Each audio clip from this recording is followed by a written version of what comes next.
what is the current situation in terms of staking on Ethereum. And then in the second part, we'll look at what potential drawbacks might there be to this current path that we're on. And then the third part will be, what could we do about it, right? So for the current trend, this is a picture of a graph of just the total amount of ETH that is staked on Ethereum, right? And all the way from, at the very left, the launch of the beacon chain all the way up to today, or I guess now a month ago or something. And as you can see, of course, the speed of inflow of new stake varies a little bit over time, but overall the trend is quite clear, right? It's a continued growth in the amount of ETH staked. And so we looked at this, and in general, I think on in the Ethereum roadmap, we're kind of getting to a point, and that's also why not everyone loves this word kind of end game, right? But like, we're kind of getting to a point where more and more dimensions, the remaining Ethereum roadmap becomes clearer, and we're basically starting to try to define potential endpoints where not now, not 2 years from now, but potentially some point down the road, 5, 10 years from now, we could reach a state where the chain is basically just finished, right, in some regards. And we looked at this and we were like, okay, what actually drives this trend? Where are we headed? Is this something that is already finished? Can we basically just leave this and never touch this again? Does it require changes? Let's try to understand this properly. And that's kind of what triggered our research. And on a very simple basis, right, like why is a certain amount of ETH staked today, right? And that it's just a very simple kind of economic mechanism, of course, right? Demand and supply. So how much is the chain willing to pay for stake, for security? And how much do people who might want to stake, how much do they have to be paid to come in and actually do the staking, right? So basically, we just looked at it as like a demand, a supply, and then the current equilibrium point is just the intersection of these two curves, right? That very, very simple principle. And so first we looked at the demand curve, right? How much is the protocol willing to pay for security? And that's well defined inside the protocol, right? There's this issuance curve. So basically, at very low levels of stake, you can see all the way to the left where the beacon chain initially started. The protocol is willing to pay a lot. You can see even like say at 5 million or something, it's 8% yearly, because you just need some minimum amount of stake for the network to be secure, right? And so it starts out very high, and then as more and more ETH comes in, it kind of gradually drops off. And in particular, also we included, like there's the solid green line, which is just what the protocol pays, but that's not the entire kind of demand side. There's also additional yield that you get access to as a validator. So far, that's mostly MEV, although of course this year everyone loves talking about restaking, and so in the future this graph might include not just MEV. We'll see about that. So that's the demand side, and kind of 3 small takeaways from that graph. So one, the current issuance kind of policy, it is very kind of intentional about ensuring a safe minimum participation, right? By just keep paying more and more and more until you make sure that some minimum amount of people always participate. It also implies some sort of diminishing marginal value of an additional staker, right? Because as you can see, like as more people come in, the protocol is less and less willing to pay for security. But it's on the upper side, it's not very intentional, right? You could with that curve, you could reasonably see 10% of ETH staked. You could see 99% of ETH staked.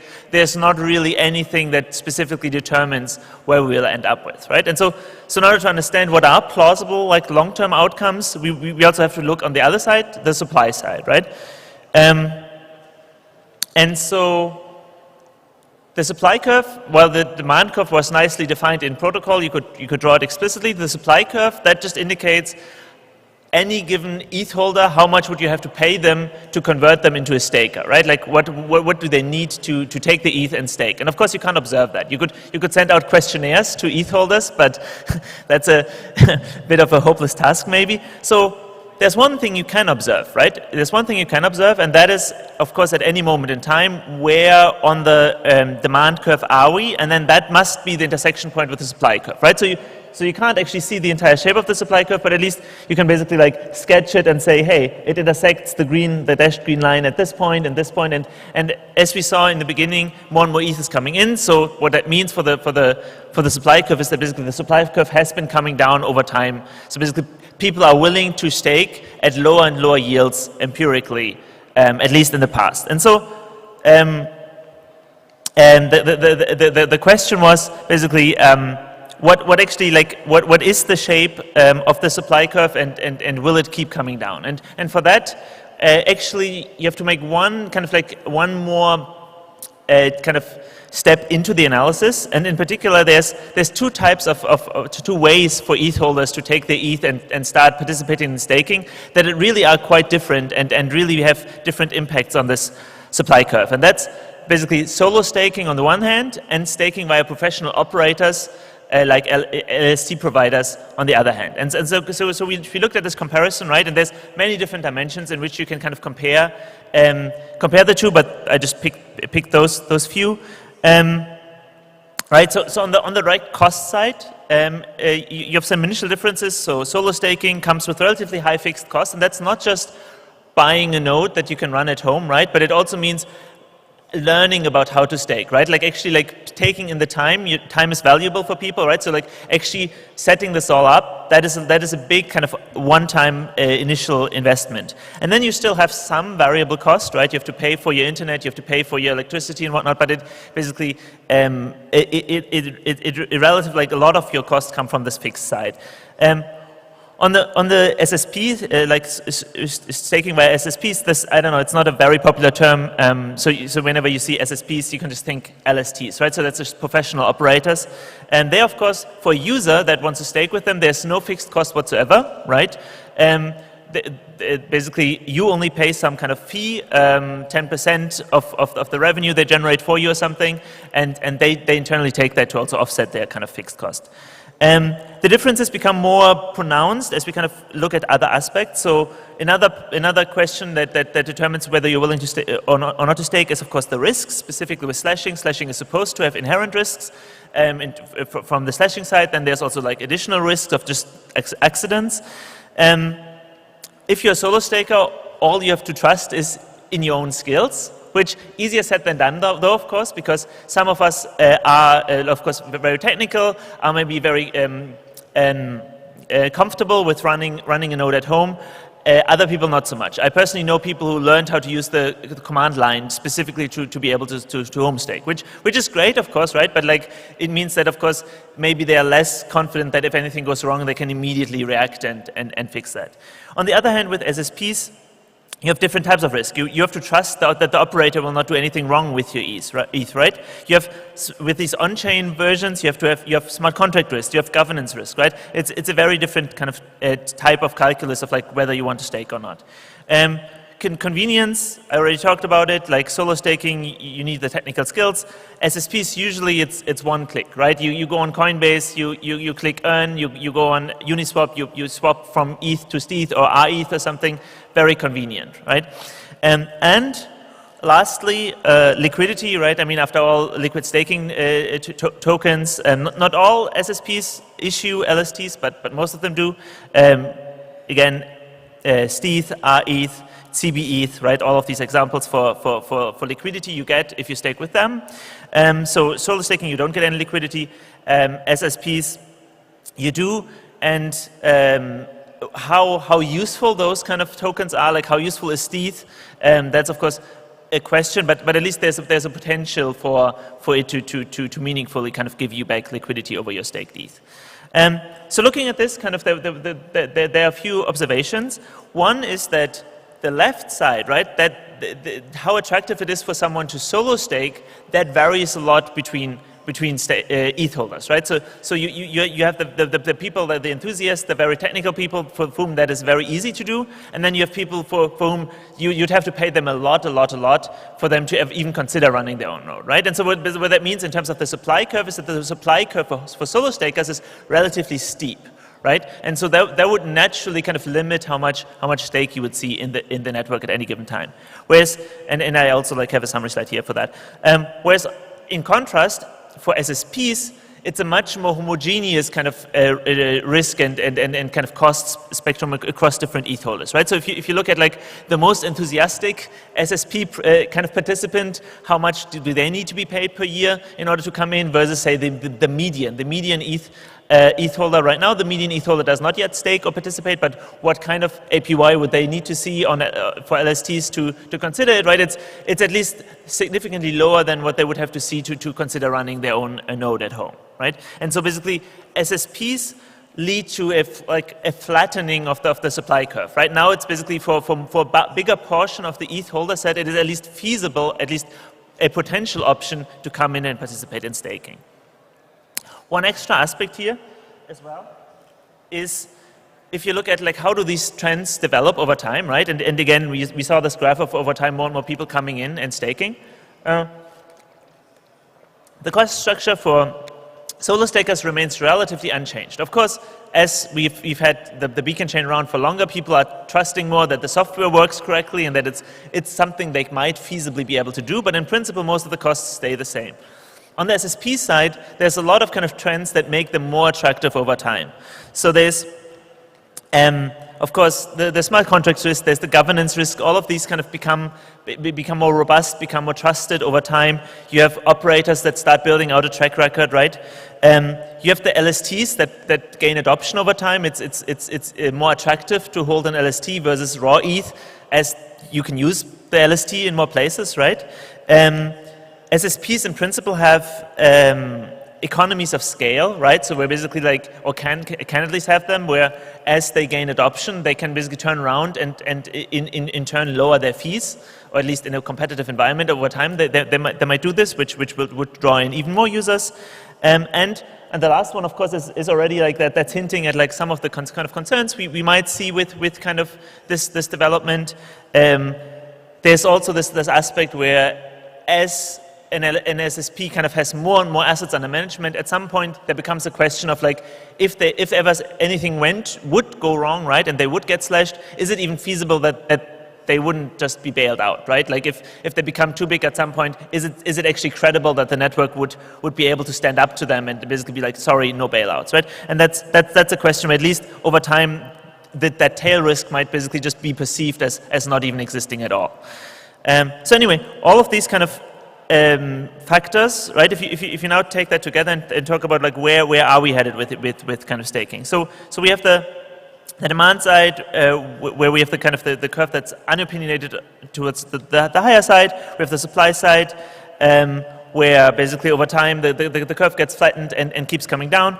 And so we looked at this and what we saw was that it's not clear where this ends up, but one observation is at least it is very plausible that this will keep going quite a way, right?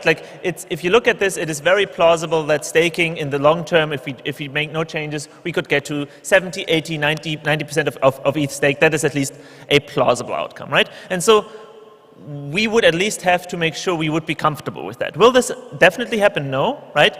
But it could happen, and so at least we should make sure that we would be comfortable with such an outcome if it were to happen. Otherwise, we need to do something about it. And so here, we just to illustrate, right? We sketched out, and you can see even relatively small changes to what the supply curve would look like would end up making a big difference in where we would end up in. I'm also way too slow, is what I'm realizing, but I'll speed up a little. So what are the concerns we have? We looked at this again, and we again, I didn't end up including the disclaimer slide, but we here really is just this, Kasper and I, two colleagues. We don't represent the EF, we don't represent the core devs, this is two people's opinion, right? So take it with that context. So what concerns did we have looking at this? A few, right? And so I wanted to just go through them. I numbered them, so as we go through them, you can kind of keep track of them. Something about yield, solo staking viability, protocol security, the moneyness of ETH, and then also, even though not everyone loves this point, minimum viable issuance, right? So let's go through them one by one, and then see how much time we have left. First off, yield. Let's talk about yield. That's actually a non-obvious point. So basically, oftentimes people look at this as the issuance curve for Ethereum, right? And then they are okay, so basically what this graph tells me is that basically at 20 million ETH staked, I make 5% of profit a year, or at least revenue a year for staking, and at 100 million staked, I still make 2%, right? So basically it kind of flattens up, but it always kind of stays significantly above zero. So I still make money all the way to the right?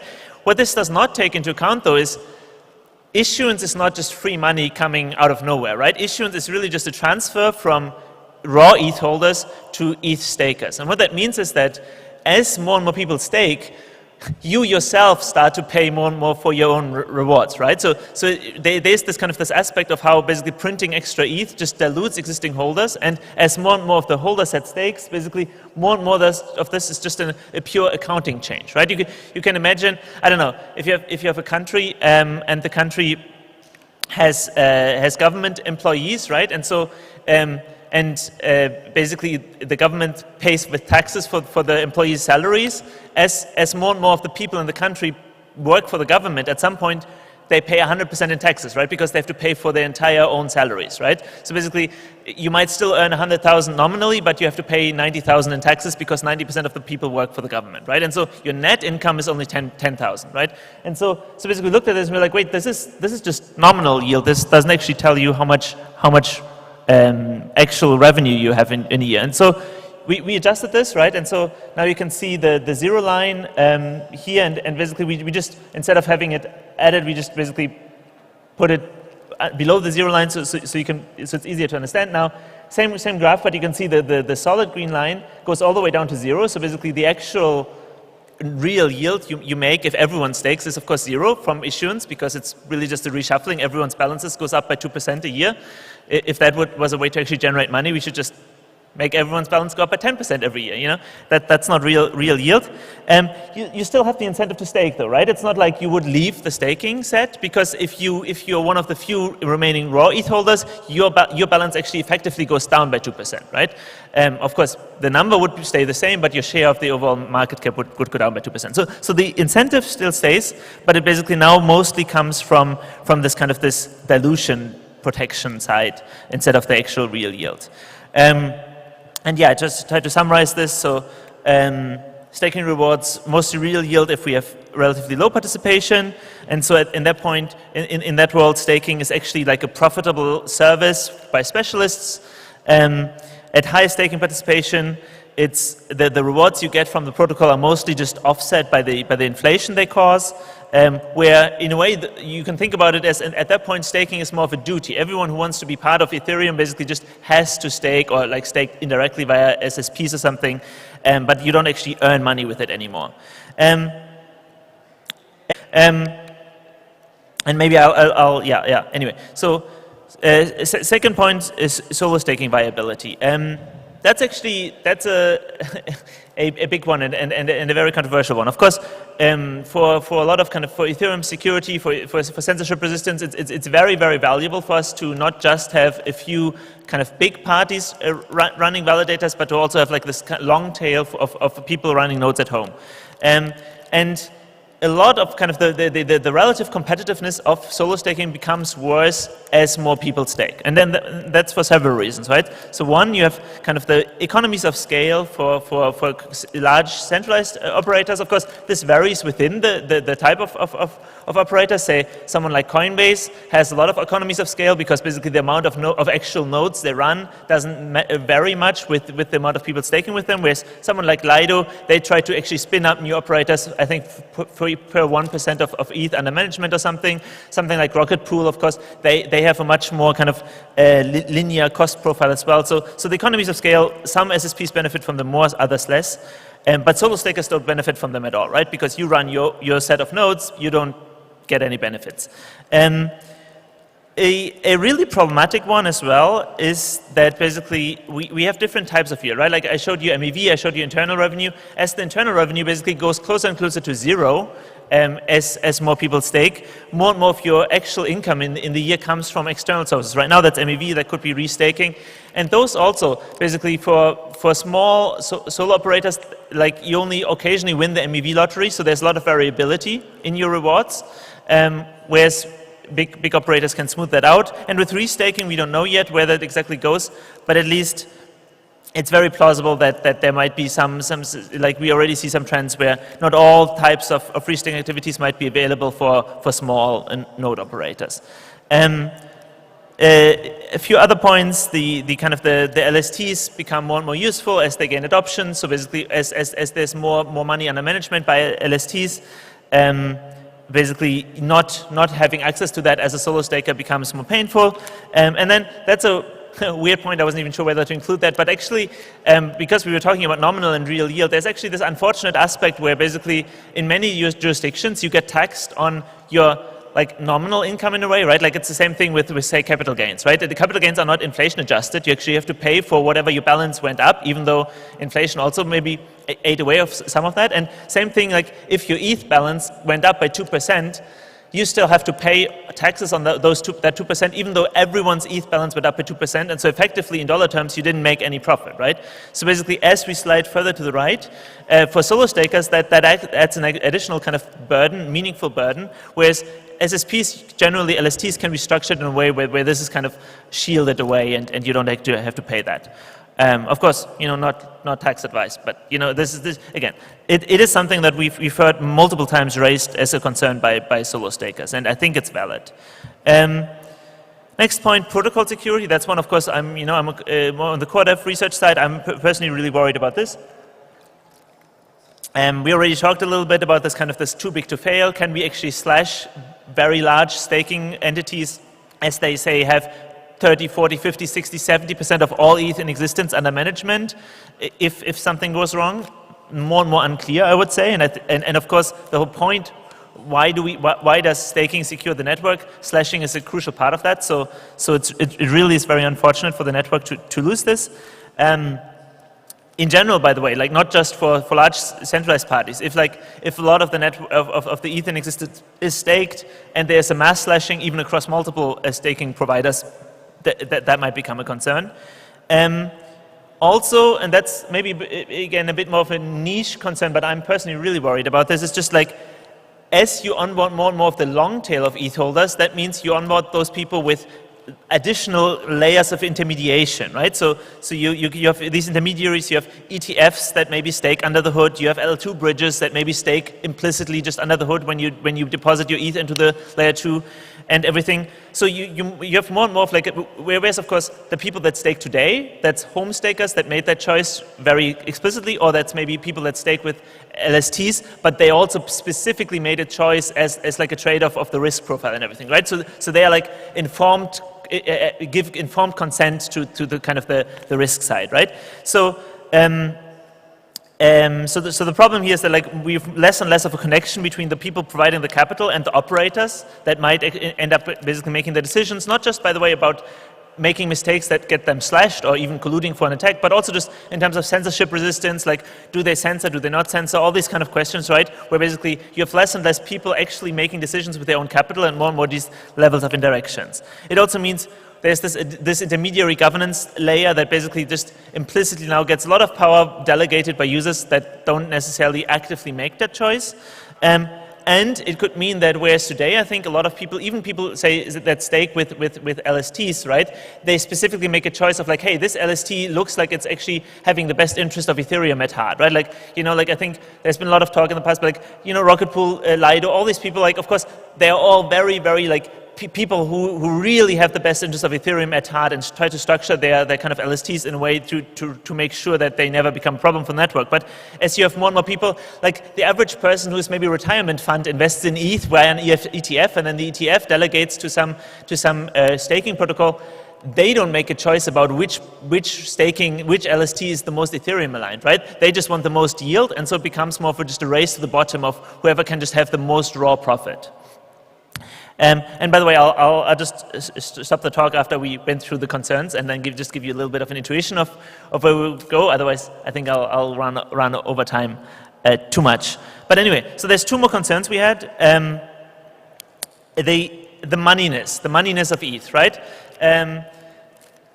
It's a bit of a complicated term, like moneyness, like what even does that mean? Not everyone likes that. If you find Martin Köppelmann on Twitter, he'll try to fight you about ETH being money. But of course, there is such a thing as like the convenience of a token, right? Like ETH itself, it can be used for many different things. It can be used, of course, to pay for gas, and that will forever remain true, right?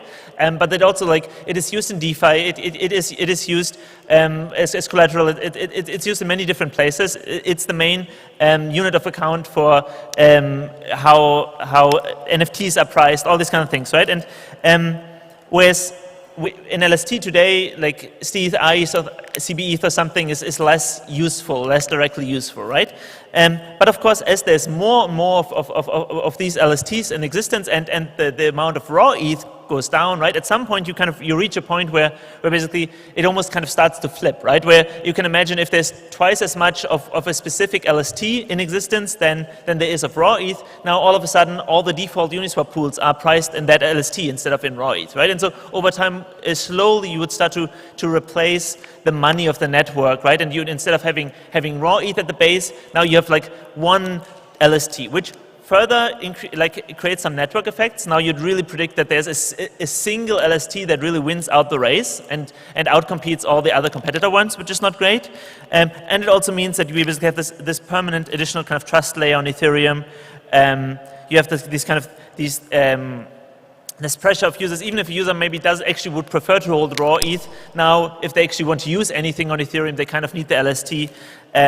And I would say, again, personal take, you know, I'm one of those ultrasound money people with the little emojis in the handle, which many people find unbearable. But I personally am worried that Ethereum is at severe risk here of just basically completely losing its monetary premium, right? Where like ETH, I think, is a very maximally trustless asset. If over time ETH is no longer a thing, and instead the monetary product of Ethereum is just, hey, buy this LST that has this additional governance indirection layer and everything, I think basically it just won't be attractive as a money, right? Like I'd personally probably rather hold Bitcoin than an LST in terms of just the digital money kind of aspect. So that's another concern.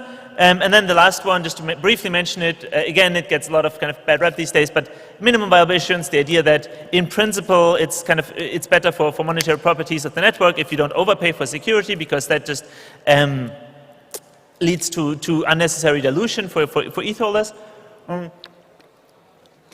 But maybe my spin to this is, if you think about it, right, like there's some amount of staking activity that is beneficial for the protocol and necessary for security, for censorship resistance, all of that.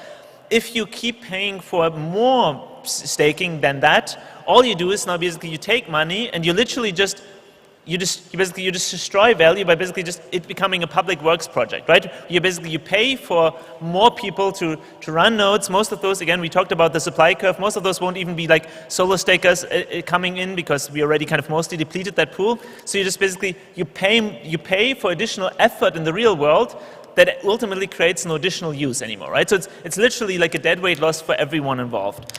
Yeah. So these kind of were the drawbacks we saw. I kind of already talked about those. I don't have time to actually really dive into what the proposal we made for like how to change this. I just want to give you an intuition, right? So basically, we looked at this and we were like, hey, we are just not convinced that the current path we're on with the current issuance curve, we are already in the end game, right? Like we are not convinced that this is an issuance policy that you could just leave as is, go away, and 20 years from now Ethereum would still be healthy. And so if there's a change that we might need to make, what would it be? And so I'll just skip to just this, because this is the only slide you need out of that section to get an intuition. That's basically what we looked at as a potential alternative, right? So if you wanted to say, make sure that only, say, I don't know, a third of ETH is staked at most or something, what you could do is you could take the issuance curve, and just as it's very opinionated on the left, right, the green curve, ignore the red curve, that's just a little fun, but like the green curve, right, on the left, it's very steep, and instead of then completely leveling off, now we just basically also make it steep on the right beyond a certain point, right? What that of course means is that in principle it would have to go negative. That's where this entire meme of like, oh, negative issuance comes from. Of course, by definition, the total revenue of staking would never go negative, because then people would not just purely not stake. It comes with its own set of drawbacks. I'm not going to go into them too much. It mitigates most of the kind of drawbacks we saw. Solo staking is actually more nuanced. It mitigates some of the kind of competitiveness concerns. It does worsen the effects of external yield, so we would really need solutions for MEV burn, all these kind of things to mitigate this. It does reduce the net incentive to stake, so it's we'd have to see what kind of the net outcome for this would be. So basically, takeaway here was just, and again, sorry that I'm running out of time, but you can go read our post. The point was that we were looking at this and we were like, hey, we just need to have this conversation. This is not something where we want to, this is not in any way close to like a spec or something that we are confident we would want to move to. This is basically like an initial post on the path to figuring out where do we want to go? Is this here a good direction? Do the drawbacks outweigh kind of the benefits that we would get from this? We're just like, hey, research community, let's start have this conversation. And so I think it's going to be a conversation hopefully we can have over the next few years. And then in a few years, if I give another talk at ETHDubai, we can look back at this talk again and be like, oh yeah, interesting, that also pointed the direction we were going. And just because it had so much controversy, I just want to mention, we did have this proposal for like a more short-term change to the issuance policy, and that again drew a lot of drawback. And so I just wanted to say basically, where did we come from for that, right? So that looked very confusing to people. Again, we looked at this, the long-term way to go. If we ever wanted to basically go to a targeting mechanism where we try to keep the staking rate at like 30% or something, right? Like 20, 30, 40, whatever we would pick, 50%. It's much easier, much more seamless to transition to that world from today, where we already are at like a low level. So you just ramp it up to whatever you want, and then you just leave it at that. If we wait until we are at like 80, 90% of ETH staked, it's going to be much more painful because you have to actively kick people back out. How do you kick people out? By making it so uneconomical to stake that they voluntarily leave.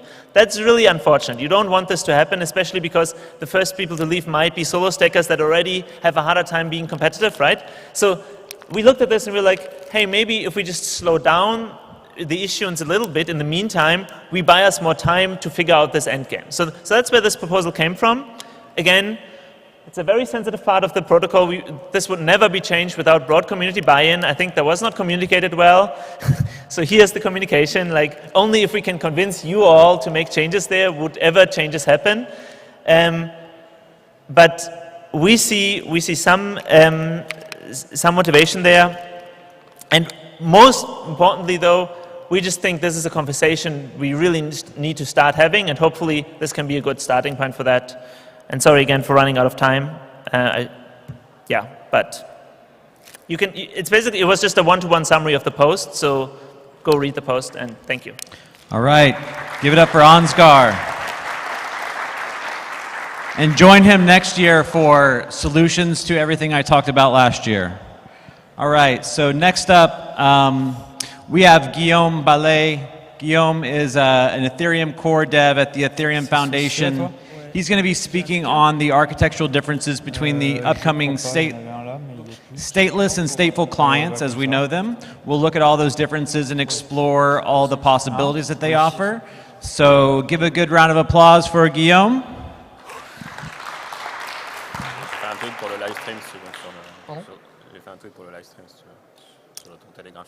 D'accord. Oh, thanks. Hi.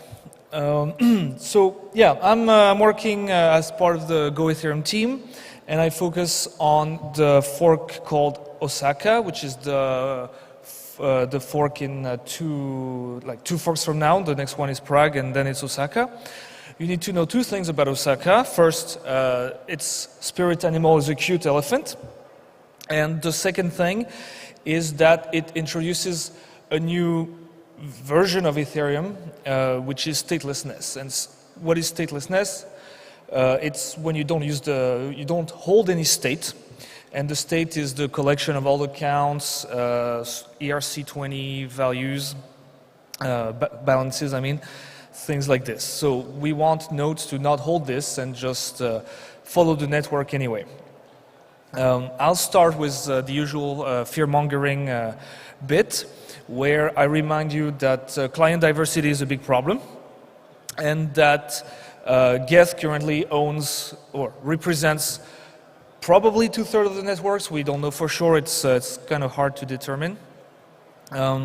And what you have to know is that the way the consensus algorithm works, in fact, any consensus algorithm works, is that if an attacker owns more than 1/3 of the network, there's no way you can ever reach consensus. But there's some flip side to that. It means that if an honest player owns more than 2/3 of the network and has a bug, we we will definitely finalize on an invalid state, and then there's no algorithmic way to recover from this. So that requires some kind of manual intervention. Maybe it's just a decision that we're going to live with that bug, the way Ethereum Classic did it, or we just have a very embarrassing moment where we have to halt the chain and somehow try to figure it out. Maybe a lot of people get slashed. That means that the security of the network drops suddenly. So it's really not a pleasant thing. So, of course, the guest team tests their software. So is it likely to happen? Not really, but if it does happen, because we're all fallible, if it does happen, it's very catastrophic. So the question is, how do we make it easier for people to adopt other clients? One thing I will start with, the starting point, I would like to express how difficult it is to maintain a client. A client has a lot of modules. I'll start with the TX pool. The TX pool is where when you send a transaction, it ends up in a big list, and then it gets some algorithm runs to try to order those transactions to include them in the block so that they bring more value to the block producer. The blockchain is simply the list of blocks, but it's also a series of functions that handle reorgs and things like that, so there's a bit of complexity there. The tree, so tree, T-R-I-E, is some special kind of tree, T-R-E-E, that we use to give a signature of the current state of Ethereum. This is what, when you hear about Vertical trees, this is what gets upgraded in the Osaka fork. The peer-to-peer layer, how you transfer transactions or blocks on the network. The EVM, of course, the virtual machine, everybody knows that. The state is the series of helper functions to go read an account, go read the storage, the storage slot inside a contract, something like this. The database is, well, what it is, a database where you store all the data on disk. The sync is the algorithm. Since the merge, it's a different type of client that manages the consensus. Then there's the consensus module, which is a leftover from proof of work. Now, most execution clients don't really have a consensus engine to speak of. I mean, there's still some remains, but so it's still there. But the complexity has been moved to a different module. And then you have the RPC endpoints where users can query information about the current state of the node. When we did the merge, like I said, we moved most of the consensus intelligence or logic to a different client, so that simplified the execution client by a lot. But of course, most of the complexity is still there. We still have a lot of maintenance to do. We still need to look for performance. For example, when it comes to maintenance, databases are a big problem. Simply because as we insert more and more data, they become slower, right? Every time you insert a new field or a new element in the database, it needs to look for a place to go. So it needs to sift through more data to find out where it goes. The TX pool, there's a lot of very nasty stuff happening in the TX pool. Of course, there's all the protocol updates. So all the evolutions to the protocol that we have to introduce, we need to make sure they don't break all older versions of the protocol, that you can still sync all the way from the start. So that's the maintenance burden. And then you have the performance issues. The biggest one is I/O. When you write data to disk, this is the main killer. Everything else comes second, far second. You have the synchronization. When you want to join the network, you need, at the best case, you need a day. If you want to do it like re-executing everything from the start, you're between 2 and 3 weeks by now. And then you've got block production, because you need to produce a block, but you need to produce it in a very short time frame. And this is where parallelism, for example, would be useful. Of course, it's a distant second to I/O, but if we solve the I/O problem, which we will, this would become the next big area of improvement. So these are the problems. Here's how we propose to solve some of them by introducing Verkle trees. And what are Verkle trees, or what at least, I'm not going to get too deep into the Verkle tree, the way they work, but at least I want to give you a hunch of how they work, what they do. What they do is that they allow for adding, for creating blocks that are self-contained execution units. So you take the current format of the block, you add all the data that you need to execute that block, you download it on the network. From the network, you unpack the data, you execute the block, and you have nothing less than, you have nothing more than what you need, and you have nothing less. So just to give a quick overview, imagine your state only has 4 values, V0 to V3, and during the execution of the block, you determine that you only need V0 and V2. You package V0 and V2 along with the keys to find them in the tree. You create a proof with them to prove that those values are indeed belonging to the state at that block. And then you propagate this over the network, and whoever wants to verify your block gets this extra data along with the block, reconstruct a view of the tree. That's not exactly the same, it's missing data, but it's everything you need because everything else was not accessed, right? In that slide, V1 and V3 were not accessed, were not needed to execute the block, so they're not in that view. And this way, you only get a tiny, tiny subset of a very large tree, and you can fit everything in memory, which means you do not need to store the data on disk. So yeah, another thing about Verkle tree is that it's got a single tree structure. So if you know the way the MPT currently works, you have a tree for an account, and for all accounts, and then each account has a subtree for its state. We get rid of that, we put everything in a single tree because it makes the proofs smaller. The proofs themselves are smaller thanks to this new feature, and the tree becomes smaller as well as a result of this new structure. And this is very important because as I was saying, the database gets slower as the data increase. So if you have less data and it grows slower, then you push back the moment where your database is going to give up on you, basically.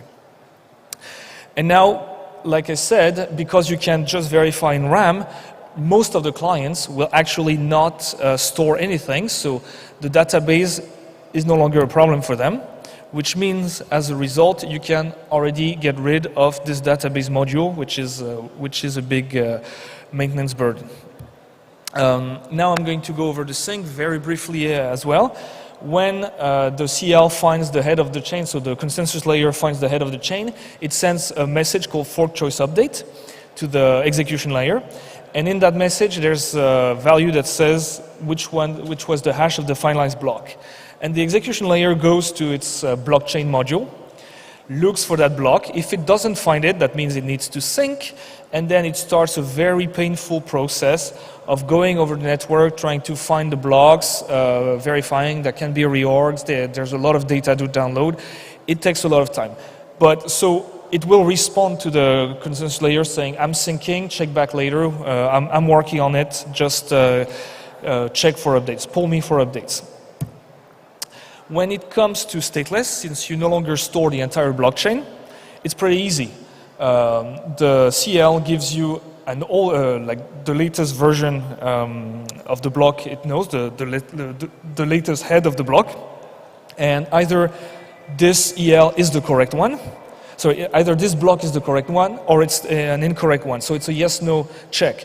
Either you say, well, I'm synced because I have the block you asked me. In fact, you gave me the block you asked me to set as the head, or I don't have this block, so figure it out and give me the right block. So it's a very simple module. So we can already remove the sync module, or at least simplify it to greatly. And we can also remove the blockchain because we don't store it anymore. And by the way, the blockchain is itself is taking a lot of space on disk. It's the one biggest hog of space. So you can save a lot of, gain a lot of performance and maintenance burdens by removing it. Now there's the problem that to build a block, you need the state, because the transactions, they refer to a state you're supposed to have on your disk. So you find yourself not having the ability to produce a block. And there's a solution for that. It already exists, even in a stateful environment.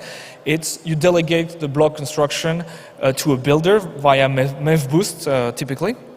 And yeah, this is what I said. Like, the solution already exists, but people don't need the state at the moment. A lot of validators don't use the state, but they still download it. So there's a way to, now we just offer them a way to delete the state so that they just get that data, that block built by someone else, and then publish it on the network. When they get that data from the block, the difference being that when they receive the data from the builder, the block from the builder, they also receive the proof that this is a valid block, so they can verify the block before they publish it. So once you gave up on the ability to build blocks yourself, you decide you're going to delegate this to a builder, you can remove the TX pool, you can remove the blockchain, you also remove the sync in a way, because you don't need to download blocks and transactions anymore. So you already deleted a lot of, well, or at least you removed the need for a lot of code.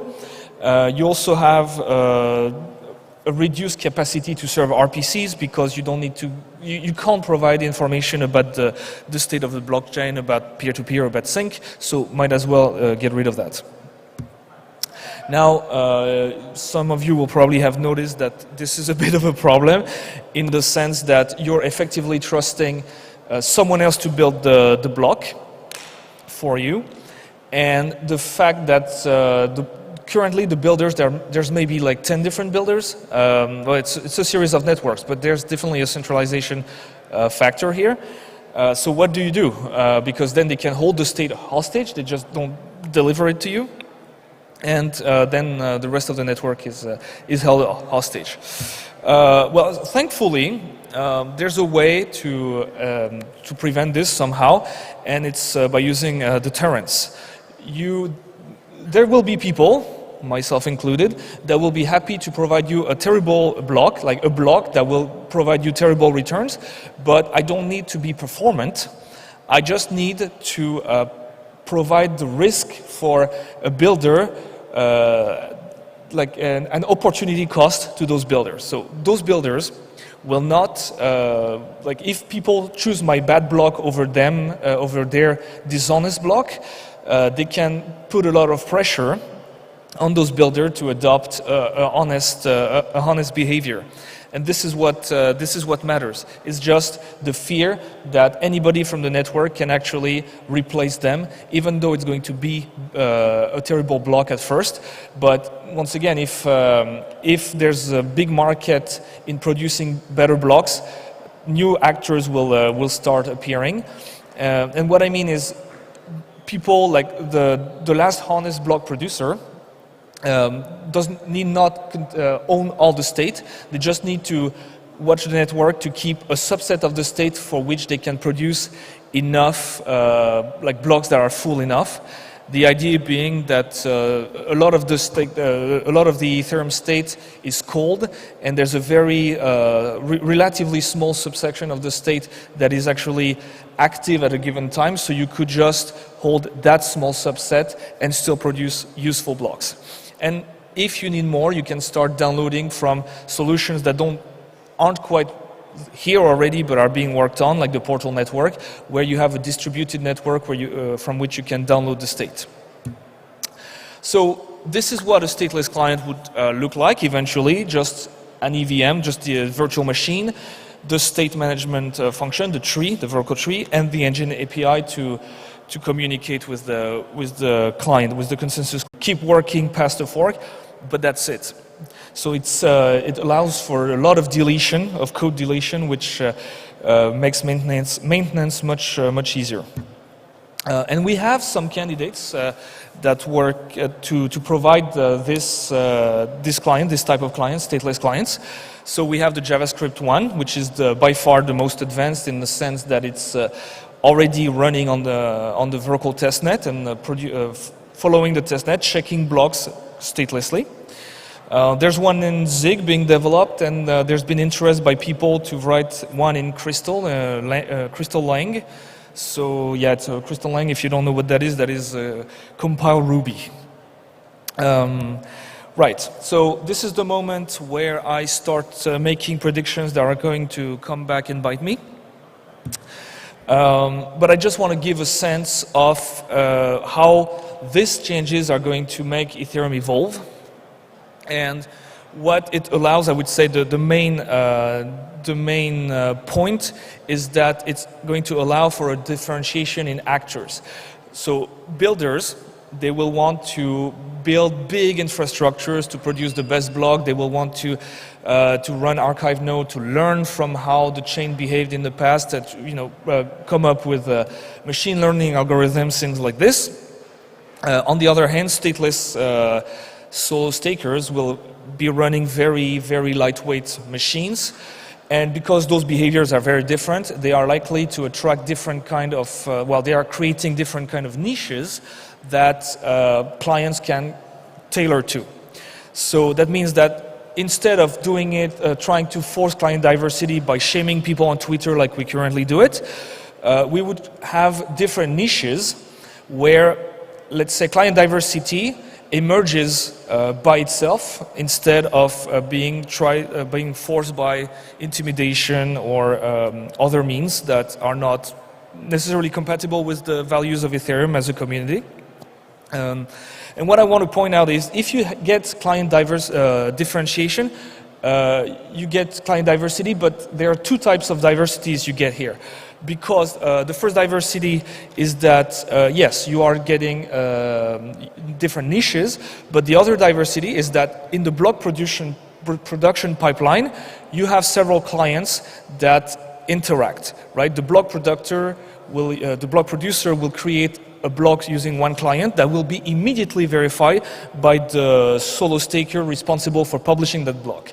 So if there's a disagreement already, an invalid block might still be sent over the network, but you already have less chance, the chance of this happening is already greatly reduced, because you need to have the same bug in two different clients. There's this article about this area of research called rainbow staking, where people, like the researchers at the ETH that worked on it, suggest other avenues for staking your ETH, so not just block production, and that's going to create more niches, and therefore there's more room for clients to start differentiating and diversity to happen. Now, the point I assume most people are interested in are, can we raise the gas limit? The answer is eventually yes, because those block producers will need to store a lot of state. So if you increase the gas limit, you would immediately augment the way the speed, the pace at which more blocks get produced. The state grows, so you need some very specific infrastructure. And that's something like, we're talking data centers, we're talking Hadoop clusters, things like this. Not everybody can do this, but that's fine, because whatever they produce will be checked by the solo staker. So that's the other side of the scale. Low power machines, low maintenance mode, you just plug them and you forget. And they work together, and hopefully this way, because the latter are not affected by the state of the growth of the state. This way, we can increase the gas limit without the network losing too many participants. And hopefully with all those techniques like rainbow staking, with specialization, we can create more niches, even more niches, so that means even less permission to be asked, and more decentralization. This is pretty much it. If you want to learn more about Verkle trees and stateless in general, stateless Ethereum in general, visit verkle.info. And I don't know if I have time for questions. Yeah, we can take one or two questions. Do we have any questions in the audience? So if the nodes in the network are mostly stateless, does that mean that wallets, meaning the users that want to do transactions, will need to store part of the state that they're interested in? Right. That's a possibility, but yes, if they want, so the main use case would be they ask someone else to build the block, right? But indeed, we could have some kind of hybrid validator that would store just a subset of the tree that they need or they are interested in, or they could just use something like the Portal network where they just download the data as they need it, and then they could have this subset they're interested in. So yes, it's possible to do this. All they need is to have this view of the tree that they need and to make a proof of against it, which they can. Hi, thanks for the talk. When you say state proof and verifying, do you imply ZK snark? No. So it's a bit more complicated than this, but no, these proofs are not ZK snarks. They are just plain vector commitment proofs. I'm looking for the word IPA proof, if you've heard of it. So it's just a polynomial verification. Like you're just checking that something is a polynomial. But it's been designed, Vercol has been designed to work both in a non-ZK environment and a ZK environment. So all the crypto primitives are chosen specifically to be ZK friendly, so that when in the future we want to start using ZK EVM, when they become more stable, when they become more trusted, we can switch to ZK proof without making any concrete, like major upgrade to the protocol. All right, let's go ahead and give it up for Guillaume Ballet. Thank you very much, Guillaume. So our next speaker is Sina Mahmoudi. He's an Ethereum core dev at the Ethereum Foundation, working on the official Go implementation for Ethereum. And he's going to be able to talk to us. He's going to give us an overview of the data a client produces and how to stream out to build indexes, build indexers and block explorers. Thank you. Okay, gotcha. Thank you. Hey everyone, my name is Sina. This is my first time in ETHDubai and also in Dubai. And wow, it's a great city. Except maybe those 2 days when all chaos happened. So yeah, I work at the Ethereum Foundation. I'm working on the Go Ethereum project. And yes, first, thank you so much for having me. And I want to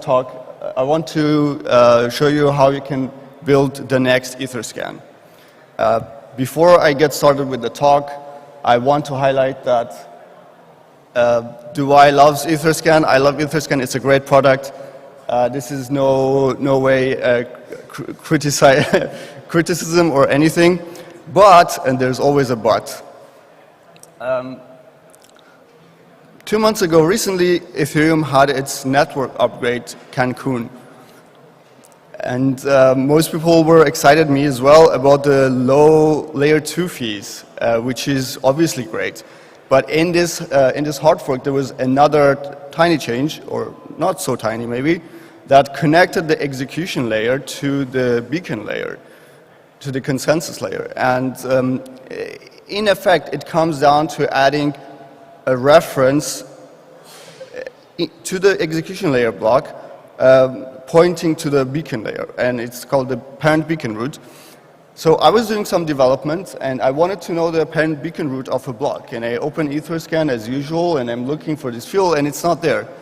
And in that moment, I was thinking, man, I wish Etherscan was open source. Obviously, I mean, maybe some of you don't know, but Etherscan is a closed source product. I think this is how Dubai would look like if people were using there were many options, open source block explorers, and this is how it looks like when there's only one closed source product that everybody is using. So, you know, God sent us a sign, guys. We need to up our game.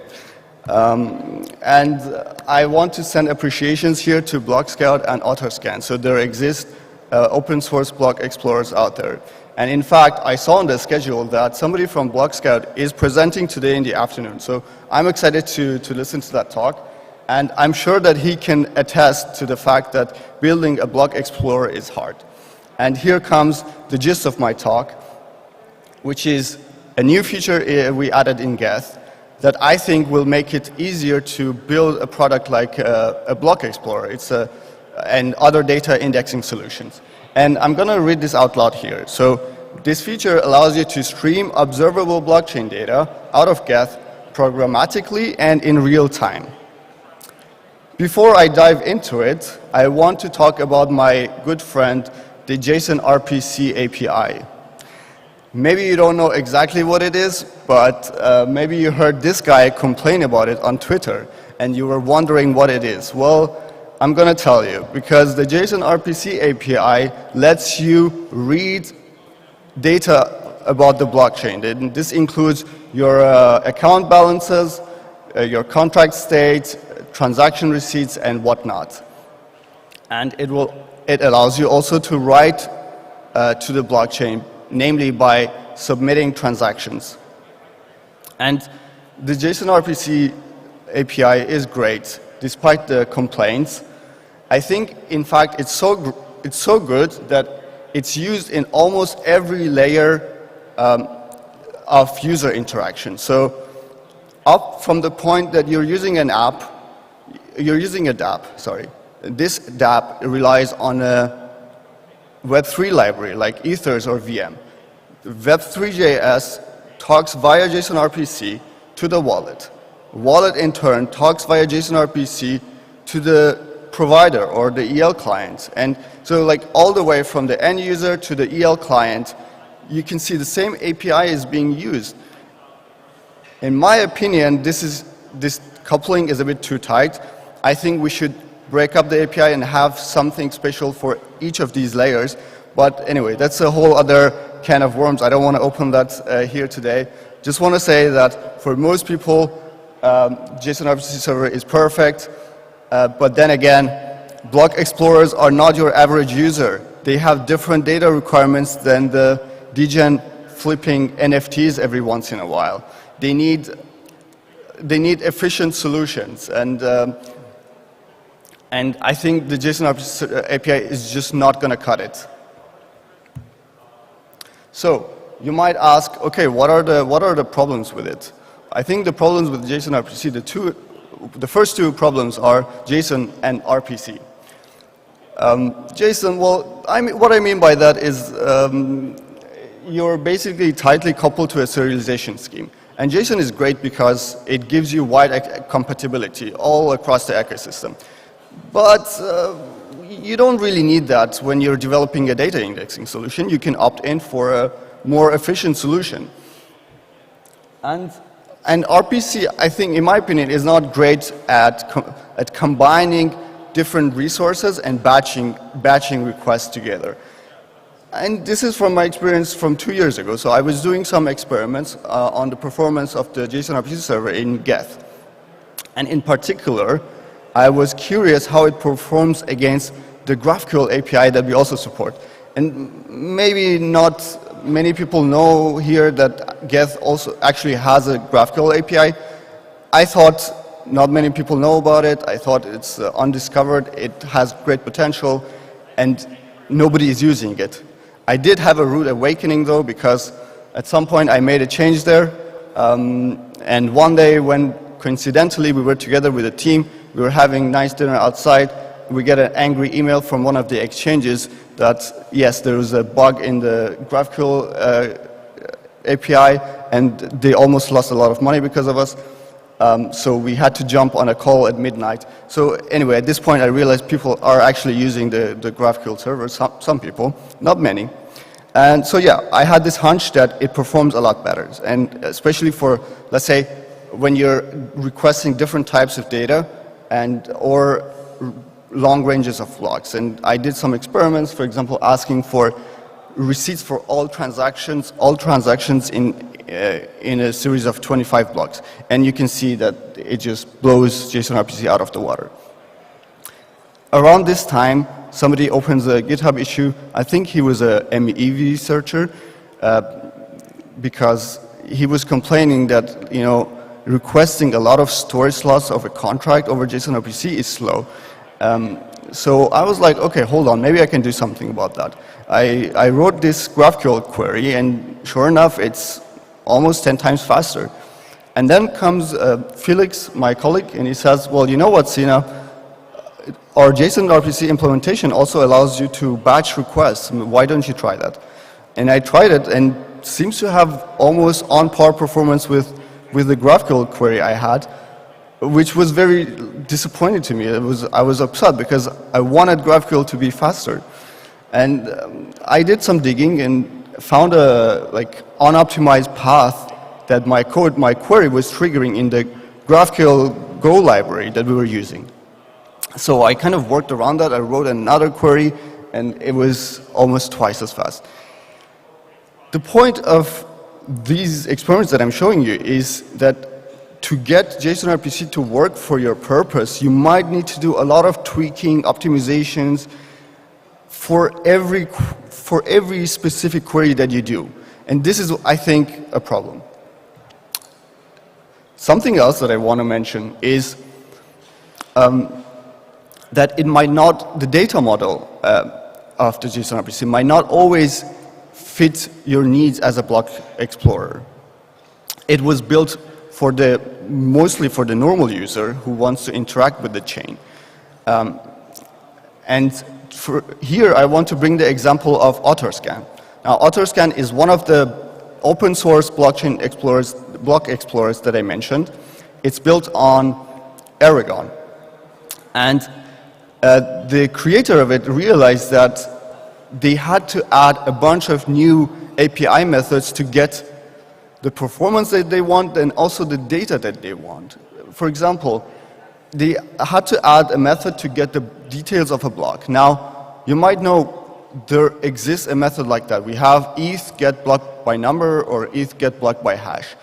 But they just need slightly different fields, and so they had to add their own method for this purpose. Or to get the creator of a contract, this information is not exposed via the JSON RPC server, so they just had to add a new method for this purpose.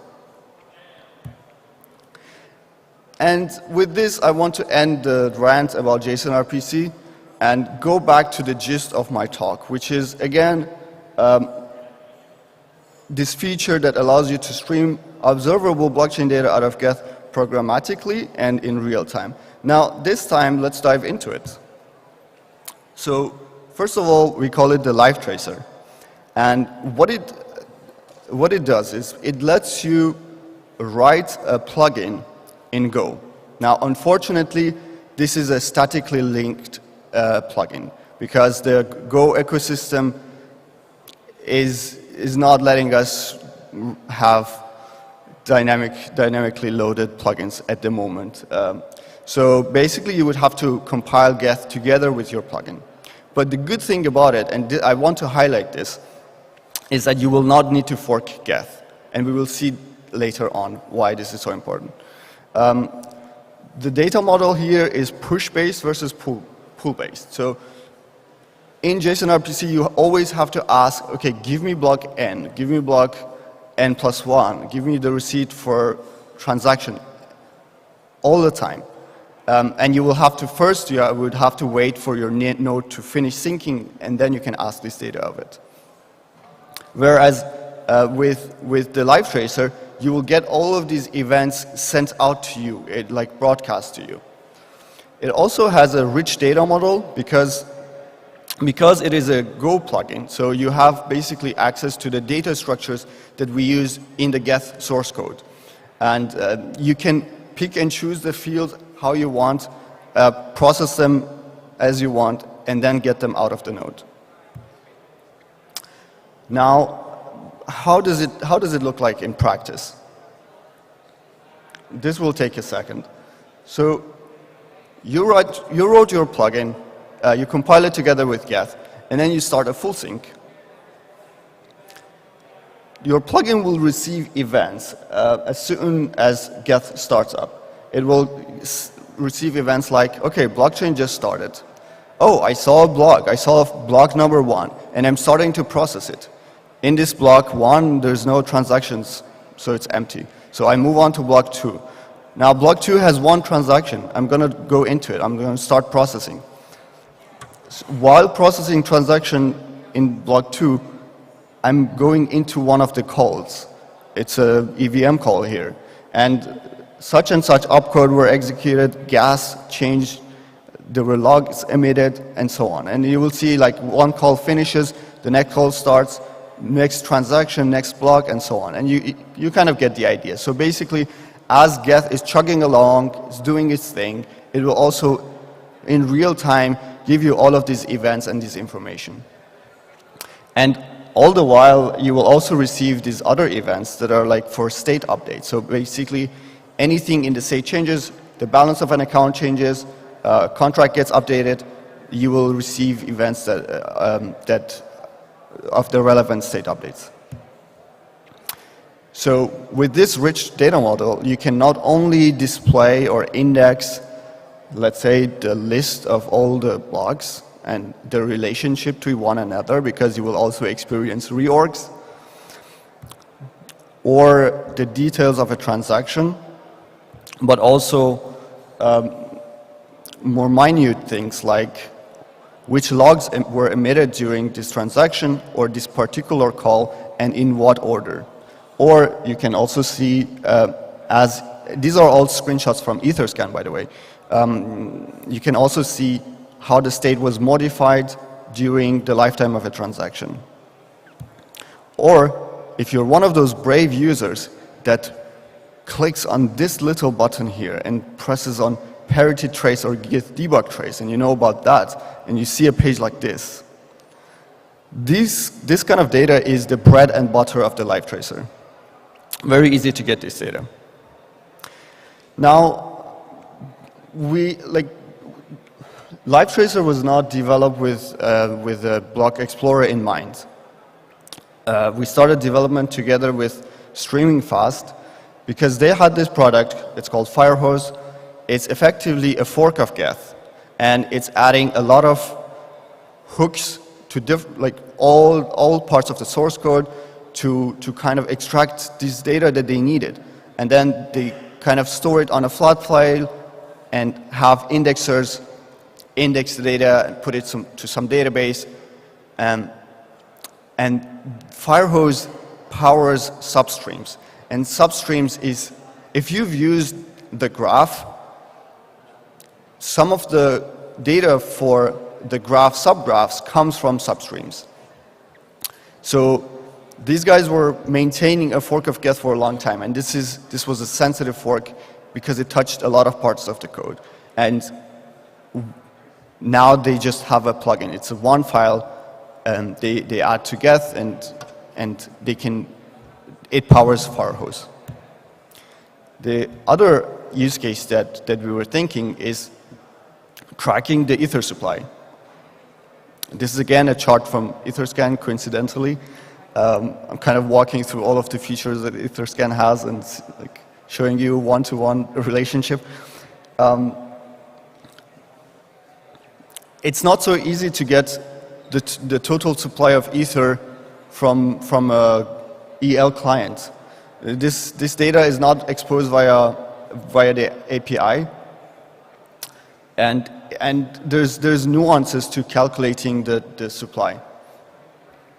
I'm going to read out the description here from the chart, and it says the Ether supply growth chart shows a breakdown of daily block reward, Uncle inclusion reward, Uncle reward, ETH2 staking, and EIP 1559 burn fees to arrive at the total daily Ether supply. So it means when you're computing the Ether supply, you need to piece together a lot of different changes, issuances, and burns to get at it. And you need to do deep processing of the blocks to compute this. And I actually think that the chart from EtherScan might not be accurate because there is more. There's more nuance to computing the supply.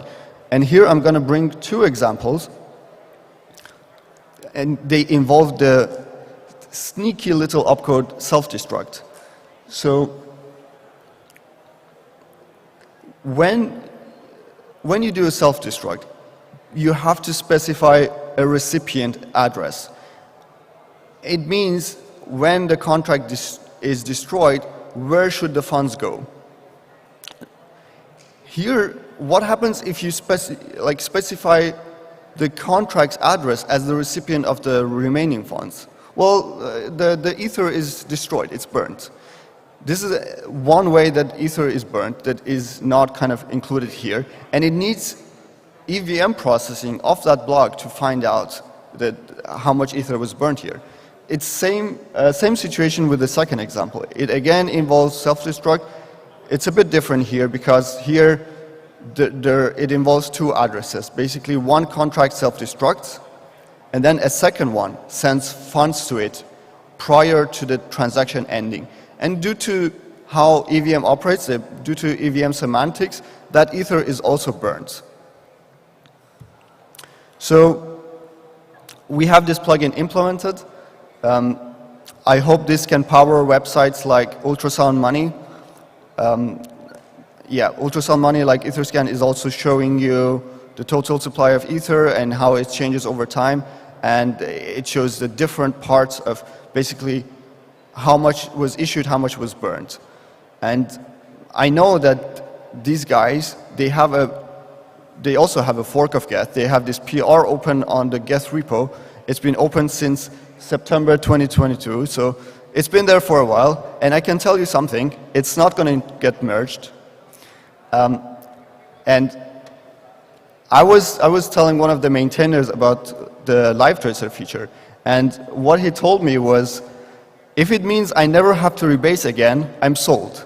Like, maintaining a Geth fork, if you're touching core-sensitive parts, is really tough. It's really hard. When you go through a hard fork, so many things change, and your code is going to break all over the place, and it's a pain. And this is why I think like this plugin approach is so good, because you can just add one file, not touch any other parts of the code, and there you have. So guys, this is all I had for today. I don't know if I have actually time. It's good because we kind of blew through we blew through this. So I could take a question or two, I guess. Check. Do we have any questions in the audience? Raise your hand, please. Anyone? All right. Do you want to have any final thoughts? Oh, sorry. I didn't see you. This is something that I should have asked before, but you say you have to recompile your own, like you have to link the plugin in, right? But could we not somehow have something that would allow people to just hot load some, like write a default plugin that lets you hot load JSON or JavaScript code to specify what you want to trace, and then turn it off when you no longer need it, basically. So yes, so we do have a JavaScript engine, but the overhead there is big enough that I think it warrants native code. So, and unfortunately, there's not a great plugin system for Go at the moment. So there is a standard library plugin system, but it doesn't work great. It needs you to have exactly the same dependencies as Geth, like use all the same version of the dependencies. And honestly, like it's not reliable enough to use this. So I think using a static linked for purposes like a block explorer is not so hard. You really you will probably just write this code one time and then compile it together with your source, and there it is. Any follow-up? How about eBPF? That was an idea by Felix. It's like a virtual machine that they start using in the Linux kernel as well. Maybe that would have better performance. Something to look into, I guess. Something to work on. Maybe we can do the talk after the like during the conference. Weekend project. We do this. Yeah. All right. Thank you, everyone. Thanks for having me. All right, everybody. Thank you, Sina. So we're going to be taking a break for lunch, but remember that when we come back here at 2:30, 14:30, we have Nader Dabbit from Eigen Labs going to be speaking on Eigenlayer. We also, after the entire event today, we have a party out at the beer garden. We've got Dubai's best DJ out there. And yeah, we'll see you guys back here at 2:30 p.m. Thanks.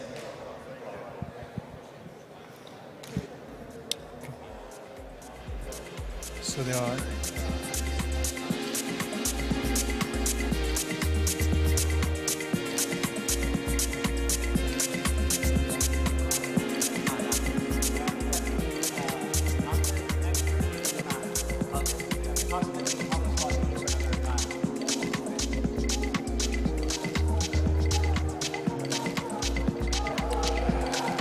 So yeah, I don't have a slide deck for Nader? the panel, and then for, What about for Nader? yeah, no, neither of the two. All right, let me text Nader real quick and see if it's He might most likely want to Yeah, I can imagine.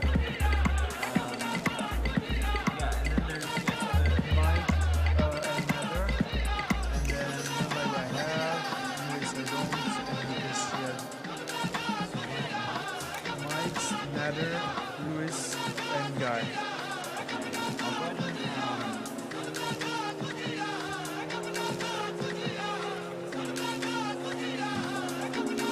I'll see what I can find out. I know I can get a hold of this Nader.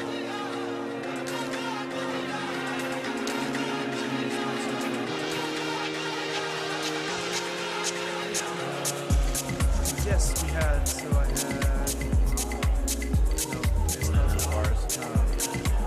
And then you're also, you don't have a slide for The panel? No. yeah, there should be some type of at least one slide in the panel. Okay. All right. We have 2 hours to figure it out. Yeah. I'll start. Okay.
Yeah, the next, I'm trying to get a hold of the, Just one Can you for check the the check. older PPT?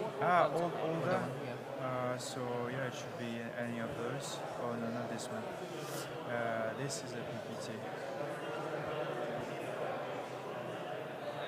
To like it.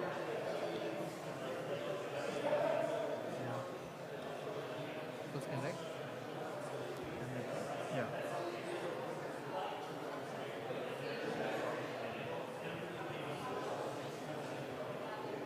No, it won't come here. I just want to check in the system.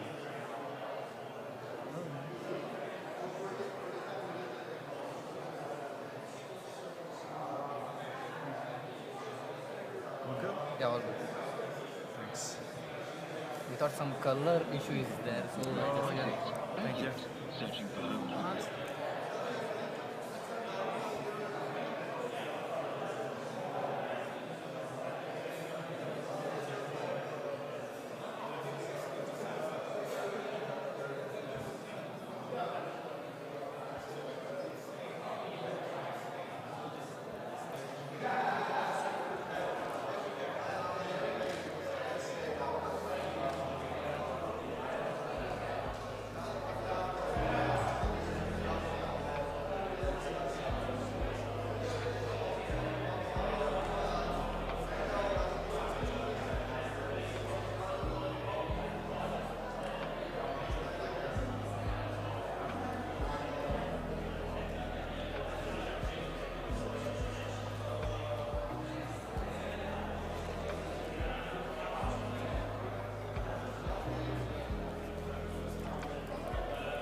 This one? Oh.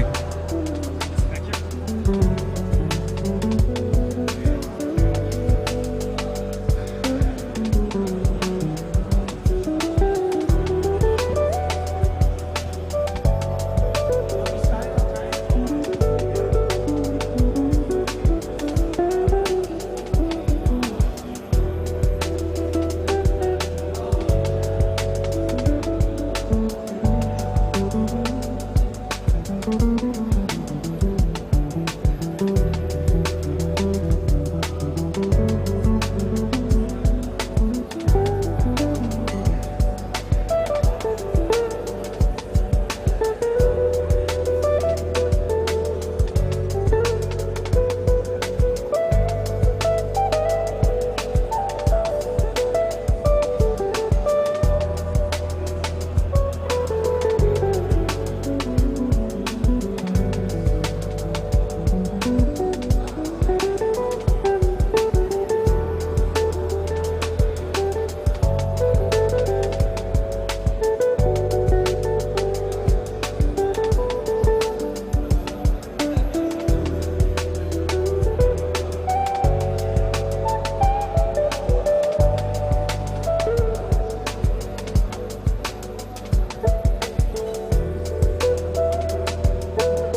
the box work, right? You cannot go wrong. Yes, start. We have a hard stop at 2:30. Okay. Hello, hello. GM. G modular. GL3. Start. Yeah, let's start. Should we do a basic round of intros and then carry on? Hello everyone, I am Rahul. I'm a product manager at Aztec Labs. We're building a decentralized privacy layer 2 on Ethereum. We have a local developer environment, we call it the sandbox. After that it's testnet and then mainnet. We're planning to launch fully decentralized and trying to get a system of decentralized provers and sequencers. What about you, Nick? I'm Nick White. I'm the COO at Celestia Labs, and we've built Celestia, which is the first modular blockchain network. And Celestia's thesis is essentially that we should be breaking down the components of blockchains into separate protocols that can be specialized and then recombined to be custom for the different applications that people want to build. And Celestia specifically focuses on the data availability layer. And data availability, the way you can think about it is it's like block space. It's like the base security that any L2 or rollup needs to consume in order to operate their chain. And so Celestia has built specifically this new cryptographic primitive called data availability sampling. And it's kind of the technology that enables Celestia to scale in a new way that allows for verifiability even when block sizes are really, really big. So Celestia is like this, think of it as an L1 that's been purpose-built to scale and secure rollups. Do you so you guys launched recently, congratulations on that, by the way. Do you see a lot of new use cases? Like, are people using inscriptions for Celestia? Or do you see L3s getting meaningful adoption on Celestia? Yeah, so one of the first projects to consume a large amount of block space on Celestia was an inscriptions project. Of course. It seems to be a common pattern. But currently the main use case for Celestia has been Ethereum L2s who wanted to sort of have a cheaper option for data availability, because pre-EIP 4844, 99% of L2's costs were data availability on Ethereum because call data was so expensive. So many Ethereum L2s shifted to posting their data to Celestia, and that reduced their cost dramatically. And so across over 10 to 12 rollups that have migrated, they saved a combined total of maybe $5 million or so dollars in data availability fees. In terms of the new stuff, there's a lot coming in the pipeline. We're probably going to talk about this more, but in general, there's this, I would say, theme of applications moving onto their own chains. Because essentially what rollups allow you to do is to launch your own chain that is specialized for your own application, and also gives you sort of this dedicated block space. So you don't have to worry about the congestion that could be caused by other applications on a shared execution layer. And as the application developer, you get to capture the fees that you're generating. So instead of giving those fees to the shared execution layer that you built on, you can capture them yourselves. And I think that all of those elements are driving a lot of application developers to build their application as a rollup. And that's something that Celestia is trying to support by providing secure modular data availability for L3s. So that's something that I'm excited about. And that's a really big theme, especially in the Ethereum ecosystem. Yeah, I think there's at least from my perspective, Aztec private transactions, they create a lot of data. Pre-blobs, it's not even possible with call data. So we need blobs may cut it, but we're scared it might take a lot, right? So another use case I feel is just when you have too much data, because Ethereum may not have enough bandwidth until dank sharding presumably. You mentioned L3s. I have a few L3 hot takes. I want to hear your L3 hot takes, but is there much difference between an L2 using Celestia versus an L3 using Celestia? So I think, or any other DA. But, yeah. yeah, the terminology of L2 versus L3 or even L4, or like you can have an L infinity. Like there's no, all that the number connotes is like where the rollup is settling to. And if the rollup, all rollups are going to post their data to some DA layer, whether that's Celestia or Ethereum or something else. And that's actually where the security is derived from.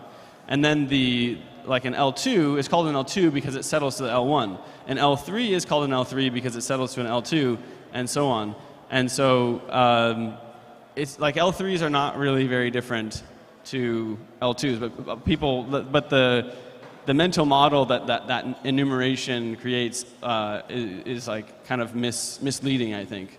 Yeah, like a lot of their functionality is similar, especially if you're thinking about an optimistic L2, like an optimistic rollup, right? Like all of the data just straight up goes into L1 anyway, or wherever you choose to settle, so it doesn't really save much as well, I feel like.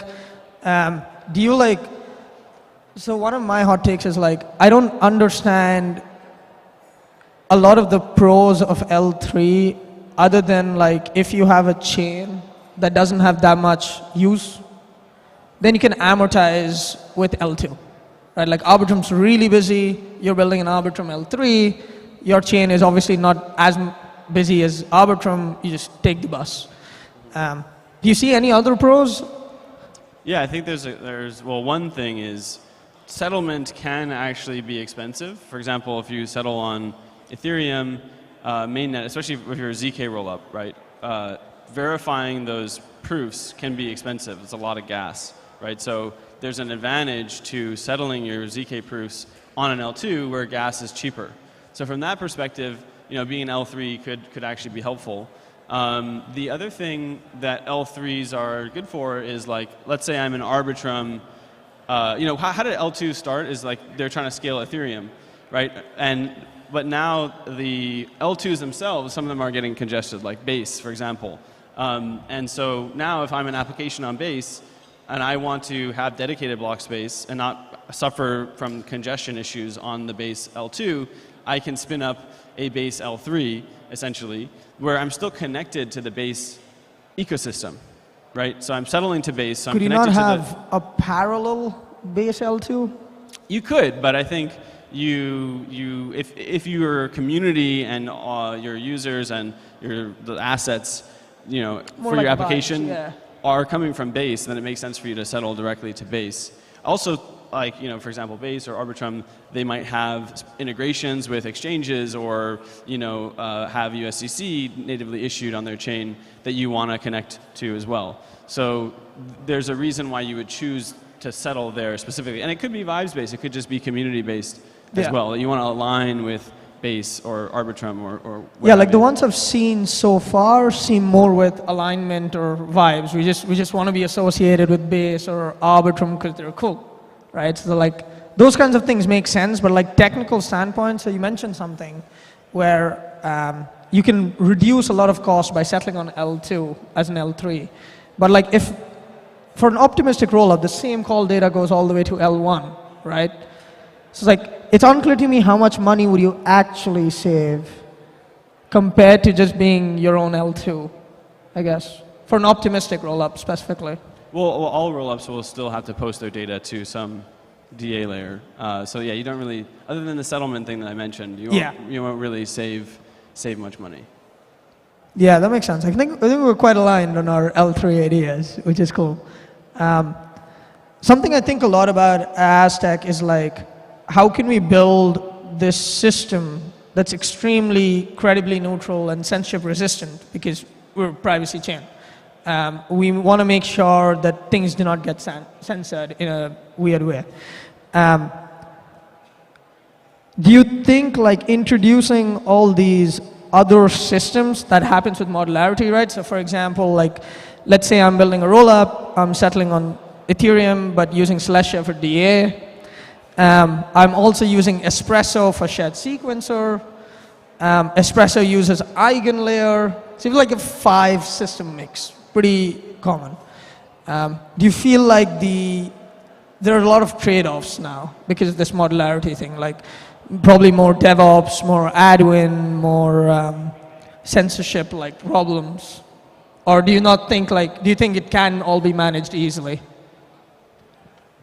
I don't think there's a generic answer to that because the one thing about modularity is that there's just so many different combinations of the different pieces, and there's so many different designs that you can't really make a blanket statement about all of them. But what I would say is that in general, it's true that, especially right now in the stage of development that the modular stack is, there's a great amount of complexity because there's a bunch of different components. The interfaces between them are not sort of solidified yet, and so even integrating between different DA layers and execution layers or sequencing layers is still hard and not easy. And so when you want to launch a chain, it's not just does the chain function? You need also to have indexers and block explorers, and someone needs to actually host the nodes of your rollup and all of that auxiliary stuff. And so that overall, the end goal is to make it as easy to deploy your own chain as it is to deploy a smart contract. We're still pretty far away from that.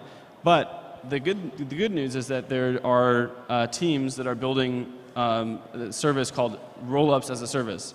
And essentially what they do is they are the system integrators where they take all these different things, they test them, they make sure that they're secure and stable enough to sort of be deployed and used by developers as an end product. And so they're doing a lot of the work of, they're not building any layer themselves or any component themselves, they're just tying it all together into a finished product. And I think that's like a really important service that the modular stack is in desperate need of right now. And frankly, they're actually pretty far along where you could go to Conduit or Caldera and in a few clicks deploy your own blockchain and choose between a bunch of different options for data availability, for what kind of execution environment you want to have, and you can customize different aspects.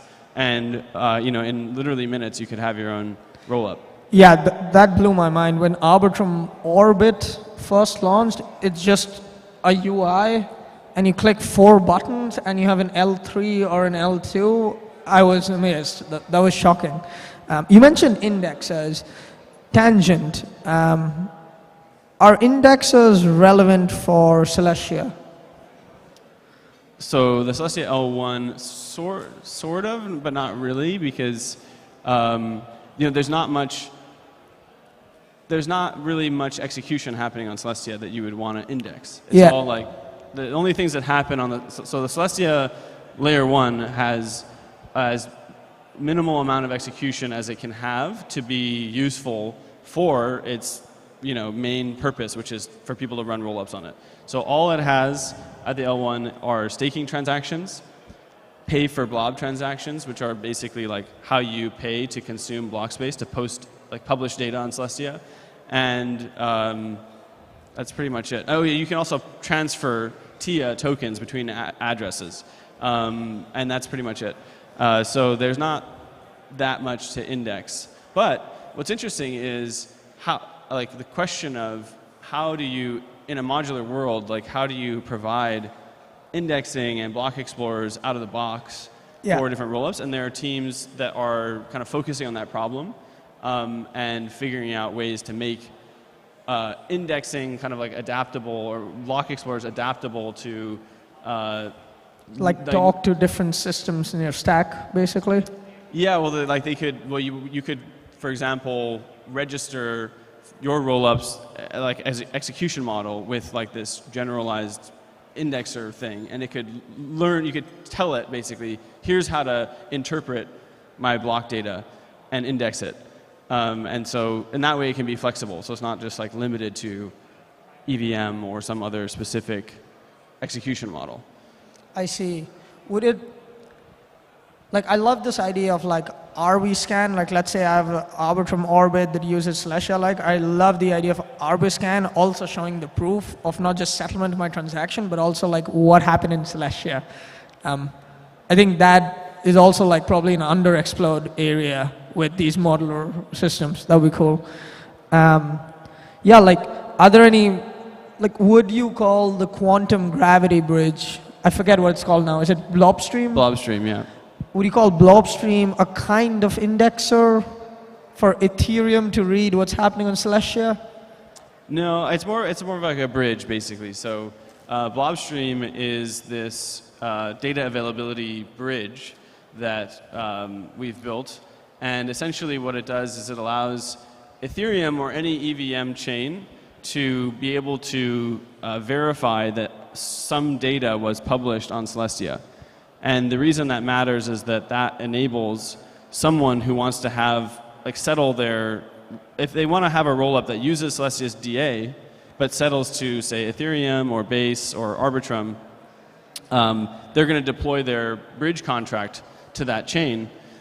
That bridge contract needs to know, before it accepts any kind of state transition, like state proof, basically, from that rollup, that the data, corresponding data, was published on Celestia. So what Blobstream does is it enables that to happen. So you post your data to Celestia, it gets bridged over to that other chain, and the other chain can verify the data was published. So it's a critical functionality to enable, like, off-chain data availability. That makes sense. What's next in the protocol improvements of Celestia? There's a lot. So to keep it high level, one of the core value propositions of Celestia is to have abundant block space. And currently the block size is only 2 megabytes every like 12 seconds.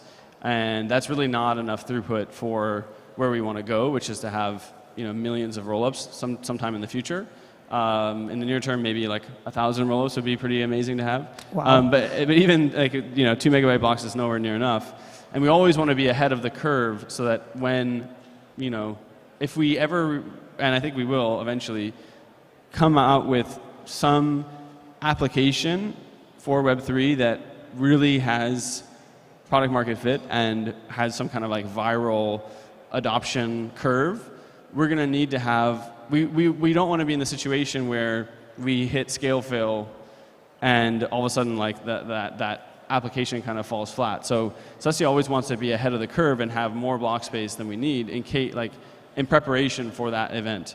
And so we're scaling, our current protocol can scale to about like 4 to 8 megabytes. So we can scale further from where we are, but we want to get to, our next sort of milestone is to scale to about 100 megabyte blocks. Or like, this is with KZG commitments, or? No, so we don't have KZG commitments. We have just erasure coding and fraud proofs for the encoding. So that's a big one, is like scaling the block size. Still pretty complex and pretty cool. Yeah, so the scaling the block size is a big one. We're also adding pruning, which will make the nodes lighter to operate and run. Because if all the nodes have to store all the data, the history of the chain, then like with such big blocks, you start to have a very heavy chain in terms of storage, not state, but like storage. And so pruning is going to be a really big improvement. We're doing small things that make the networking for sampling more efficient. But I would say probably the coolest thing that we're actively working on, there's an active CIP for, is adding a ZK verification functionality to the base layer. And what that does is, because Celestia doesn't have any execution natively on its chain, there's no way to bridge the TIA token into rollups in a trust minimized way. It's like Ethereum has smart contracts, so you can actually have these trust minimized bridges with rollups, and Celestia doesn't have smart contracts. And the reason we don't have smart contracts is we don't want to have state and execution and all this heaviness on the Celestia L1. We want to be as minimal as possible. And we can achieve that. We can maintain the goal of being minimal while enabling a trust minimized bridging and some other interesting applications by adding the ability to verify ZK proofs on the Celestia L1. So you could have like these ZK bridges essentially between the L1 and the broader ecosystem. This could also enable interesting use cases like restaking, and so it'll be interesting to see how people leverage that. But I think that's like the last missing piece to make Celestia as like this really universal and like fully expressive base layer while still being so super minimal. That makes sense. You mentioned pruning. I'm curious, does anyone here know much about vertical trees or some of the work like that's been talking about? Yeah, like I think recently people have been talking a lot about pruning, right? Like Ethereum's going this vertical tree approach where you have a polynomial commitment in your trees, so you don't need to actually store individual data. Maiden and Aztec are thinking about like this nullifier pruning thing where, so we have like 2 trees instead of 1 state tree, like it's a UTXO model, right? It's like you create a transaction, it creates data, you destroy some UTXOs, the destruction lives in a separate tree, so you have more privacy set. But like that means your state is just gonna keep growing massively. I think Arbitrum had this really interesting approach of, I think it was Pure Research, where they said, we will just, like, if you haven't interacted with the chain for a few years, we'll remove your state from Get, or whatever your execution client is. And before you can interact again, you have to hit refresh, basically. You do a transaction, refresh your state into Get, and then continue. What model works for you guys in pruning? Because it's a vast design space. Yeah, so sort of what you're describing is more of like state expiration or state pruning, and the nice thing about Celestia is that we have very little state. We're like Bitcoin, where there's just account balances essentially is the extent of state. There's no like contracts or contract state to store. So the pruning that we do, we hope that we don't ever run into a place where the state becomes so big that we have to worry about that. Maybe that could happen in the future, but the pruning that we do is more the history of the chain pruning. So you don't, and it's similar, like Ethereum is also... Node? So, or yeah, exactly. So like a lot of protocols like Ethereum or Bitcoin, the full node software stores all of the chain history. And in Celestia, that was the case, but now we want to prune after a certain, basically I think 21 days or something. We don't want to store any of the history beyond that. Or it's optional. You can configure your node to be an archival node and store all the history if you want. But by default, it's just removed after a certain period of time. So that means that because imagine if you have 2 megabyte blocks every 10 seconds, for 21 days, that adds up pretty quickly. Now if you start having 100 megabyte blocks, that really starts to add up. So, yeah. But also I also want to mention that in Celestia's case, you don't always, in order to verify the chain, you don't have to run a full node. You can run what's called a light node, and all the light node does is it samples a very small, like less than 1% of the block data, and that's all that you would need to sample and store if you're running a light node. So that's also still very light. But even on a light node, if the chain is long, it can add up to a lot of data. That makes sense. How much time do we have left, actually? We have 5 minutes. Do we want to open up to questions? Yeah, let's have some questions. If anyone has If any. people have questions. All right, everyone has it figured out. Wow.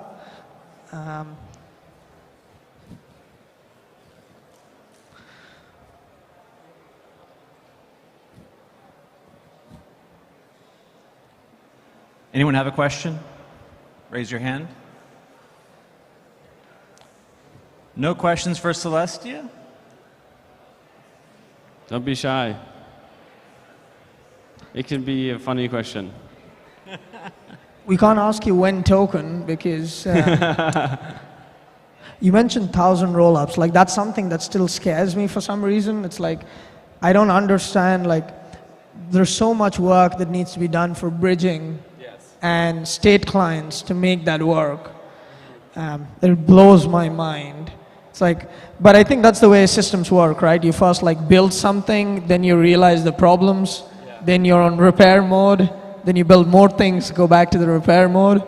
But I'm interested to see how that space evolves. Yeah, I think there's a lot of actually very valid criticisms of roll-ups and the modular stack today. But the thing is that all of the problems have like known and tractable solutions. And so to me, it's only a matter of time that all those problems get solved. And when they are solved, the modular stack will just blow everything else out of the water. But it's true that today there are still problems like this, like the proofs like for rollups are not great. Like ZK proofs are actually making a real like an extreme amount of progress, but they're still lagging behind and expensive. But like the progress has actually been way faster than I think anyone anticipated. The bridging, I think like ZK proofs will also make bridging a lot better, but bridging and interoperability, especially from the user experience side of having different accounts across different chains or having transactions that have to touch state on a bunch of different chains, like those things are still not very good. But there's a lot of interesting stuff, for example, happening in the Cosmos ecosystem that demonstrates ways to solve these problems. And so I think like, yeah, 1,000 rollups sounds really scary. It sounds like a UX nightmare. It sounds like all these things, but like to me, it's a matter of time before all that gets solved, and we don't think about it that way. Yeah, that makes sense. I think. Do you have a question or?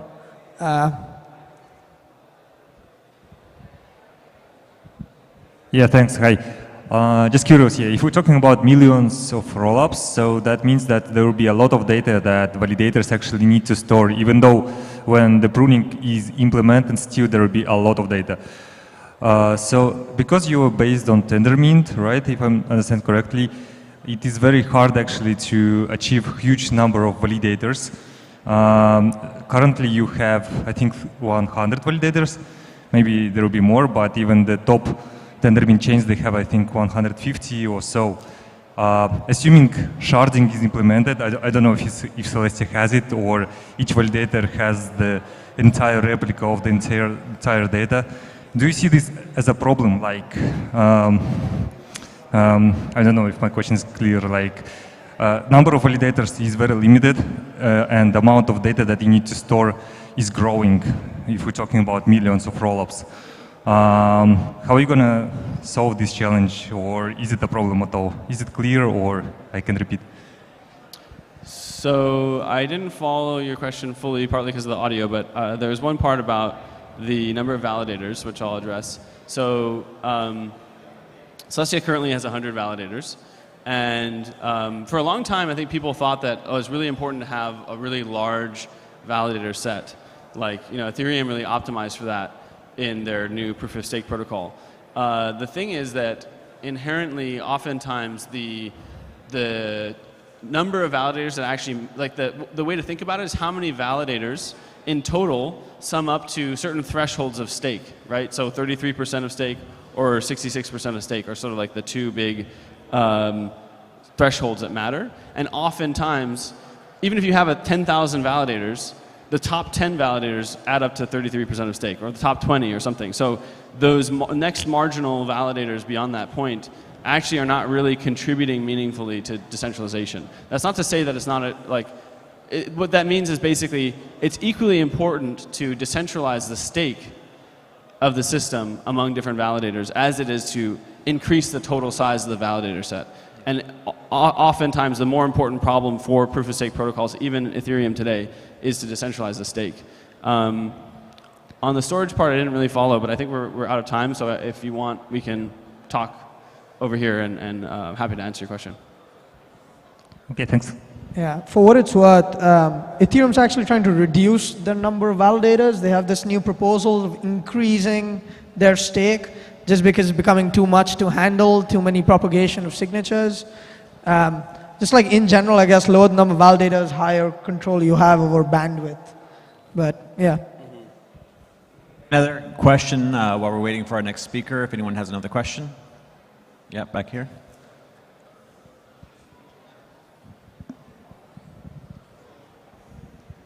Hey, Nick, thanks. This is actually kind of a funny question. There was like a narrative going on earlier this year. Is it true you hacked the CIA when you were 12?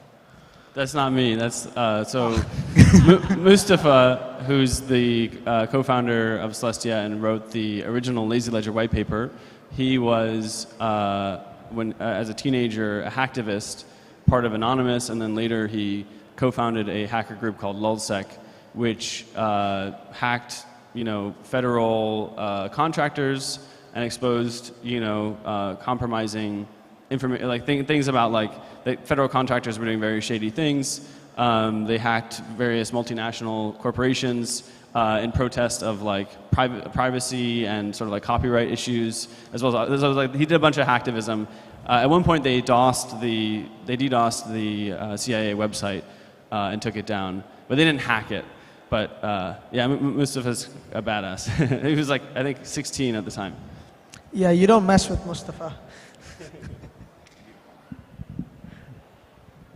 All right, any final questions?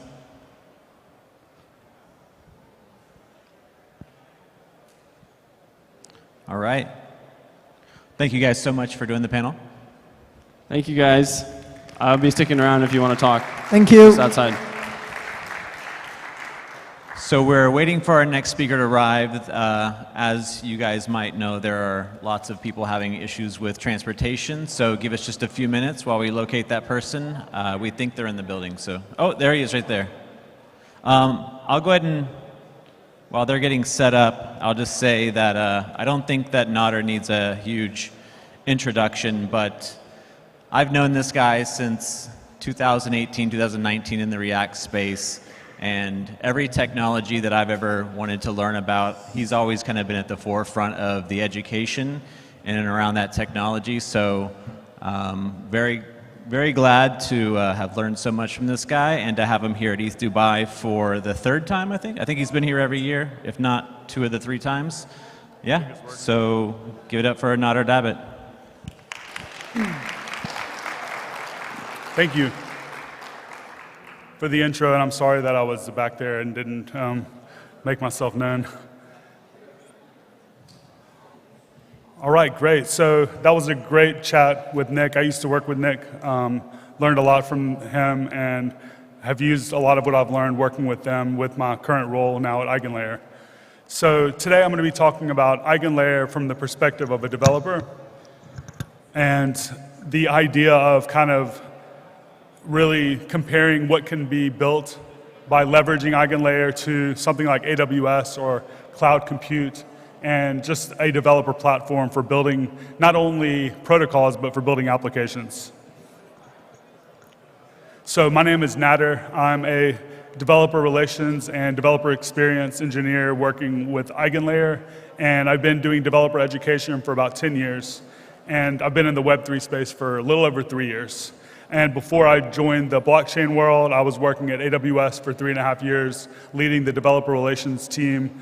As the main tech that we worked on was full stack cloud. So we did all of the mobile SDKs, all of the web SDKs, and we integrated with all of the cloud technologies. So most of my experience has actually been around application development and full stack development.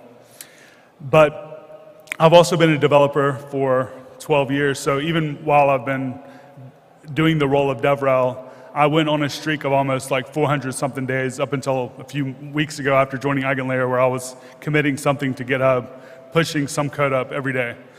So I like to build stuff.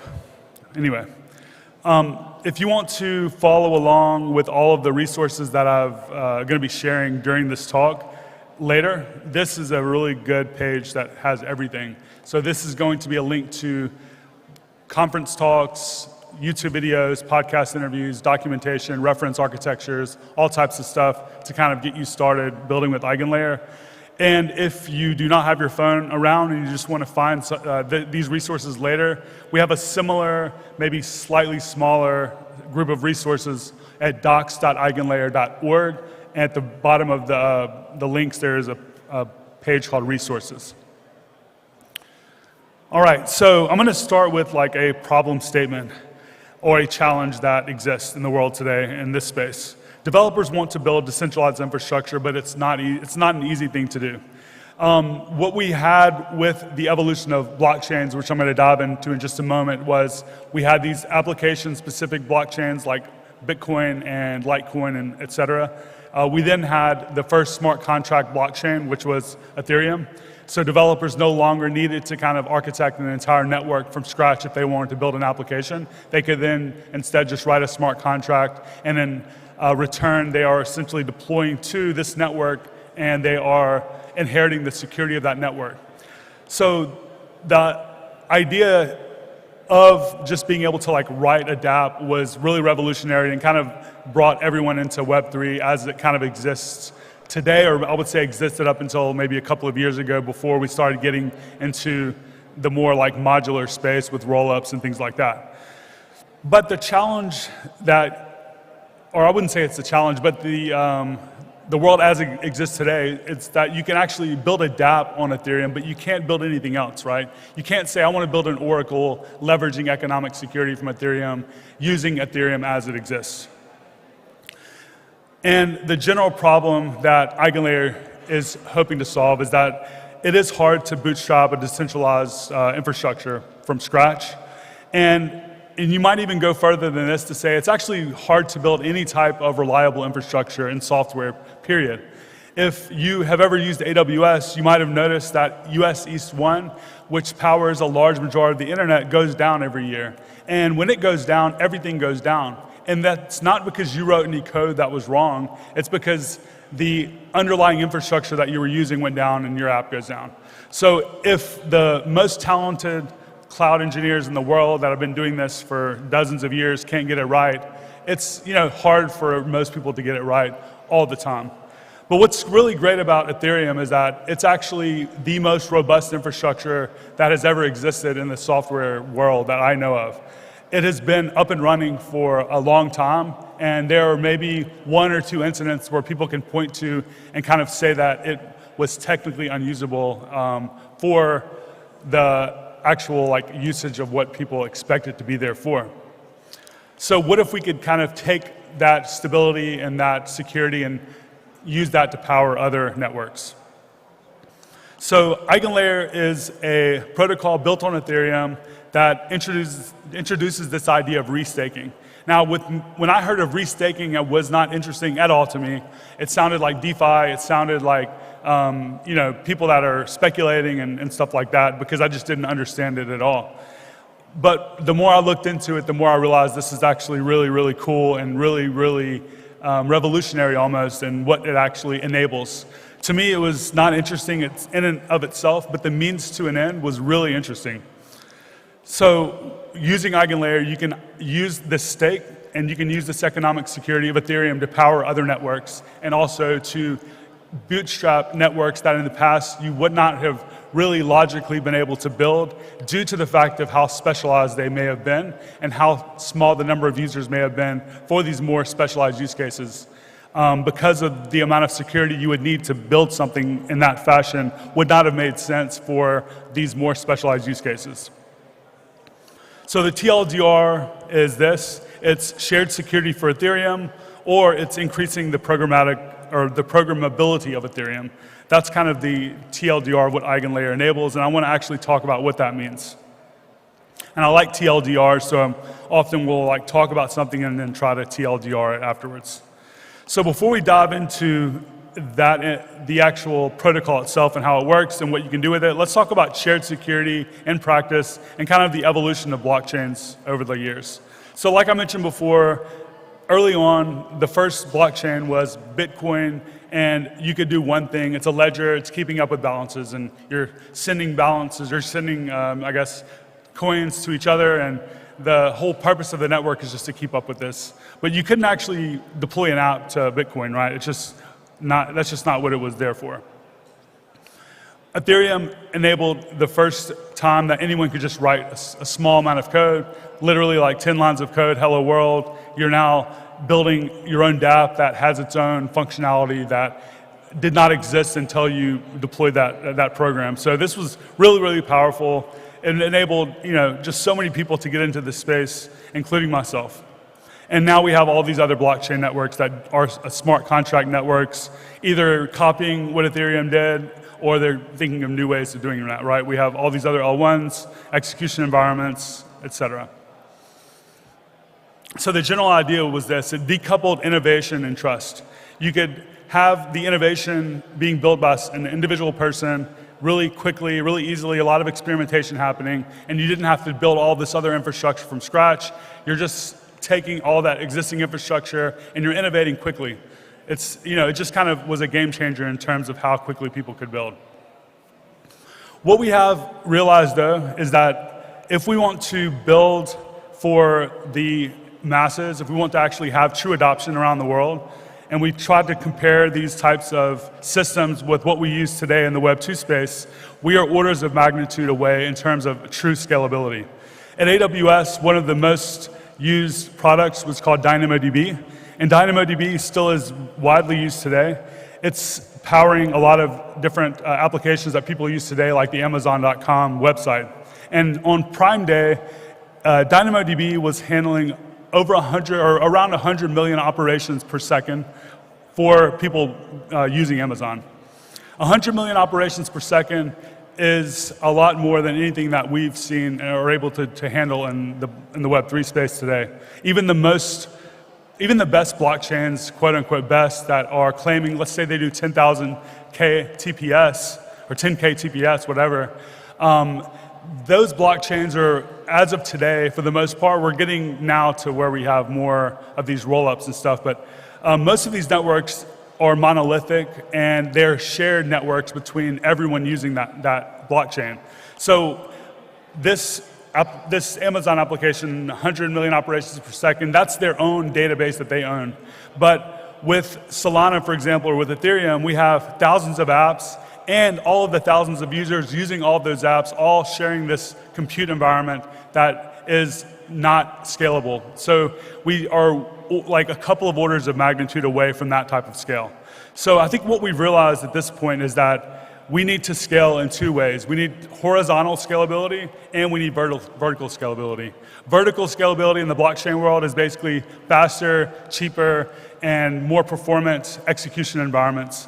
And the horizontal scalability is taking these faster execution environments and letting people deploy them as application-specific blockchains or rollups. And then in the future, we hope to have interoperability between all of these different networks. So then people can maybe start by building their blockchain app on a shared network. They have this community and this distribution built into that network, maybe, that community. And then once they get users, they might decide to go and build their own rollup or their own app chain. So in 2020 and 2019, Ethereum realized this and kind of switched to this rollup-centric roadmap. Celestia came around, introduced and this idea of data availability. We're now seeing the modular blockchain thesis kind of play out in practice, and there's tons of stuff happening in this world today. The interesting challenge, though, that we now have is that there is a lot of other infrastructure that is needed to facilitate these rollups. We need new and different types of oracles. We're now seeing people take the very highly intensive compute and turn those into these individual coprocessor networks that are another decoupling of a piece of the infrastructure, kind of how data availability layers were decoupled. We're now seeing these coprocessors also being decoupled.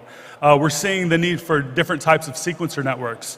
We're seeing a lot of more specialized networks that need to exist, but they don't really exist yet. So people are building tons and tons of new networks, and they're all starting from the same starting point. They're building these networks from scratch, or at least they were in the past.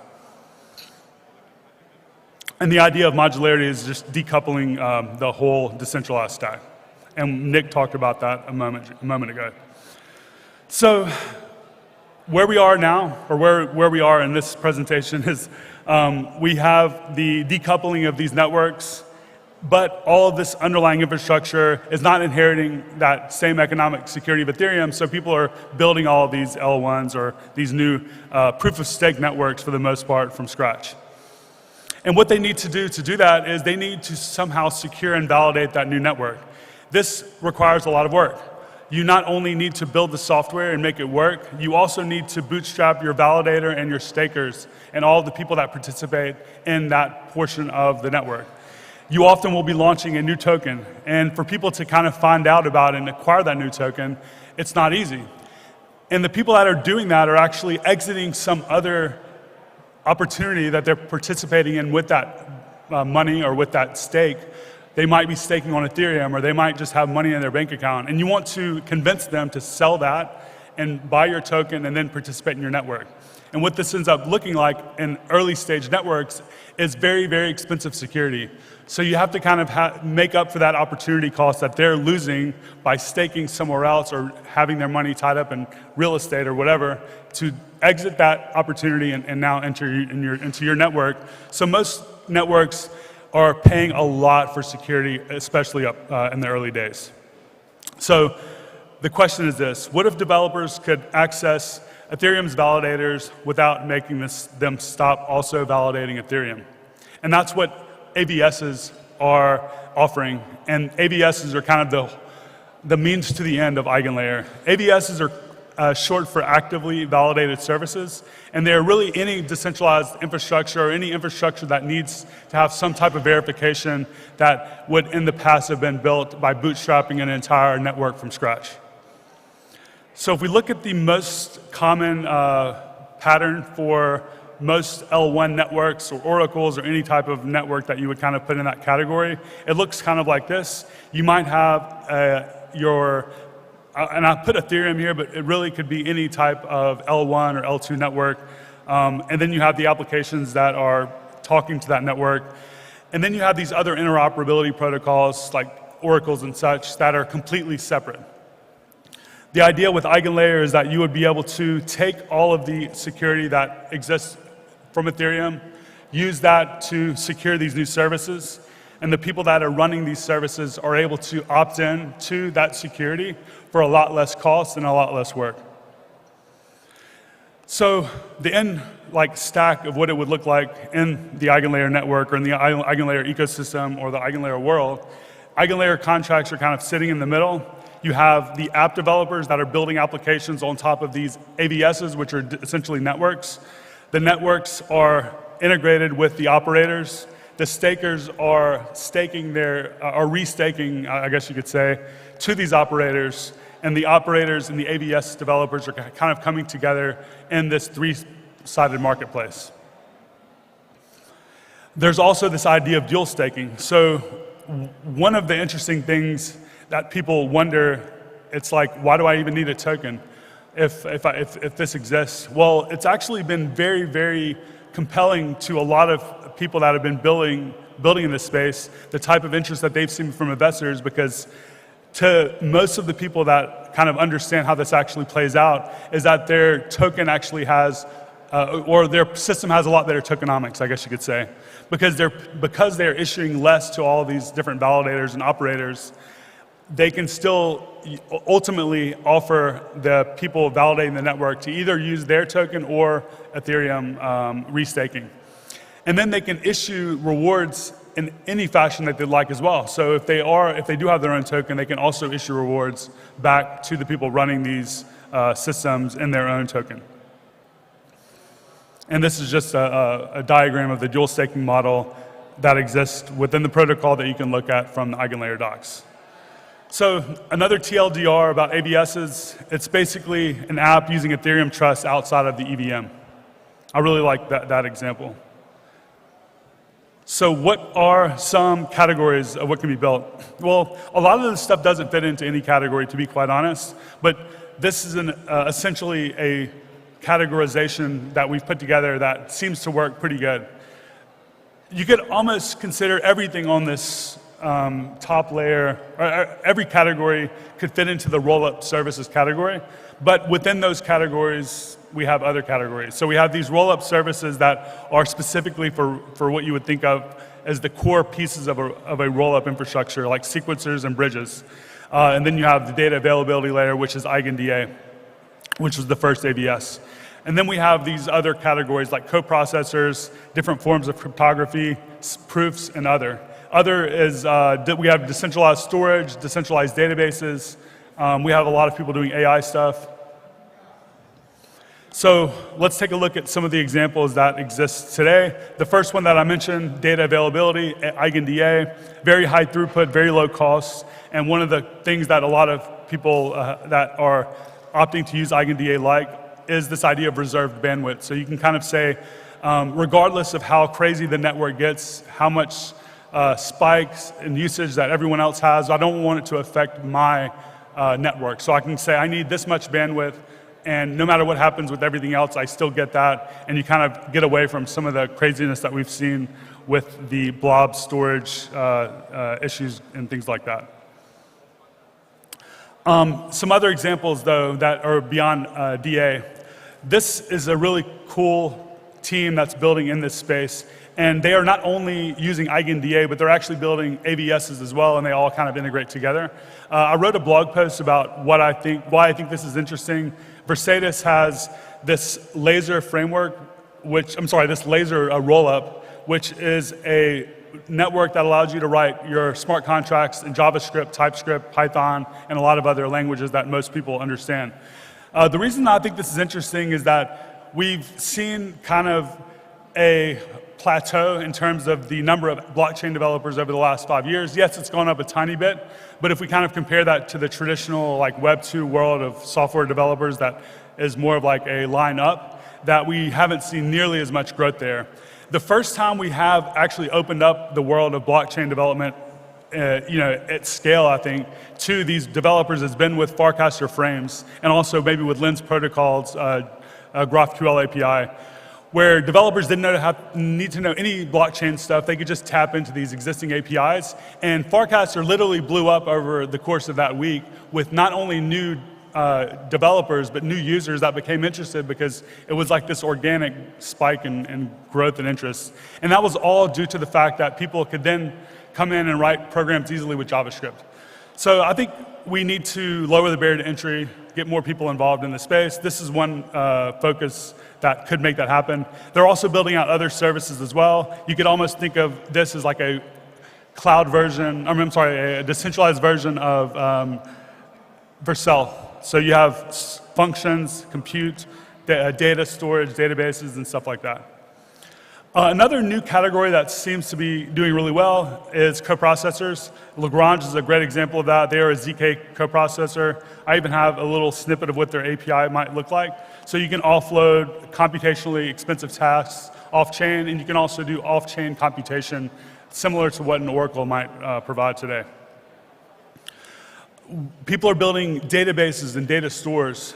So we have seen people building things like IPFS pinning services or Arweave-like protocols. And then we have OpenDB who are building this SQLized, this verified SQL database on top of EigenLayer.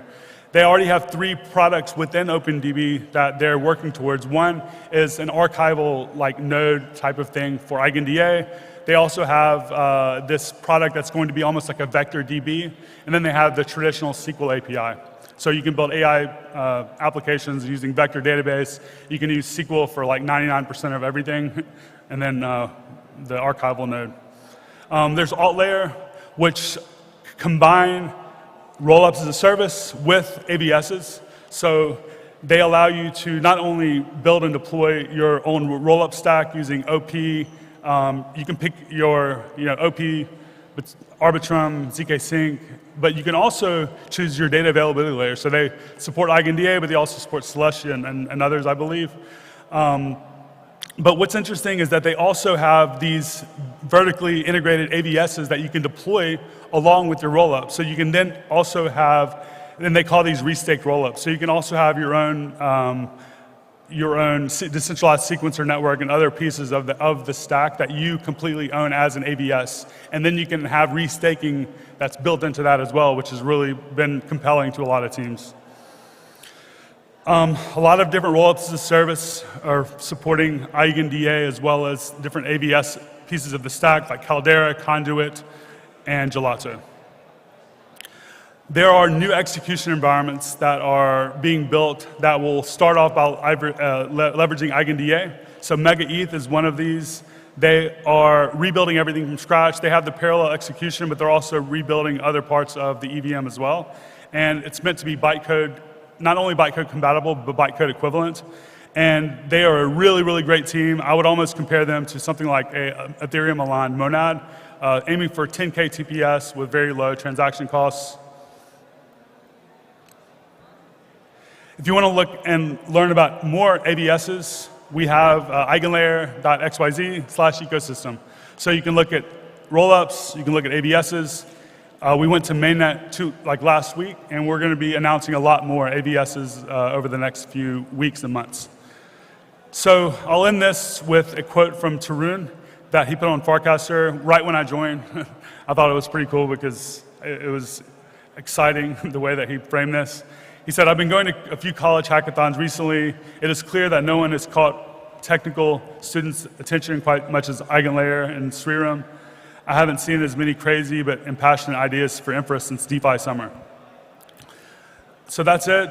If you want to learn more, come talk to me, and I'd be happy to chat. I'll be here today and tomorrow, so thank you.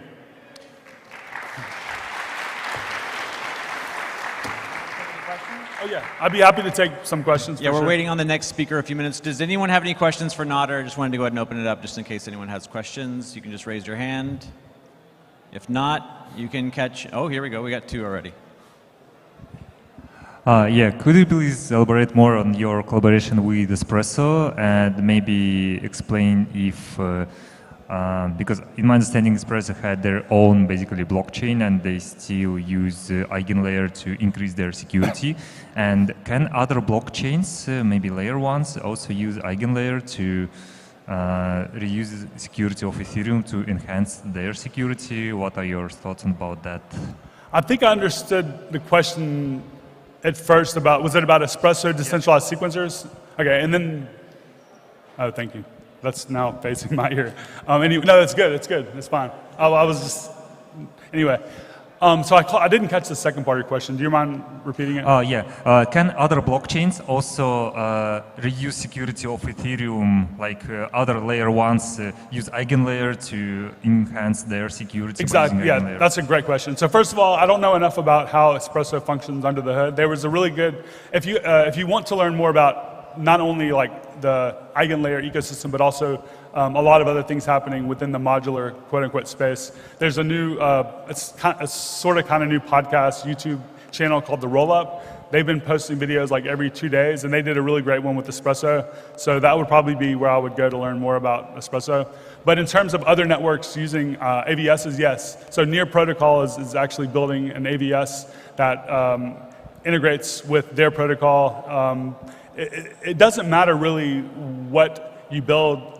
It's really kind of hard to theoretically like understand the main difference between where we were before versus where we are now with how this all this stuff works, because you literally have no dependency on Ethereum at all in the application of the protocol itself. It's just the mechanism for securing that is how it's integrated with Ethereum, but beyond that, you can build anything. So we have people building with like Move VM. We have people building in completely different ecosystems like Near. And yes, you do not have any coupling of Ethereum at all. So. Yeah. Hey there, Farhan from Maple. Really loving what you guys do. I think this is like very Ethereum aligned and cool. My question is more around the economic modeling of things. So if I understand correctly, the incentive to restake is you'll get extra yield. And operators opt into different AVS services because they'll generate extra yield through using these AVS services. So what are you seeing in terms of like the economics of like some of the new AVS services that have come online? EigenDA might make sense if, you know, token, so when token, but what about like an Oracle, for example? Like how would they generate enough to have a token to then incentivize via their AVS these operators to actually justify running the Oracle through the AVS system, through Eigen, versus like just Chainlink using that directly, for example. So curious if you have some thoughts on that. Totally, that's a good question. I think the main difference is more like, okay, if I'm building a dApp and Chainlink supports my use case, then I probably just will use Chainlink. I think the people building Oracles right now are building more specialized like use cases. For example, if you want to easily have an Oracle that supports your brand new rollup, I don't think Chainlink plays well with that. They're very hard to have support to the best of my understanding, and they're expensive even for them to support some of the new networks. So some of these other networks are actually, more just gritty and trying to get business, and they're giving support. So like, you probably wouldn't, I would say, choose between building your own Oracle or using Chainlink. You would instead use Chainlink or use maybe one of these other Oracles that happened to be built on EigenLayer. How is that security going to be paid? Well, I mean, just like Chainlink's model, they launched a token, and the token has some type of utility maybe. That's really up to the AVS team to figure that out. But in the terms of the stakers themselves, like, you can choose which operators that you want to stake to, and you can kind of understand your risk tolerance based on how many things they're securing. So I might just say, I want to go stake with this operator who's servicing 100 different AVSs, and I'm going to get 101 rewards because I'm yielding from 100 AVSs and Ethereum, which also kind of possibly puts me at a higher risk tolerance because I'm now at the, if anything happens with any of these 100 AVSs, then I kind of have some type of, slashing that could happen in the future. But you might instead say, okay, I trust EigenDA or I trust this other 2 or 3, and I'm going to stake with an operator that only supports a handful of different AVSs, and I'm still yielding like from 5 or 6 different protocols, but I have less risk. So that's the way I look at it. All right, any last questions? All right, super excited about EigenLayer. Thank you so much, Nader. Thank you. So we're trying to get our next talk from Mike Siligads. He should be here any moment, so if you want to hang out, hopefully he'll be here in the next 5 minutes or so. Thanks.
All right, so we have Mike in the building. Mike will also be on our panel, our restaking panel coming up.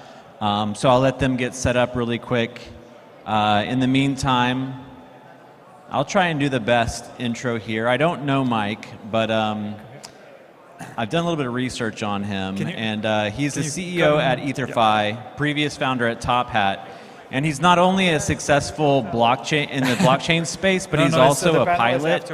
And fun fact, he flew his plane the first leg of the trip to Dubai, not the whole way, because it's like I don't know if it's a Cessna or not, but it's Cessna size. So he's a pilot. Check out his Twitter.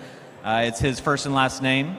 So he's going to be speaking on DeFi for normal people, and just give them a minute to get set up. And then after this will be our panel on restaking with Felipe DeFi, Vyas Krishnan, Mike, Tarun Chitra, you guys know who he is, and Nick White.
Okay, perfect.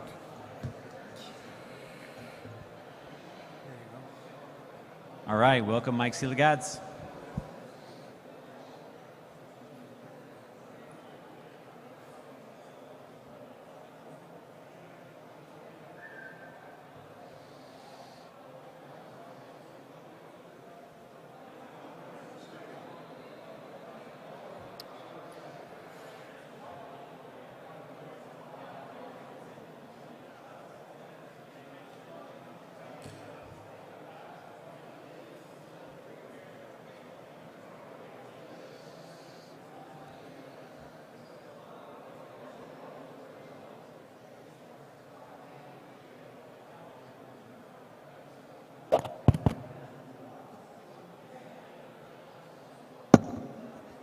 Check, check. Okay, all right.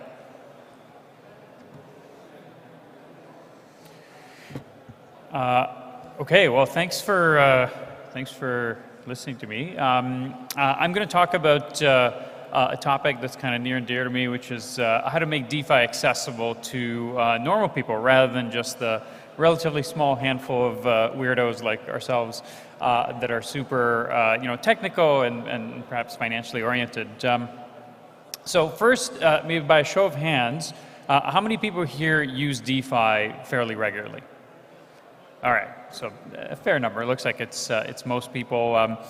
And so another question, when you use DeFi, whether you're using MetaMask, hardware wallets, however you use it, do you feel safe and comfortable? Do you feel like you press that button and you're like, yeah, I know I'm not going to get rugged? Wow, almost nobody. All right, yeah, and that's typical. I mean, that's how I feel every time I use any kind of DeFi app. I click the random hex transaction that shows up on the wallet, and hope I don't get rugged. I mean, if you're putting thousands of dollars in, maybe it's not the end of the world, but can you imagine the stress of deploying millions of dollars or hundreds of millions of dollars by clicking buttons that way? Suffice it to say, DeFi is not a very comfortable place for normal people. When even fairly technical people like ourselves don't really feel safe and comfortable using it. So what I'm going to do is first of all, walk through a 100% real conversation and interaction I had in trying to help somebody onboard onto DeFi, onboard onto crypto. So what happened recently is, I was talking to a friend who is a fellow startup founder about all the great things that EtherFi is doing with liquid staking and all the degen stuff that you can do in crypto with the various investment strategies, loosely speaking, that are available out there. And and this is a pretty sophisticated person. So he's about my age, so not super old. He ran a software company. He sold it, made tens of millions of dollars. So this is a pretty smart, sophisticated person. He's a developer. He spent most of his time coding. This is probably is outside of the category of a normal person. But even with this person, the journey that I went through with him, trying to get him to deploy capital into EtherFi, I think was very illustrative of the challenge that a normal person would have in trying to participate in this ecosystem. So I'm going to walk you through what that looked like. Hopefully that's not too small. So step one. So he's excited. He says, all right, I want to deploy a bunch of capital. Step one, he has to take his fiat and convert it into crypto. So the only feasible way to do that is to get it onto an exchange. So step one, he sends it to Kraken. And this isn't a single Kraken out. Frankly, it's probably one of the better ones. But he sends it to Kraken. A week later, nothing. The funds haven't showed up. He emails them, no response. Doesn't know what's going on. So he sends me a message being like, hey, did I just get rugged for $5,000? Is this the crypto experience? So he naturally what he does is he looks at another exchange. He's Canadian, so Wealthsimple is a famous Canadian thing that people use. So he says, all right, I'm going to try another one. So he goes to Wealthsimple and tries to buy ETH there. Thankfully, he's able to get his money into that exchange more easily. But as soon as he does that, he says, okay, well, once I get it into Wealthsimple, how do I get it into MetaMask? What's the process of actually, connecting MetaMask to this hardware wallet, which I told him that he ought to use. So he starts, trying to figure out that whole process. At which point he realizes that with Wealthsimple, they charge a 2% transaction fee, which was not, obviously advertised when he signed up on it. So he realized, all right, if he wants to deploy $50,000 or $100,000, it kind of becomes ridiculously expensive. It's not really practical for him to deploy more capital. So now he's like, all right, well, probably I can't use Wealthsimple anymore because it's not really feasible for large amounts of money. So after then going back to Kraken, getting on the phone, trying to figure out what was going on, finally the money showed up, only to realize that now he's been charged $150 transaction fees, wires, fees, whatever random bullshit fees are attached to trying to send money somewhere. So even before getting into crypto, he's been hacked and slashed by random fees and money getting delayed, and even trying to connect into this this DeFi ecosystem. That alone, for most normal people, would be enough to kind of stop them from continuing. So great. Now he's figured out he's got his crypto. He purchased his ETH, and then he's trying to figure out, all right, how do I transfer it from MetaMask into Trezor, which is the hardware wallet that he purchased. So that sounds almost like a weird question. Well, no, Trezor is just you can use it with MetaMask, but that's not obvious, right? To a normal person that's trying to figure this out, they look at MetaMask, they look at Trezor. These are two different things. If it's in Trezor, well, then it's probably not in MetaMask. So that was a whole other source of confusion for him. Finally, all right, he's figured it out. He's like, oh, so MetaMask is still the thing that I can use with my hardware wallet. He's got the crypto in the right place where he can now at least begin to deploy an EtherFi. And I'm using EtherFi deliberately as an example because I don't want to talk about other protocols, but honestly, EtherFi I think is generally known as being relatively easy to use. Imagine if you guys are familiar with some of the more exotic protocols out there, like let's say Pendo or something like that, multiply this complexity by 10. So he connects his MetaMask to the Trezor. and then deploys 1 ETH onto EtherFi. And so, I guess a UI issue on our end in terms of communicating what is actually going on to a user. He thinks, okay, so I took my ETH, I put it into Liquid, which is our DeFi strategy vault. So in order to do that, I had to pay I had to do 2 transactions and pay $5 and then $10 to actually deploy. This seems like kind of bullshit. So that's just the fact that you even have to do 2 transactions, one to approve and then one to actually do the deposit, is like this kind of weird and confusing thing. Like you don't do that with, if you're trying to like buy a cup of coffee, right? Or even make an investment. You're not like, okay, approve to use my credit card and now approve to actually buy the coffee. Then another UI issue, he deployed into this Liquid DeFi strategy vault. And so he's like, oh, but it's not staked anymore because I took it from staking and I put it into Liquid. So it's not obvious to him that it's actually staked. So I'm explaining to him, no, it's still staked. Don't worry about it.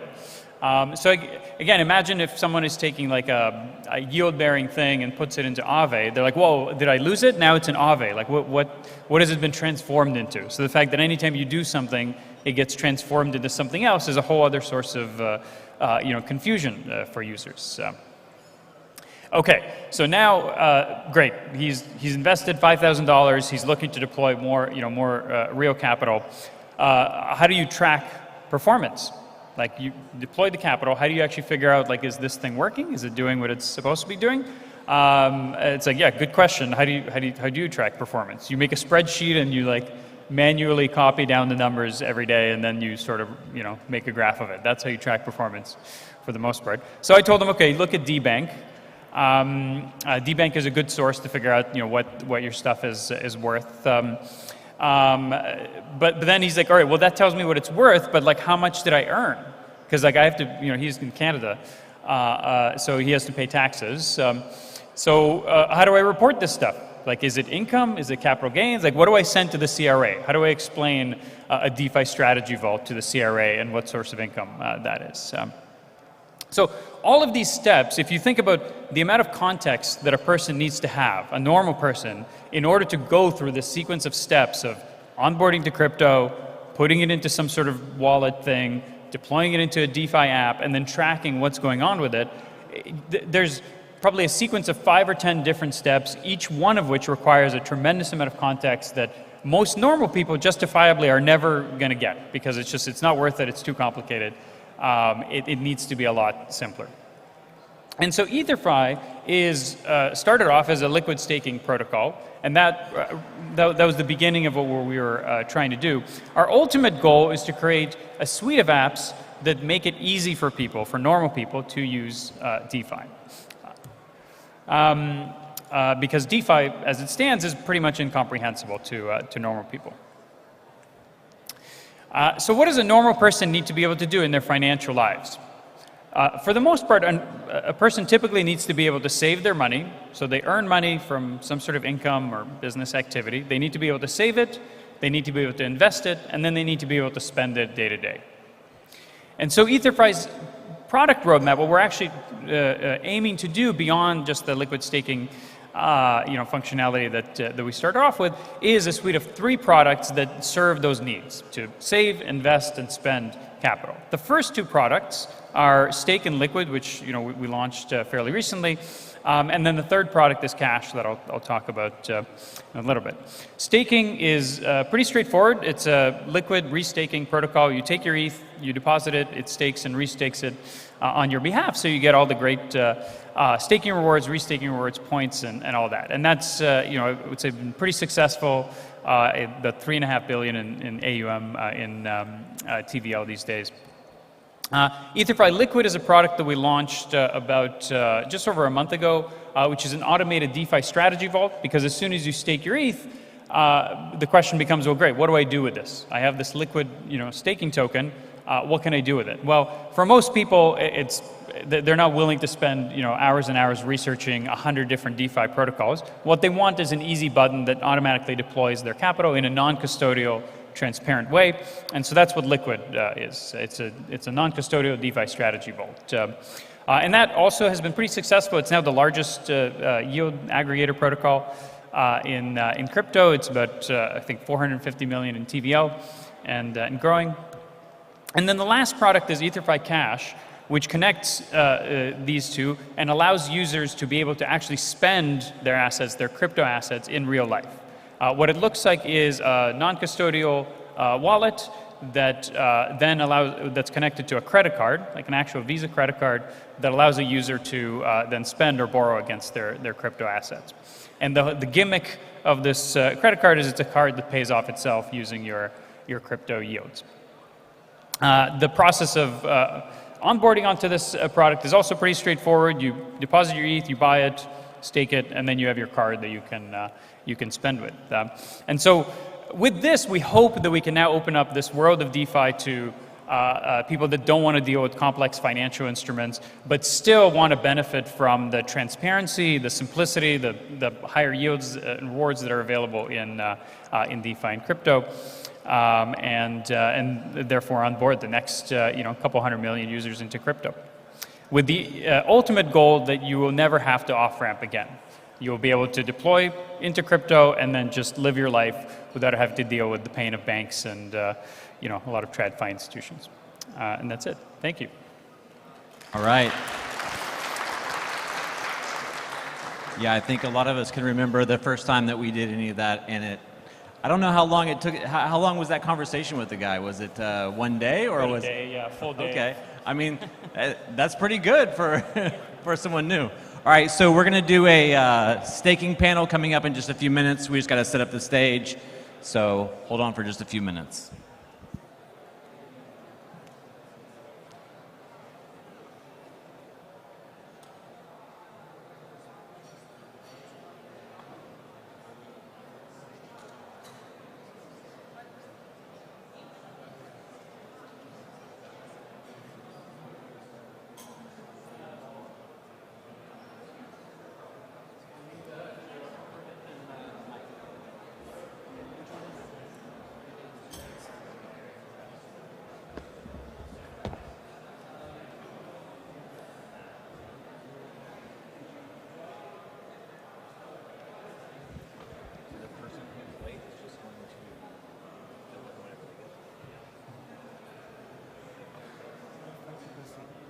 What's that? 5 people. Yeah, 5 people. I got the fifth one here.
So we'll be starting the staking panel at 3:35, everybody.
Okay.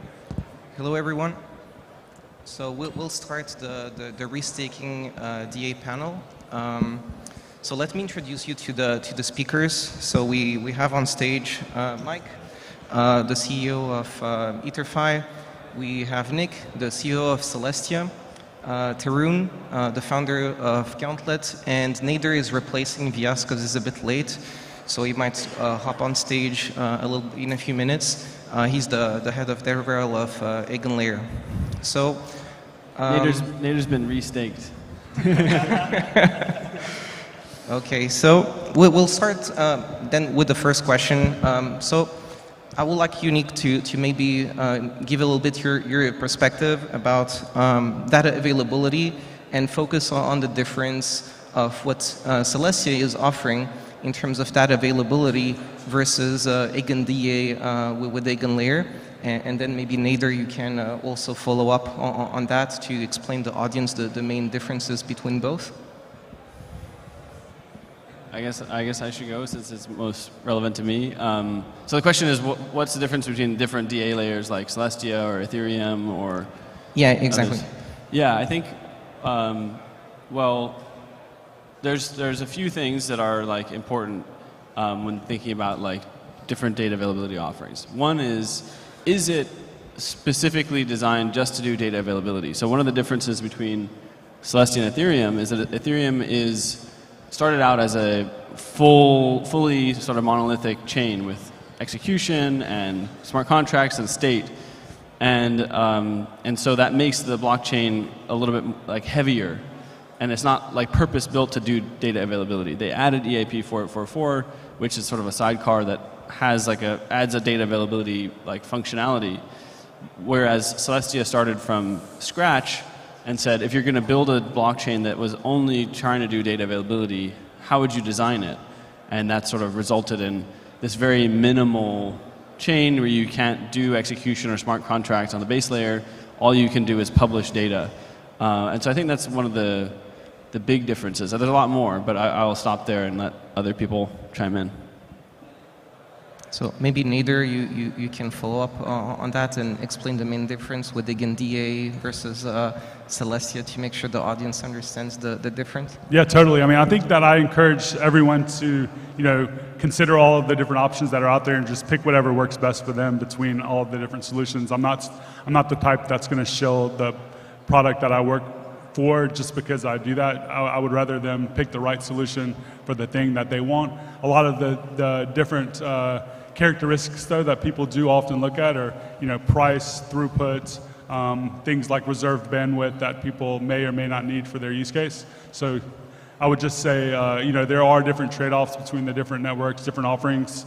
Look at what you need for your product, choose the right product for the right job, and realize that, I feel like data availability, and I may be curious to hear what Nick thinks about this, is ultimately like starting to become somewhat of a commodity in some sense. And it's also not as tightly coupled to the rest of the system as maybe other pieces are. So you can often even kind of switch depending on how your product is built with different data availability layers in the future if you choose to do that. So that's just my general brain dump.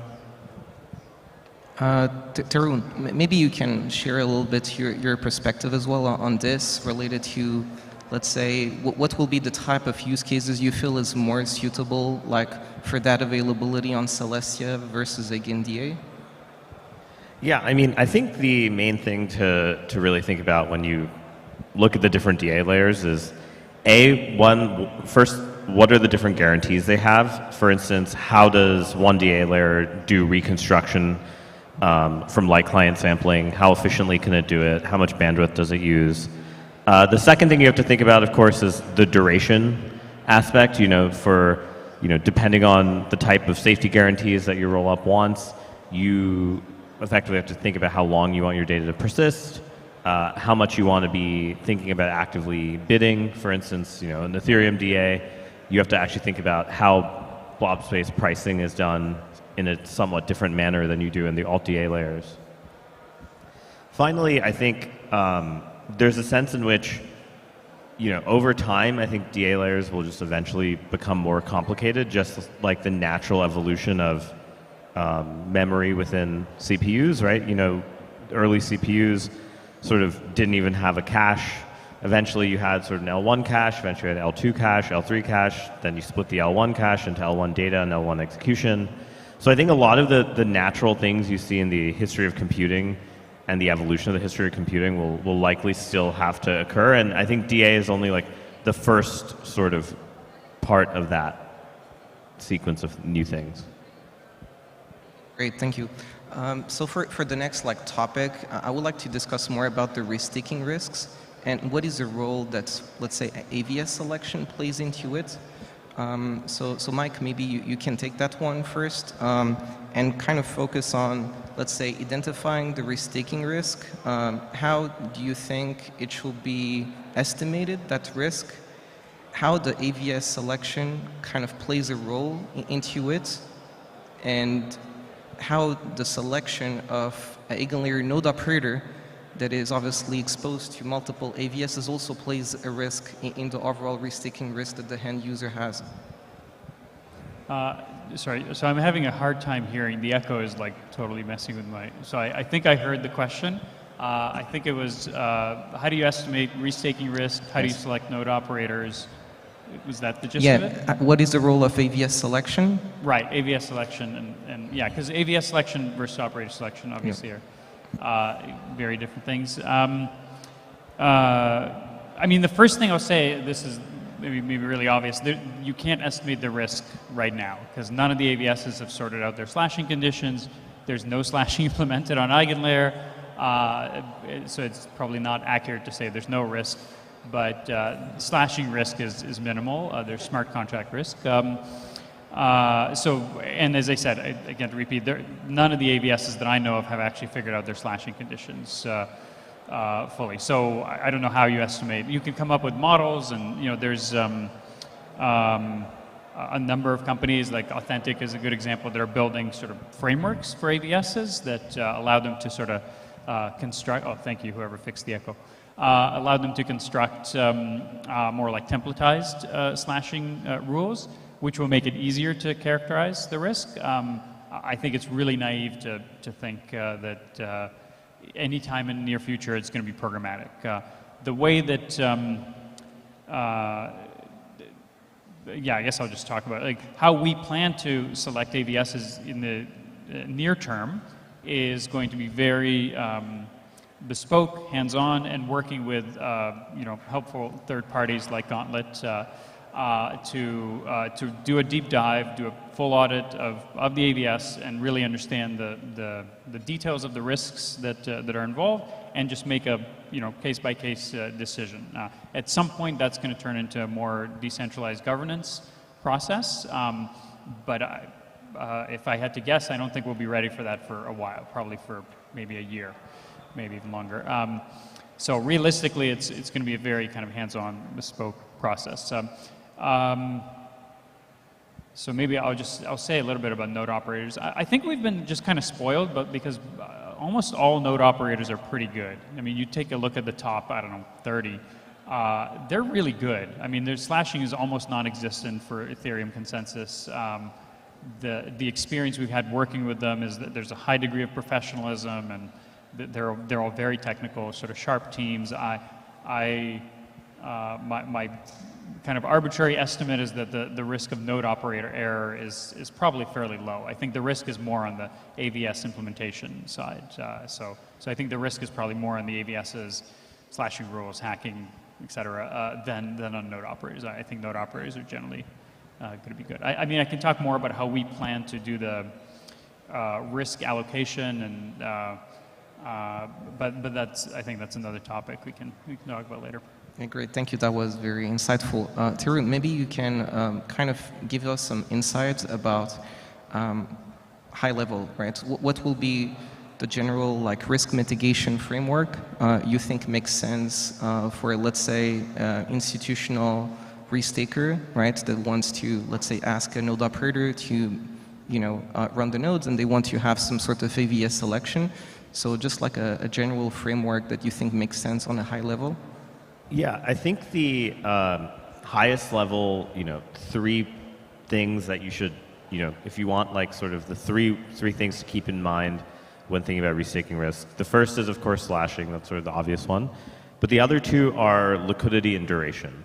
So the liquidity risk is effectively, you know, if I have to withdraw, I want raw ETH, I want to do a withdrawal. How long does that take? What's my expected time to withdraw?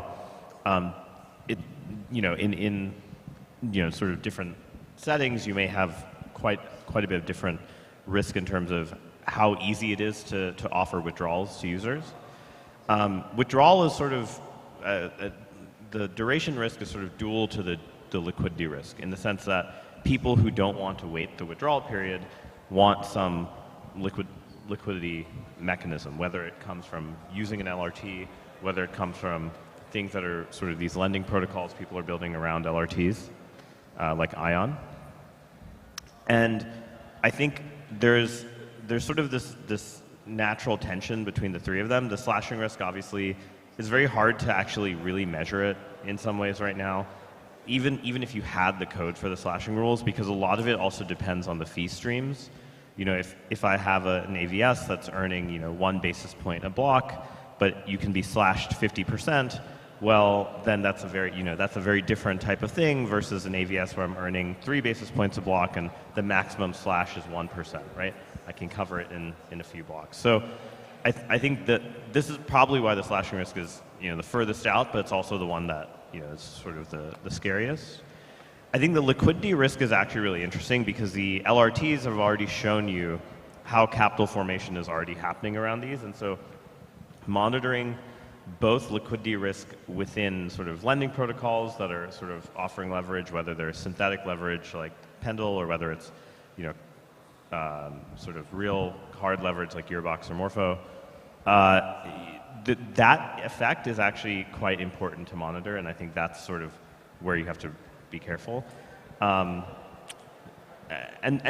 yeah, I think if you look at LSTs, one of the dominant advantages for Lido when they started was they had this insane liquidity pool due to kind of the timing of when Lido launched relative to Curve, but also B, Lido had very good withdrawal semantics, so it was very easy for users to enter and exit.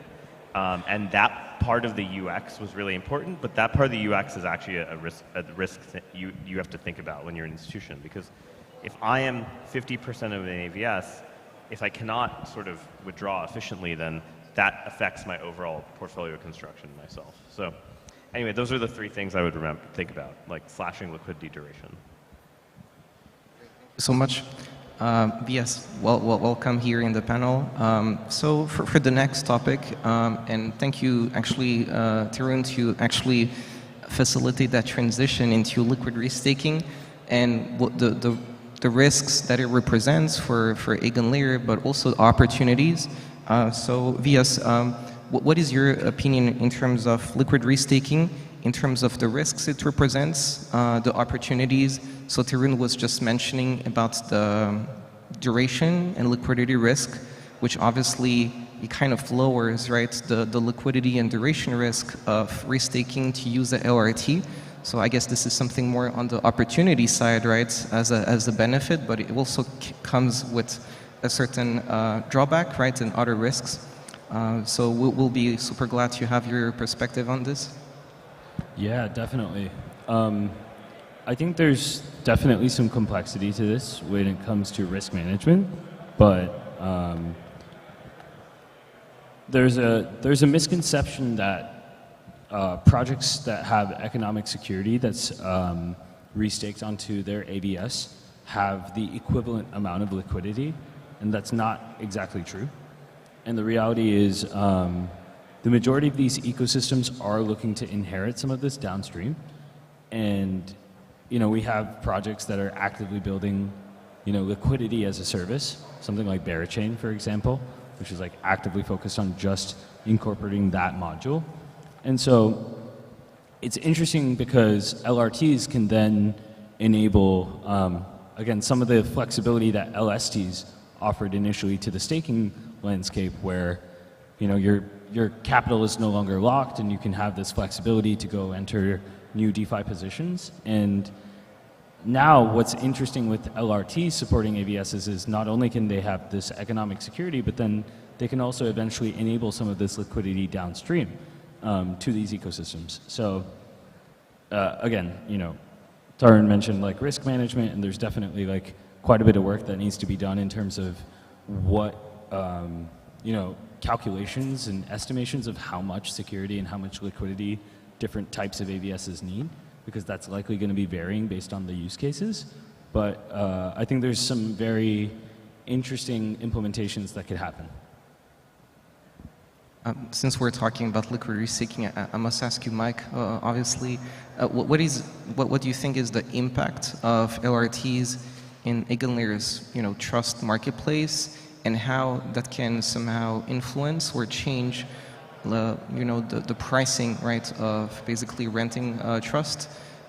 We'll be very glad to get your perspective on this as well. And for instance, like, do you think LRTs are making it actually cheaper, right, for basically protocols to kind of, you know, rent trust from EigenLayer because of the fact they are LRTs and native LRTs, and it reduces the liquidity risk? And how do you think that actually impacts the whole marketplace? So again, I'll repeat the question. So you're asking how do LRTs impact the price of renting trust by AVSs, other services?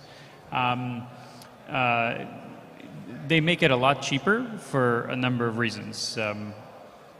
For one thing, there is, for all intents and purposes, an infinite amount of ETH available for security. I say that because, you know, for whatever it is now, $14 billion of ETH security available, largely because of the speculative, you know, mania around LRTs and points farming and all that.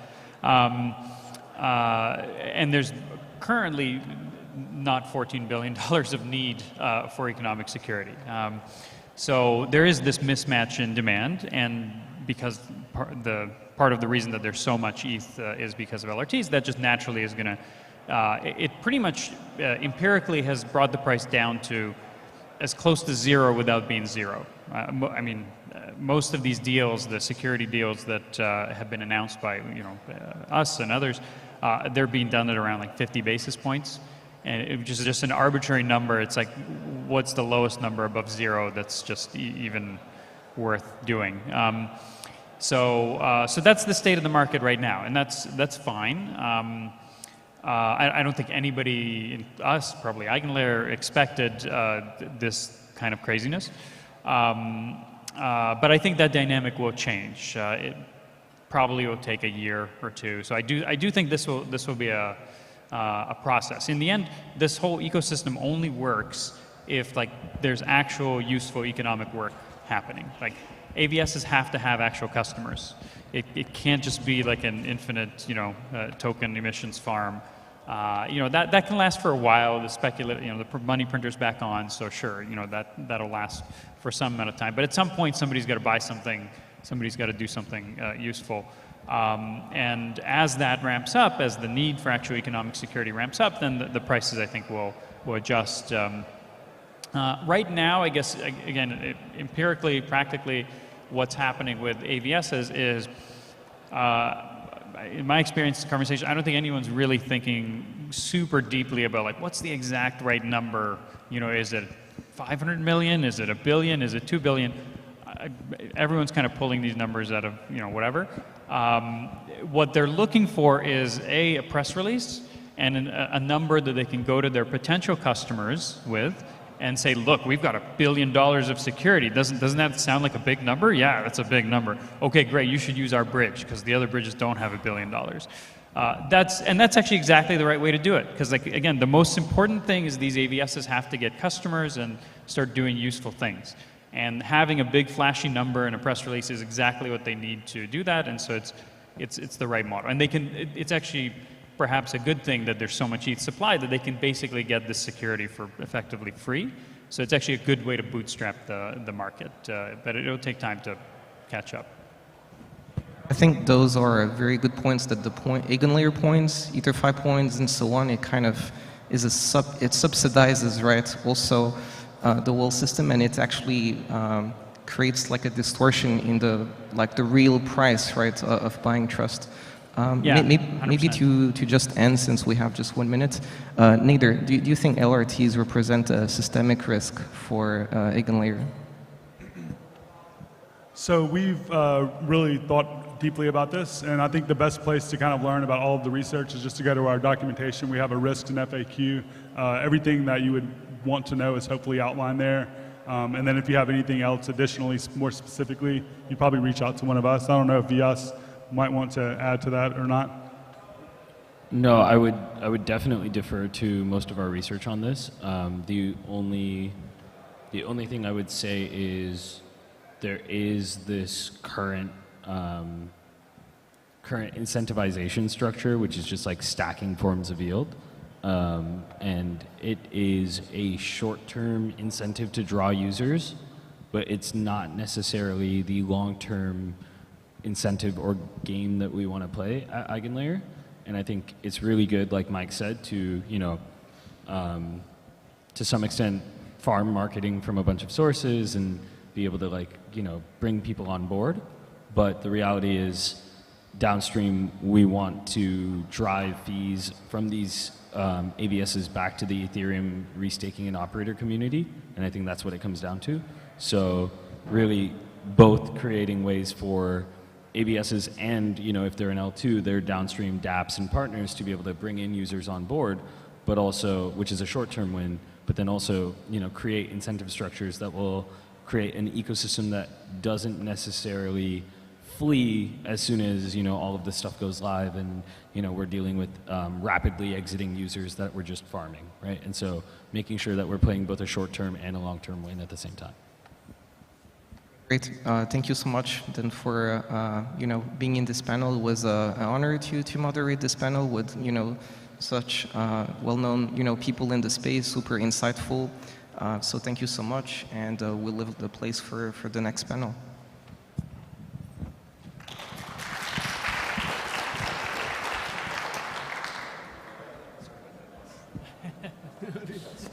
Dude, yeah, that's the story of the week. Yeah. Thanks, man. You're welcome. Very good. Oh, yeah, for sure. Glad you get making it happens. Thanks, man. Hey, thank you. Yeah, for sure. Are you a co-organizer of the conference, or are you like the MC?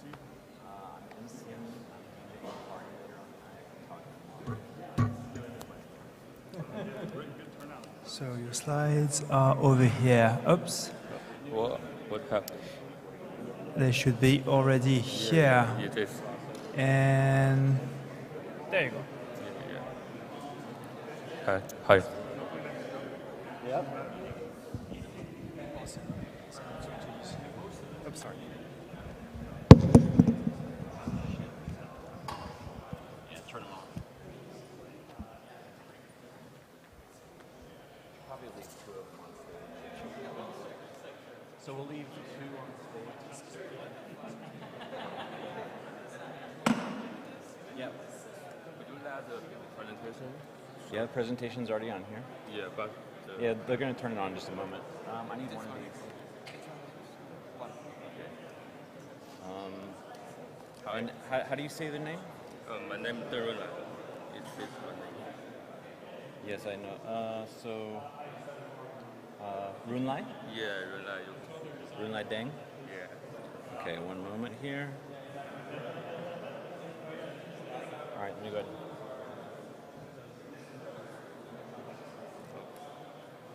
All right. So our next speaker coming to the stage is Runlai Deng. He's going to be talking about XDPOS 2.0, the next generation of Xenfen, deleted proof of stake consensus mechanism designed to improve scalability, security, and efficiency. Go ahead and give it up for Runlai. Hi. Thanks, everyone. My name is Runlai from IDC Portal team, and I'm very happy to do the presentation today. And today I will introduce what is IDC and what the future plan of IDC. And let's see the agenda. And first of all, I will do what is IDC, and the future plan of IDC will contain IDC 2.0 and foreign monetary and IDC subnet. And okay, what is IDC? IDC actually is launched since the middle of the 2019, and it is open source, enterprise grade, and EVM compatible layer 1 blockchain. And maybe someone would ask what special with RDC and what's different with another chain with RDC. And okay, they have some comparing RDC with Bitcoin and Ethereum. We can track if you have used Bitcoin transaction or the Ethereum transaction. Every transaction you need to cost your transaction fee, and you need to wait time to confirm your transaction. So for Bitcoin, maybe your confirmation time needed 10 to 16 minutes, and for Ethereum, maybe it's 12 seconds. But for IDC, maybe it's 0.0001 2 seconds in 2 seconds. So it's so fast. And for the transaction fee, Bitcoin transaction fee is $15. Maybe today is a little high. And for Ethereum is $10, but for IDC transaction fee is $0.001.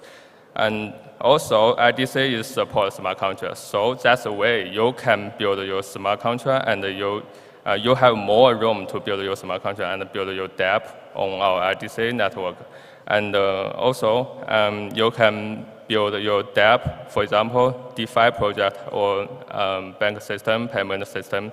And even you can build your game project, and you can get more the instantly performance and better than other blockchains. So we have a good feature for IDC, and we welcome everyone to use our IDC network. Okay, next I will introduce our IDC feature plan. First is IDC 2.0. Before that, I would like to introduce IDC 1.0. It's now the IDC consensus. And what is IDC 1.0? Actually, is we simplify the name is deposit. If you want to mint a block, you need become the validator first. You need stake maybe the 10 million IDC to the smart contract become validator, and then you can sign your signature to the block. And we can see every block you need 2 validator signature, and the block will be published. So this is a very simple and very classically the blockchain and deposit consensus. And next, in the future, we will launch our 2.0. What is 2.0? 2.0 consensus will be more secure and more faster. And we have 3 points. The point 1, we using the vault security. The point 2, we using the blockchain finalization. The point 3, we are using the foreign monitoring. And we can track about the vault security. About every block, we need the 2/3 validator to confirm our blockchain. So it's more safe. For example, if we have the 108 validator, we maybe need the 13 validator to agree on the blockchain. And if the vault number is under the 16, the block will be failed. And it will push to next block, and it will be a vault again. And about the finalization system is now we need the 3 sequential vault success block. What does it mean? For example, 100 block, 101 and 102, we are vault success sequential block. And when we have the sequential block, and 0 to 99 block will be finalization. So this is more secret. And we also have the hot stuff protocol. Hot stuff protocol will keep us blockchain more safe. And maybe someone would like to ask the hot stuff protocol detail. And next, I will introduce the foreign monitor is according to the hot stuff protocol. We can check about the foreign monitoring. it will keep our blockchain more safe. They have the 2 points. The point one, every attack must send a signature for the 2 different blocks. The point two, if attack our blockchain, his asset will be slashed. Let's see the detail. According to the hot stuff protocol, attack cannot successfully to attack our blockchain unless he controls the 1/3 master node. And the 2 attack must leave his evidence in our blockchain. So for the forensic monitor, we can keep us the blockchain more safe. And we can see no honest nodes will be framed. And then next, we will introduce what is IDC subnet.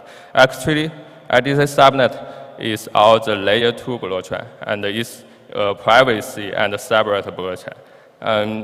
It's privacy and security and sovereignty. Let's see the detail. Actually, in the future, we will launch the many layer 2. Many layer 2 is subnet layer 2, and every subnet owner he need to deploy his transparent smart contract in our the mainnet, and he will using our the layer to fetch the all subnet header to roll up into our the mainnet transparent smart contract.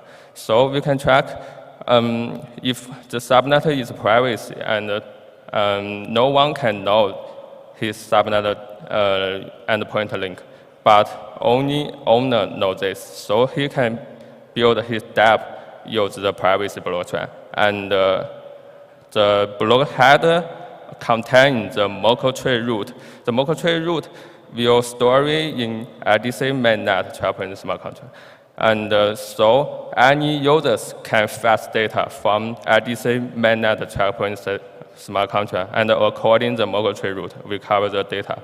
And also the subnet is support the smart contract, and you can build your dApp on our subnet, and it's more safe and more faster.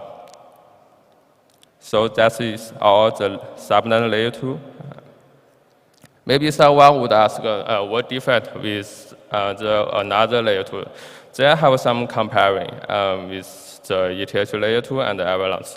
We can see our subnet using the rollup, we already simplified this name. We are using the sovereign rollup. And ETH layer 2 may use optimist rollup and ZK rollup. And for subnet, our security level is highest level. We are using the IDC mainnet and subnet security. And the important thing is our subnet is very privacy and sovereignty, and we are roll up the sovereignty in our mainnet. So let's do the conclusions. The conclusions for the IDC 2.0, and we make our the blockchain more secure and have more the performance. And also we have the forensic monitoring, and the forensic monitoring, we can keep out the blockchain more safe and let the attack keep out then the evidence. And about the subnet, subnet will expand our the blockchain and make our blockchain have the more performance and more depth. So if you are interested in the IDC network, you can follow us. Our Twitter is Symphony Official, and we have the dev group also, and dev group is IDC.dev. And thank you, everyone. Thank you. All right, thank you very much. So we have about a 15-minute break until our fireside chat with Sergey Nazarov, co-founder of Chainlink, and Gary Shankman.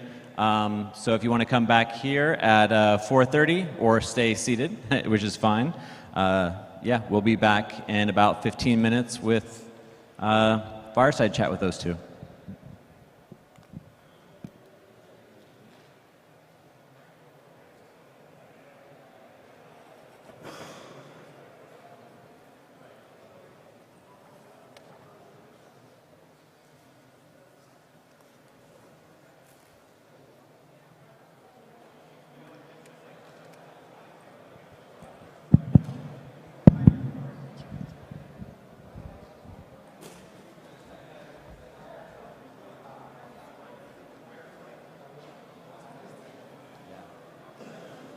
we have no slides for the fireside chats? Or do we do have one for that?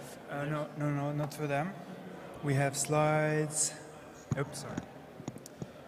Slides for these guys. So the next two. So after the panel, two after the panels. But they didn't give you any. No, nothing.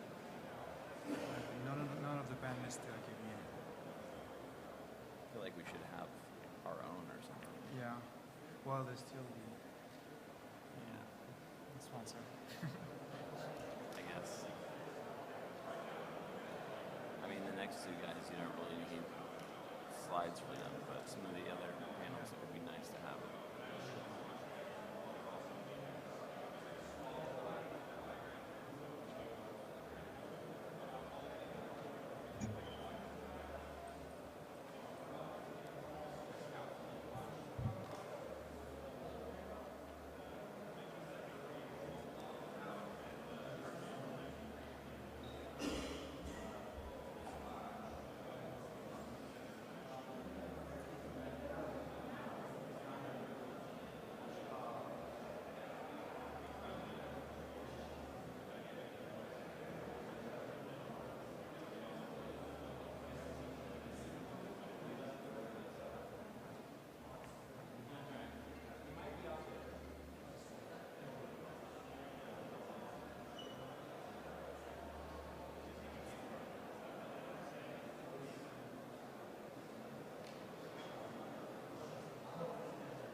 All right, so we're going to go ahead and get started with the next talk. So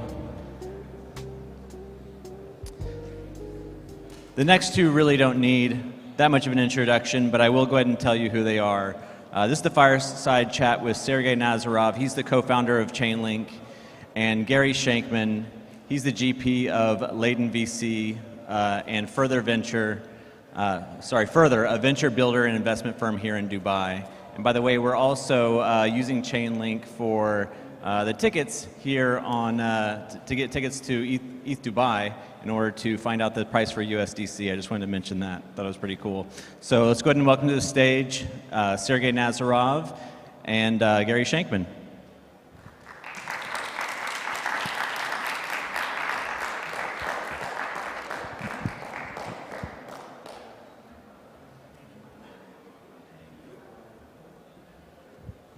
Great, thanks a lot. Everyone can hear us? It's good? Hello, hello. Great. All right. How are you doing today? Doing good, doing good. Beautiful day, as it is every day here. It's a beautiful day. Every day is beautiful. Well, hi everyone. Thank you for joining us today. For those of you who don't know, Sergey is the co-founder of Chainlink, and Chainlink is the leading decentralized Oracle network. I think for the people that either haven't built on Chainlink or aren't as familiar, could you give an overview of, how has the platform evolved from, the pricing oracles to kind of what you guys offer now? Yeah, sure. So I think the security model of our industry is there's independent nodes that come to consensus on something, and that makes it more deterministic and reliable than the traditional system. So blockchains generate consensus on transactions packaged into blocks that have relatively limited scope. There's not that much data you can put in there. There's some computation that can happen, and primarily it's used to create like a token ledger in most cases, and to then use those tokens for voting or for value or for any number of steps. Oracle networks, decentralized Oracle networks, which Chainlink invented, use consensus to prove things about systems that are external to the blockchain. And the reason that's important is because if you're providing the value of a smart contract as something that's deterministic and guaranteeing outcomes, and then you connect that deterministic guaranteeing kind of agent or piece of code to another system that controls it, your real risk is now in that other system, right? So your total risk for the thing you've created boils down to how that other system that controls the contract or is connected to the contract is secured. And it turns out that all the other systems around smart contracts, whether they're data systems, identity systems, payment systems, or even other chains in many cases, are not able to interface with contracts. And beyond not being able to interface, they're not able to guarantee certain security and manipulation resistance that is necessary for making a more advanced smart contract. So the initial kind of body of work of Chainlink was to apply consensus to market prices using decentralized Oracle networks, and that being done successfully led to DeFi. So DeFi was a sub-100 million industry with 10 to 15 total protocols when we started, and it grew to over 200 billion, with Chainlink consistently powering somewhere between 60 to 90% of all of DeFi, and today Chainlink also powers the majority of it. And the reason that basically DeFi came into a greater stage of growth and existence, in my opinion, is because Oracle networks came into existence and allowed both parts of the application to become reliable and deterministic and guaranteed through consensus, right? So blockchains generate consensus about the contract code and the token ledgers, and Oracle networks generate consensus on everything else. Now that world of everything else is a very big world because it's everything else. And it turns out that Oracle networks can generate consensus about a lot of things beyond price data. So then initially we expanded Oracle networks to come to consensus about things like proof of reserves, identity data, weather data, all kinds of different data sets.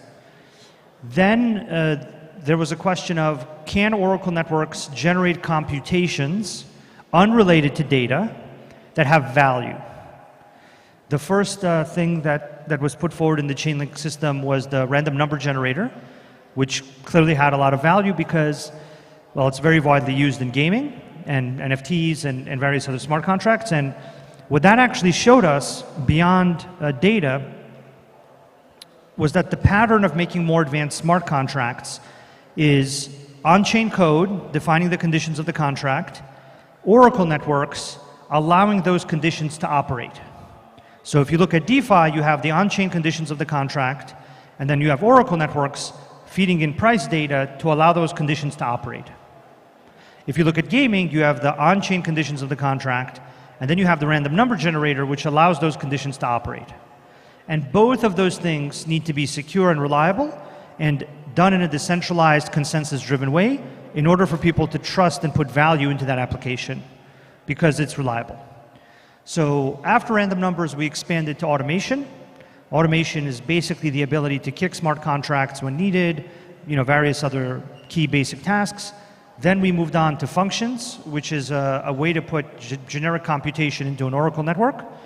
And then after successfully basically providing the most data on chain and successfully launching computation-based or decentralized oracles that are the most widely used for the most value securing applications, we moved on to also applying decentralized Oracle networks to the cross-chain connectivity problem through something called CCIP.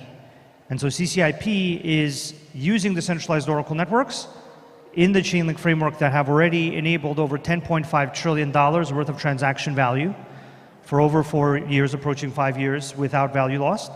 And we've kind of arrived at a place where you can build an advanced application that's multi-chain, that's connected to multiple pieces of data, and that has additional computation surrounding it that the chain doesn't do, all powered by Oracle networks with a single set of security guarantees and a single kind of security model that your user base can trust and rely on, right? So the way to think about decentralized applications is, here's the smart contract code, here's the piece of data I need, here's the automation I need, here's the cross-chain connectivity I need. If any of those three things fail or are manipulated, your application fails. Your application loses money. Your application goes down. If you write high-quality smart contract code that's audited, then you connect it to a reliable decentralized Oracle network like Chainlink to get the data you need. Then you connect it to a reliable decentralized Oracle network for automation. Then you connect it to a reliable decentralized Oracle network for a cross-chain connection to a source of liquidity or another set of contracts you want to use. Then you have a feature-rich, secure, more advanced smart contract. So that's kind of the place we've arrived now, basically because decentralized Oracle networks can generate highly reliable consensus on many, many things. And I actually expect them to generate consensus on even many more things, including things like AI models and all those types of things. Even the interaction with AI, I think, will happen through Oracle networks. Got you. Question for you. We're in this, universe where seemingly endless amounts of new chains are launching.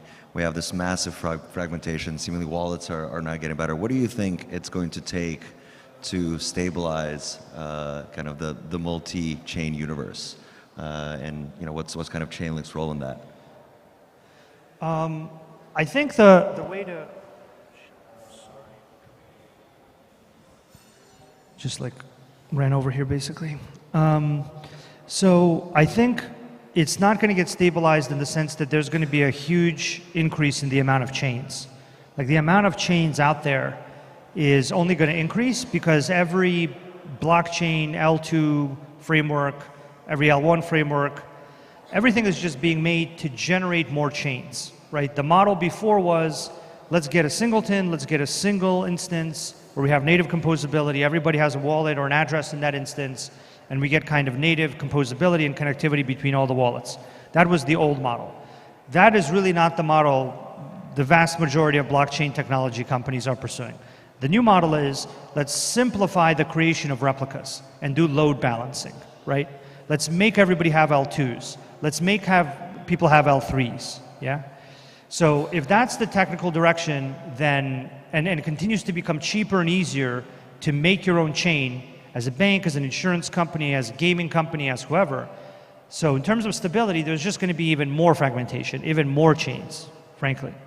The other big dynamic feeding the creation of more chains is VC money. As long as VCs can make money by flipping the token of a new blockchain, there will be new blockchains. There's a very large incentive. You know, I made a new blockchain technology, yay for me. You know, I got my VCs, the VCs flipped the token, they were successful. Guess what? The amount of VC money willing to invest in that just 10x. Do it again, do it again. That's kind of, you know, the big incentive for new blockchain technologies. There's going to be new technologies and more fragmentation on an individual kind of user level. So one of the only things that can bring some measure of an ability to manage that is a single interface and a single protocol that can connect all of those chains and allow easy interaction with all of those chains through one integration. So what CCIP does is really two things. The first thing it does is it has something called the blockchain abstraction layer, through which, this is more for traditional enterprises. A traditional enterprise that doesn't want to deal with hundreds of blockchains can interface with CCIP, and through CCIP use hundreds of different blockchain technologies efficiently. And they become future-proof. They don't care about the next blockchain technology that VCs want to flip a token for, or the next blockchain technology that the bank counterparty wants to do. So that's one of the first things that CCIP does for the traditional world. For the traditional world and for the Web3 world, it creates cross-chain connectivity with a number of features that abstract away the complexity of chains. So one of those features is programmable token transfers, where you can basically wrap instructions around the token such that those instructions can be executed for that token when it reaches the destination chain, which means your system does not need to go to the destination chain and integrate and generate wallets and have a relationship with that chain, because the CCIP system will wrap whatever value you send there in instructions that are executed once it reaches that chain, right? So at the Web3 level and at the traditional level, CCIP is basically a data transfer and a value transfer protocol together. And one of the big pieces of value there is that if you tightly couple data and value, you can actually wrap the value in instructions that get executed when the value reaches its destination. Right? So CCIP is both data transfer and value transfer, like very tightly coupled, generating all kinds of very cool features like programmable token transfers. Got you. You know, not all VCs are that evil, but in general, since we kind of broached the subject of finance, you know, we've had this pretty interesting shift this year where, you know, finally we went from kind of DeFi universe being kind of all the finance, you know, in the space, to asset managers moving material capital on chain. Is there something where, you know, that has happened recently, you know, in the space, or that's really driven the shift? Is it the ETFs? Is it something on the kind of technical side that is all of a sudden pushing asset managers to move the capital over? Because if we were having a conversation, you know, with the BlackRocks of the world several years ago, we would have, you know, all thought that they're crazy, or we were crazy for, you know, for saying that we should have large, you know, again, material assets on chain. But that's changing very quickly now. Yeah, even 2 months before the Bitcoin ETF, if you asked people in the crypto community, what do you think of BlackRock, of the 20 or 30% of people that knew what that was, they would tell you, I hate them, that's the man, I'm against the man, you know, fight the man all day long, right? But then 2 months after the BlackRocks of the world make the Bitcoin price go up, everyone's like, you asked them what BlackRock is, 90% of people know, and they're like, wow, what a great group of people, let me tell you all about them, Larry Fink, what a nice man, right? Like, it's very simple, you know, there's a word for this, it's called economics, right? And the economics of the traditional system is very, very large, right? That's very large economics. And what all of this ETF stuff is like a very, very, very small shadow of what it even is, right? It's like it's an unbelievably small, minuscule percentage of the amount of value in the traditional markets. Like the traditional markets have hundreds of trillions of dollars, hundreds of trillions. Personally, I think all of that value will eventually be reformatted into the blockchain format. And I think the crypto community, through this Bitcoin ETF, now the ETH ETF, wow, what an unexpected outcome. Now the ETH ETF, and then like, you know, 15 other ETFs, and like 500 other ETFs later, I think people are going to be like, it turns out that once you do enough market penetration in all over the world in consumer markets, and the retail hedge funds and the prop traders kind of get the industry to $10 trillion, what's next? Like, where does the other $490 trillion that this industry is going to secure come from? Well, turns out it comes from the place where it is, which is the traditional financial system, right? And so the challenge is, how do you convert and transfer all of the value in the traditional financial system into the blockchain format of value? What are the things that need to happen? And eventually we'll be in a world where the way a DeFi protocol is successful is by allowing all the users in various large asset managers and banks to use that DeFi protocol. Because those users will just keep their money in those places, and those places will generate on-chain wallets for those users. And the question will be, how did those on-chain wallets generated for those users interface with the Web3 DeFi things? And the answer, not surprisingly, and in like a very self-serving way, is Chainlink, right? And I'll explain why. So the reason is transactions, right? So how do transactions work? Transactions work on the basis of the creation of an asset. You're not going to really create an asset in the real world asset sense, which is the industry I think you're talking about, without data, right? Real world assets are generated only through data going on chain to be attached to the asset. Whether that's a real estate asset or a carbon credit asset or money market funds or tokenized funds or private equity, each of them needs different pieces of data. Then you actually need additional data like identity data to even move those assets in a way that the banks and all these asset managers can do that. And then after you actually agree that you want to move it, you know, I send you a stable coin, you're going to send me a carbon credit, you need a system to send it, right? You need a system to send the stable coin, you need a system to send the carbon credit between chains. Because once again, as we said a minute ago, there's going to be a ton of chains, everyone's going to have their own chain. Like making a chain is going to be eventually as cheap and easy as making a database. And that's where CCIP comes in. On the data side, there's the Chainlink data side, and there's a whole bunch of other computational around that we don't like have the time to go into. But the way I view all of this now is, what is needed for a transaction to happen? What's needed for a DeFi transaction to happen is unregulated DeFi price data. That's enough. What's needed for a DeFi transaction to happen across chains? Price data and a cross-chain correction, cross-chain connection. That's it. That's all that's needed. What's needed for a transaction to happen between the unregulated DeFi thing and the regulated capital markets thing, where we literally have users that we work with that have a single bank that we work with would have like 1 trillion assets under management. It's like a single user has pretty much half the amount of money in the whole industry. So it's like, it's insane. So there's like a lot more data, right? You need the same price data, you need the cross-chain connection, you need identity data, you need some NAV data to comply with some accounting rules, you need all this stuff. So what Chainlink is basically doing at this point is generating all the data, all the computation, all the cross-chain connections that are needed for people to generate assets, generate smart contracts, and generate transactions. And it's really the measure of transactions that I'm looking at. How many transactions can be generated between bank chain A, bank chain B, and public chain C? What is needed to do that? How does central bank digital currency as a form of payment fit into that? And does that increase the amount of transactions? How does the creation of more real-world assets generate more transactions, more value in our industry?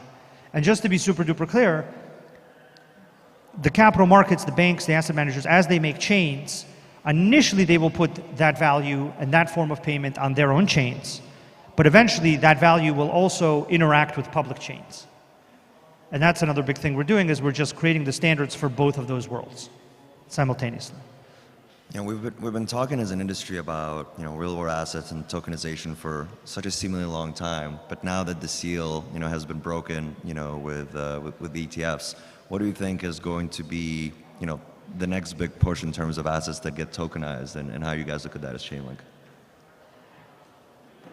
It's very, very hard for me to say. It fundamentally depends on the emergence of a secondary market for that asset. So if there's a secondary market with a lot of liquidity, a lot of market depth, a lot of people wanting that asset, I am positive that there's a lot of people that are going to generate inventory and pump it into that market. So the real question is, what secondary market will emerge first for real-world assets? There are really like two groups of assets, two ways you can think about it.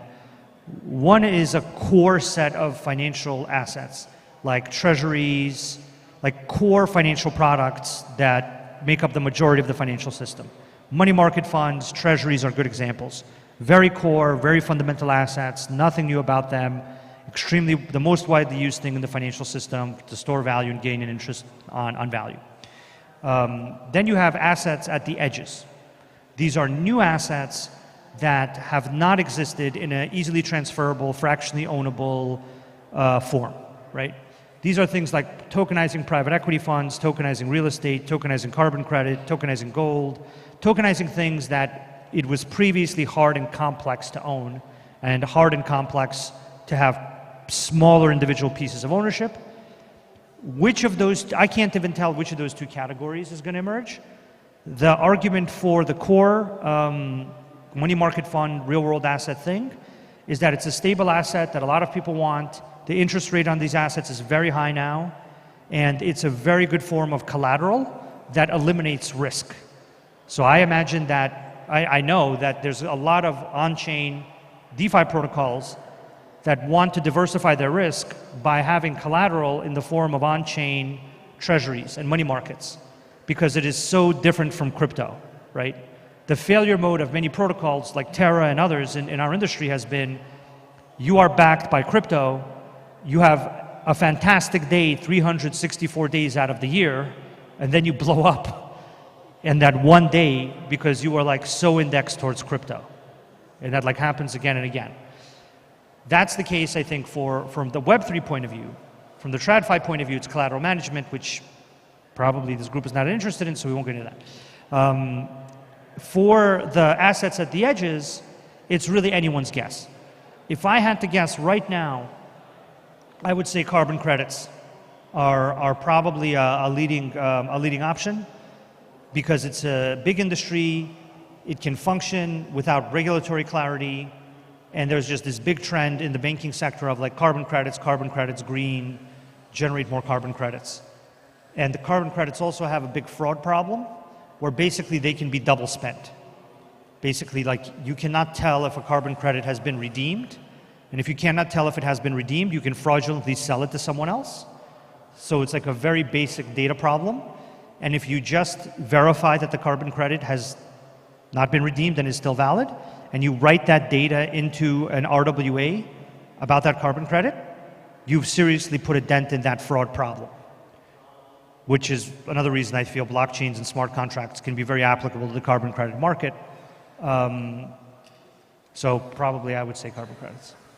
Well, since I have you on the hook talking about the future, you know, lots of builders, developers in the room, you know, what is some advice that you can give folks in terms of, you know, building the next breakthrough thing, you know, on whether it's on chain or it's on chain like in general, you know, what are areas that are left unturned or unexplored, or where you're seeing really interesting work that really hasn't been overly financialized yet, and there's kind of interesting computer science happening?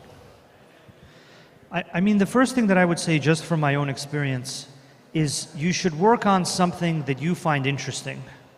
Now, that doesn't mean that you can't change what you work on. So if you find DeFi interesting, go from doing one thing in DeFi to another thing in DeFi.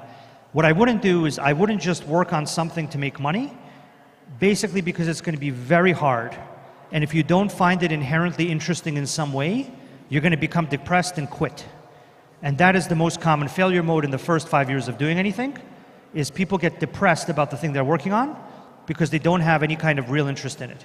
So my first, if you're asking for advice, my first piece of advice is, regardless of what anyone tells you is hot, this is a great way to make money. You know, I got into the blockchain industry in 2010, back when it was Bitcoin only, and Bitcoin was on the news about being used for dark markets as a form of payment. So everyone I would go to and talk to about Bitcoin, they would ask me, what do you do now, Sergey? What do you, like, people I knew? And I would say, I work on Bitcoin stuff now. And they would say that drug thing, and like, I just found it interesting, right? So my first very, very strong piece of advice is, no matter how hot something sounds, if you're not at least somehow interested in what it actually does, do not work on it. Because I have yet to meet a person who is able to overcome all the friction and pain over the 5+ years that it takes to make something if they are not somehow interested in what they're making. Like, that's really the first thing, beyond any technical decision. Now, the thing that you could think about being interested in, I just want to couch it in that sense, right? Like these are the things you might want to think about being interested in. DeFi, definitely. This is going to be another big wave of DeFi for sure. Real world assets, the tokenization of things in the real world is and connection back to the real world in a data-driven way. Gaming, blockchain gaming is a real thing, and the incentives and unit economics of gaming can be really changed with blockchain things. So like GameFi, and the interaction of gaming and DeFi is an interesting intersection, because you can create all kinds of incentives for people around games that have never existed in games before. It's also getting easier and easier to build games, so maybe there's something there. And then, other than that, I wouldn't go into TradFi, I wouldn't go into capital markets, even though I've talked to you a lot about that, because that costs a lot of money to do, and like many, many years to get right. I mean, I've been, for example, working with Swift for over 7 years. So, like, you got to really be interested at that point. So, capital markets, go work with banks, make technology for banks. Takes a lot of money, a lot of time, and you actually probably really have to know something about that, or like get really, really lucky and have enough time to learn it in the way I have been lucky. So those would be my recommendations, but I know this is a hackathon and people are kind of thinking about what they want to do, and the first thing is really the most important thing. If you're not interested in it at some level, I really wouldn't continue. Makes sense. And I think first time visiting Dubai, and save for some of our challenges with the weather, how have you found the community here in terms of crypto adoption and builders? So builders, I haven't interacted with as many builders during this week because it's been a lot of more kind of senior meetings and presentations to all kinds of actually capital markets folks once again, but sorry. So I don't know enough about the builder community. This looks pretty good, I would say. So I recognize some of the people that I know that build things, so they're here. So I would say just my cursory understanding on the builder side is very positive. Generally, beyond that, I think this place has a very big future as a hub for our industry. I think there's going to be 3 very big hubs for our industry: Singapore, Hong Kong, and Dubai. And eventually they'll also do transactions between each other, which is kind of what I'm trying to work through at this point. But I think Dubai is definitely up there. I don't know where it is in that top 3 list, but it's definitely in that list. So it's definitely one of the top places in the world to build all this stuff, both because of the regulatory clarity, the amount of smart people here, the amount of money that can invest or use the product, and also the whole place seems to really be on the upswing. Like this place seems to really be going up and to the right. Growth, that's always a positive dynamic. It's a neutral place. There's not that many neutral places in the world, and it seems to seek to be genuinely neutral, which is actually in line with the ethos of the technology we build in this industry. And so I think that's also very compatible. Final question, what excites you most over the next year or two in the space? In the whole space? In the whole space. Not capital markets related. Not capital markets related, okay. That eliminates like half of my answers. So I guess in the DeFi Web3 space, what excites me the most? I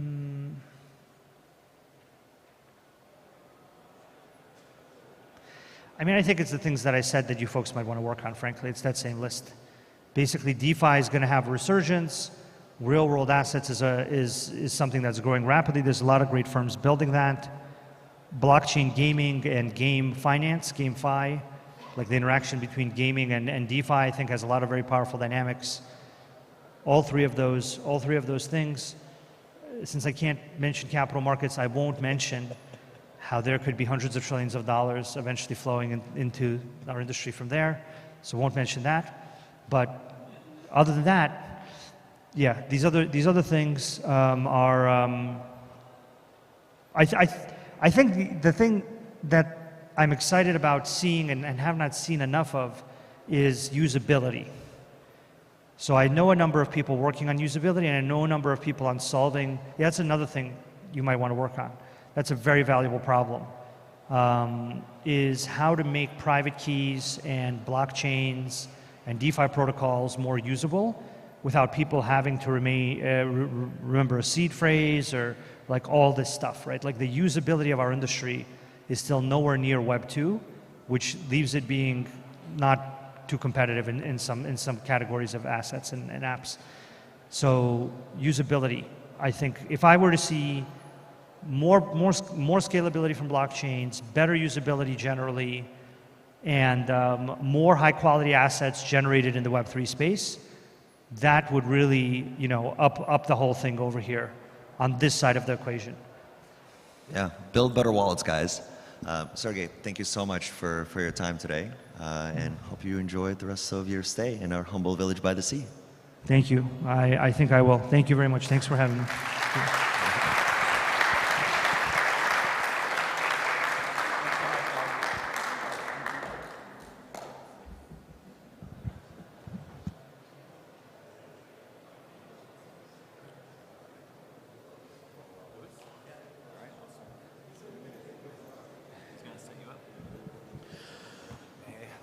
All right. Thank you. So our next speaker,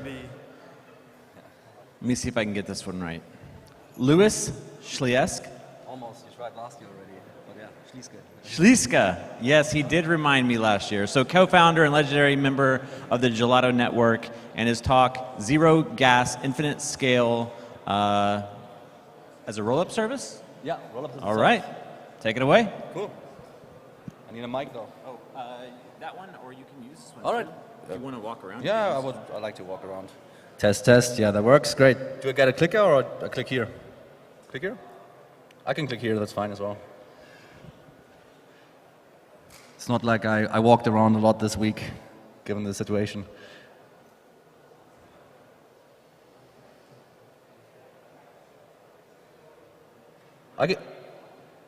Thank you. All right.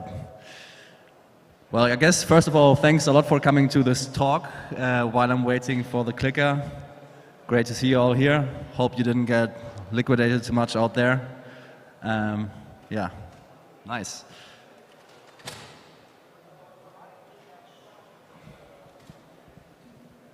Thank you very much. Does it work? Wait. Let's see.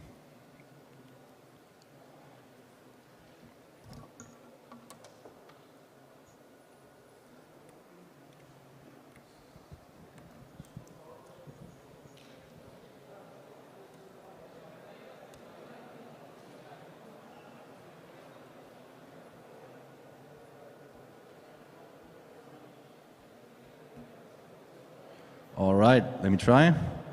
Yes, that works, beautiful. Okay, so I'm here today to talk about zero gas, infinite scale, the bull case for app chains and how to build them. So yeah, first show of hands, who has heard of Gelato Network before here? Nice, quite a lot. Cool. So actually, I was here at ETHDubai 2 years ago, a year ago, and 2 years ago I talked about our automation services. We at Gelato built the first decentralized smart contract automation protocol. That's like 4 years ago. And back then I would talk to you about how PancakeSwap, MakerDAO and so on have used our automation services to automate their protocol upkeep. I think last year I talked about our serverless functions, Gelato's Web3 functions, how Beefy Finance, Yearn and so on.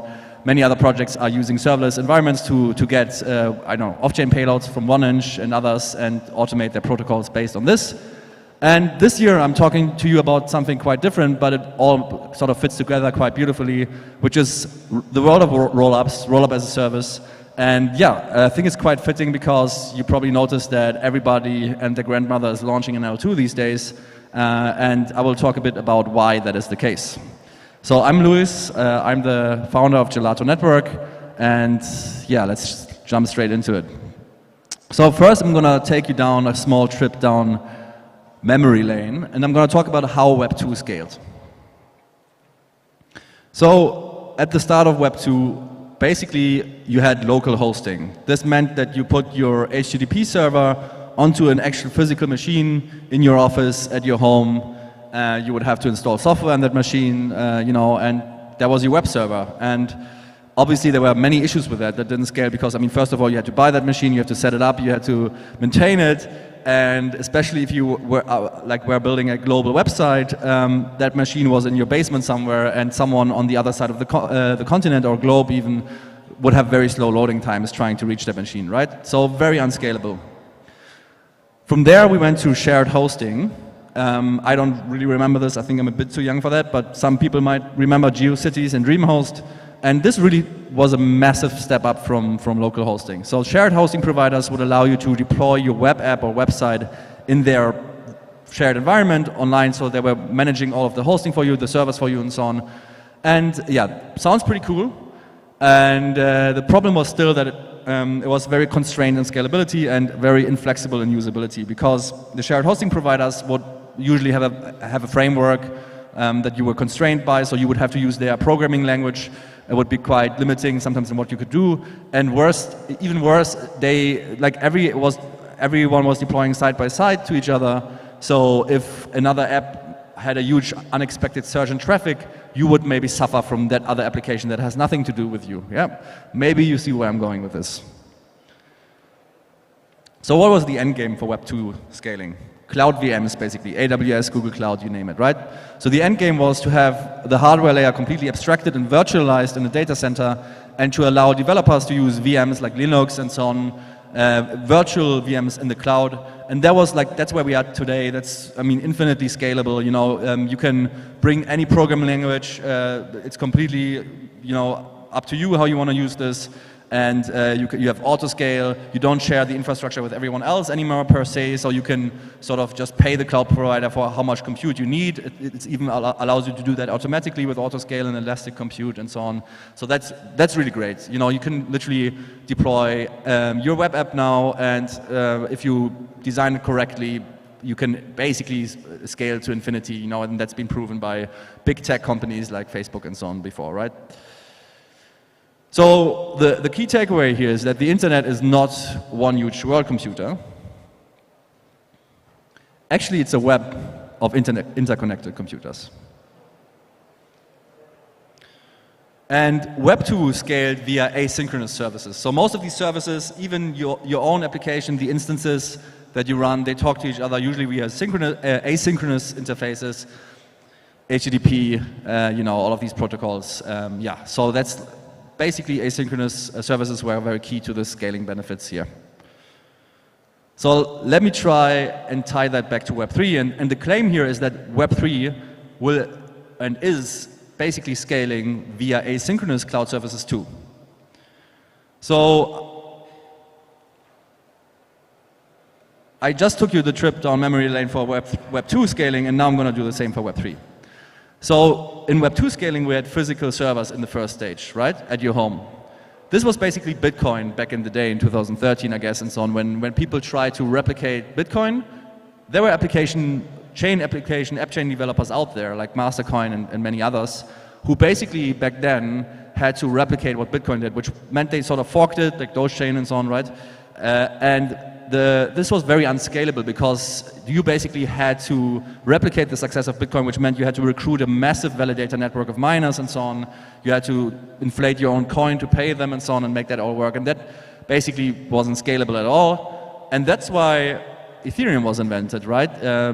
We went from launching your application as a chain, as a proof of work chain, to launching your application as a smart contract on top of Ethereum. And that was like insane innovation, and it was really great, and it really helped the space get to where it is today, and those many application developers to exist, right? But there are problems with Ethereum, right? We know that. So again, similar to DreamHost and GeoCities, application developers have to share this space, this compute, right? And that means if some crazy NFT mint happens or some ICO, your users might suddenly suffer huge degradation because gas is going through the roof, the network is congested and so on. And you know, now your application suffers from something that you have nothing to do with. And also, similar to shared hosting providers in web, Ethereum is very constraining, right? Like EVM, Solidity, and so on. That's very limiting. You can't build you can't build very powerful applications with that. You know, maybe a few good examples would be Uniswap and so on, but outside of that, it's very hard to build powerful applications on top of this EVM platform. We know that EVM itself has many shortcomings, it's not parallelizable and so on. That's basically not very scalable, and that's why we had to invent rollups. And rollups, you could really liken them to VMs on AWS or something. You can think of a rollup as a virtual blockchain. It's a blockchain inside a blockchain, sort of. Rollup as a service providers like Gelato basically are like AWS, where you can spin up many instances of a virtual Ethereum, OP, Arbitrum, whatever you want, right? Your instances, just like you would spin up instances of Linux and so on AWS.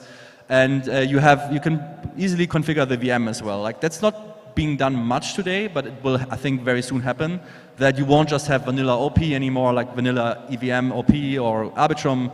Actually, Arbitrum, for example, already has stylus and so on. So you will see parallelized EVMs like Monad and so on technology being used. You already today have rollups like Eclipse that use Solana VM, but they settle on Ethereum and have DA, Celestia for DA.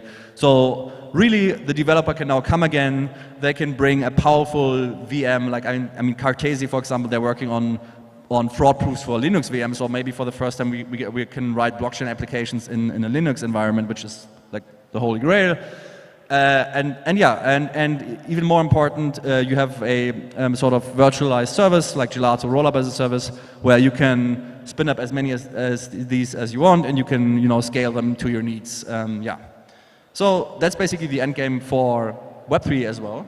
And we're not quite there yet, but at Gelato we've seen 10, 20 chains launch on our platform only this quarter, and it's really happening. Like many applications are moving away from smart contracts on a layer 1 or layer 2, and they're going into their own block space to be able to have dedicated block space, to not share it with the other applications anymore, and to only have scaling needs when they actually have their own traffic they need to scale, and not some random other applications traffic.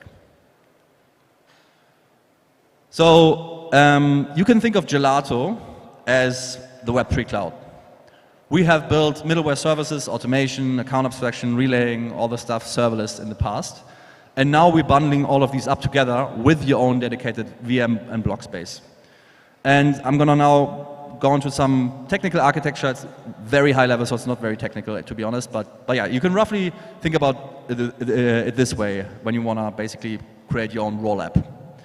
You have the base layer that you can pick. So base layer would normally be the execution engine, and obviously Ethereum itself, but the execution engine like OP Geth or Arbitrum or Polygon CDK, the data availability layer, the data publishing layer like EigenDA, Celestia, Avail just launched, right? We did an event with them here in Dubai. And on top of that, so that's like the block space and the sequencing, the compute. On top of that, you need a bunch of servers for your block space to be useful, right? So you need Gelato Relay, serverless, maybe if you want to talk to oracles like Redstone or Pyth, they all use usually Web3 functions to get the data from off-chain to on-chain. You need block explorers like EtherScan or BlockScout for sure, right? Bridging. So you really have this sort of basic rollup stack that we provide you with, but it doesn't end there. You really, when you launch your application as a chain or a smart contract, you need all these other services as well that before you took for granted, right? Like when you launch a smart contract on Polygon or on Ethereum, you get the graph there, it's already deployed. You get EtherScan there, it's already deployed and so on, right? Here, when you enter your own dedicated block space, that is not the case anymore, but we are there. We have all of these suppliers and our own services ready from day one so that you can create your app as a roll app on day one, and you have bridging, oracles, everything included same day. Just like on AWS, where you have your MongoDB and whatnot ready, Stripe maybe even and so on, ready sort of in a sort of Lego brick way. So here's a quick video for how easy it is to create your own rollup. You just hit deploy, give it a test name, pick your stack, pick your DA layer. Yeah, you can configure some options like on-ramping, fiat on-ramping, you deploy it, and bam, it's ready. So yeah, next week, by the way, we're launching base L3s, so you can also build your application as a base L3 and be connected to that ecosystem, which is popping off right now. You can see the integrations you have on there, like layer 0 and so on, we support as well. Yeah, pretty easy. Try it out. All right. So essentially, you probably heard this a lot. All of this is about the modular blockchain design. And where before we had Ethereum, the singleton monolithic execution layer and data availability layer, we have, with rollups, separated the stack into a settlement layer, Ethereum, which is also functioning as a data availability layer, especially now after blobs are live. And we have separated out this settlement layer where you basically store you still deploy your ERC20s there, right? Like you have, like basically the asset layer, I sometimes call it decentralized asset layer, but you put them into a rollup bridge. And the rollup itself is the execution layer. The rollup basically runs the state transaction. Oh, I think there's something wrong with the screen here. Not sure what's going on.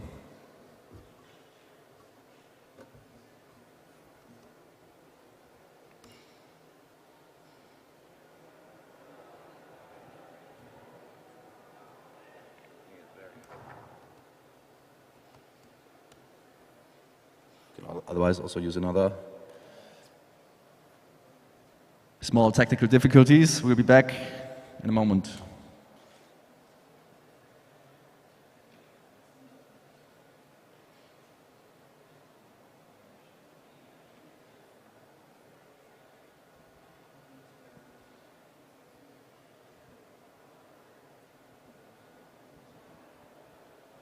Should I try another one? We could. I don't need to. It seems like the screen itself is up, maybe. I think you don't have one on that side? The thing itself.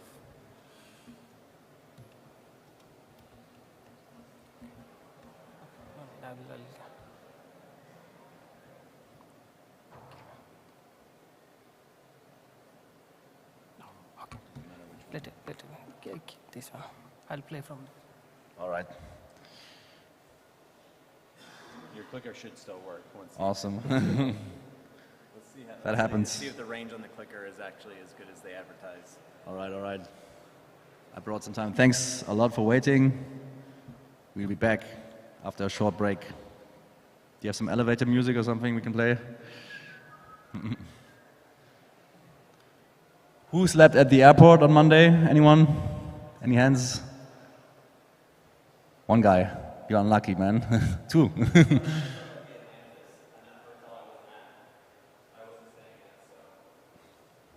Nice hotel, though.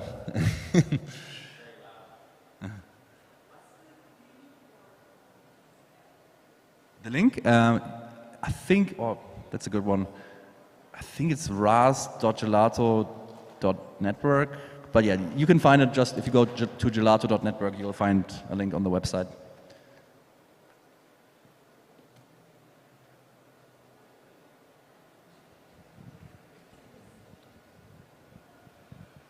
Can I ask a question, like while we're waiting? Yeah, sure. So if I have a talk on UX and DX, kind of in Web3, and kind of in your words, what is Gelato doing to kind of advance, I guess, developer experience? Yeah, it's a good question. So, I mean, it's actually interesting. So before rollups, we approached this from the services point. So like 3 years ago, we released our Relay API, which allowed you to send gasless transactions. It was used by account abstraction SDKs like the one from Safe, for example, and others. And that was nice. Like back then, I already wanted developers to start paying for the users' transactions so that we could do away with gas and users just go back to clicking buttons. And especially with wallet as a service providers like Web3 Auth, Privy, and so on. This was really great. We had many nice demos where people would just sign in with Google. They would buy an NFT maybe with credit card and they wouldn't even know that there was a blockchain underneath. But in reality, this never really took off that much because most blockchains were still too expensive for a developer to be able to pay for all of their users' gas.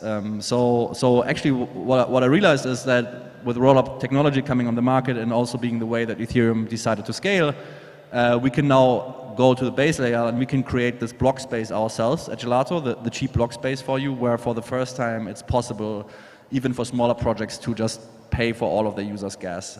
That's especially done, not maybe with an Ethereum L2, but more like a Validium or Optimium or whatever you want to call them. So having something like Arbitrum DAC, the Nova thing, the antitrust thing. We have like 3 or 4 chains launching this month that all use this, and they basically pay zero gas. We call them zero gas rollups. So that helps a lot. Like actually going to back to the base layer and making sure that gas is cheap, that the stuff scales is, I think, the biggest unlock we had. And you know, that's better than any abstraction that we tried to fit on this in the past, because you cannot abstract away the costs. Someone has to pay them at the end of the day. So best way is to actually just reduce the cost. There's a question there.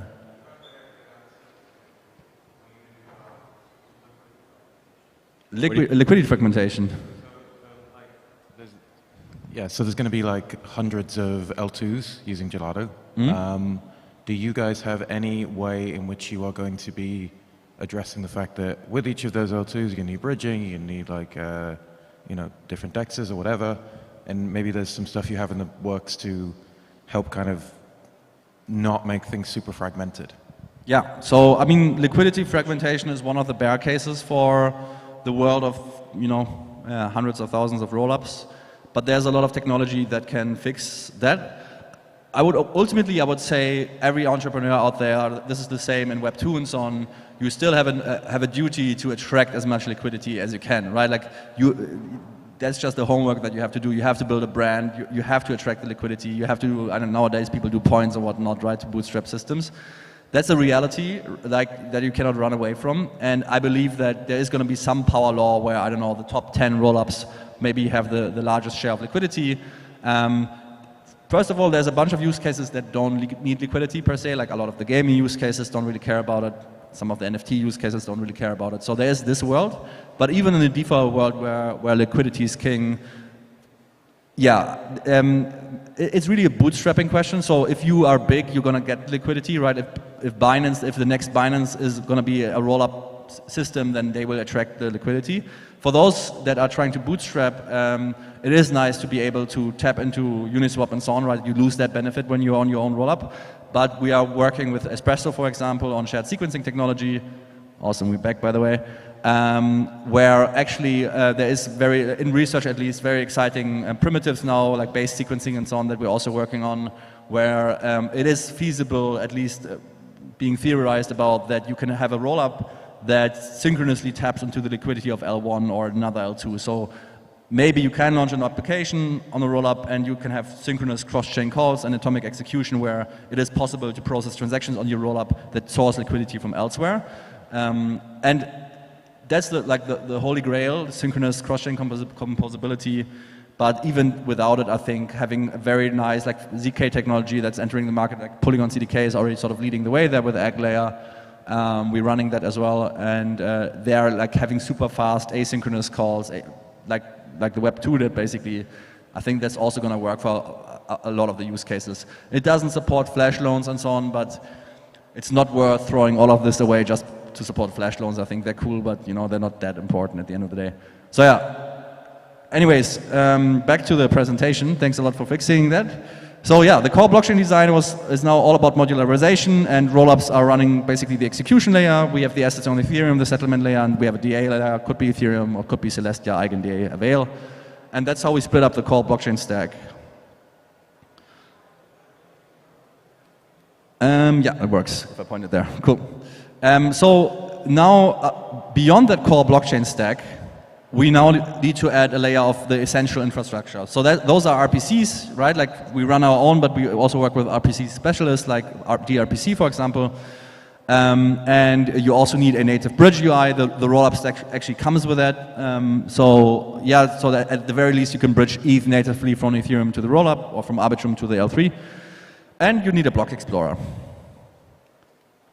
So, and now we're really adding this layer that sets Gelato apart from every other rollup as a service provider out there, which is, okay, you also need a bunch of other essential Web3 services beyond the basic ones to really build great applications. So for example, we have functions. If you know AWS, this is AWS Lambda basically, or if you are with GCP, I think their thing is called Cloud Run or something. So yeah, you can use our serverless functions, and this is really great, not just because, you know, with serverless lets you basically build anything, you connect to any resource on the internet, your databases or whatnot, and then publish data based on that on-chain into your application, but especially because modern oracles like Pyth and Redstone and Day1 and others, they're all basically combining our functions with their data to be able from day one to publish their data on-chain. So now you can build a perpdex as a rollup, launch it, and same day hook into Pyth or Redstone data and have it be pushed on-chain.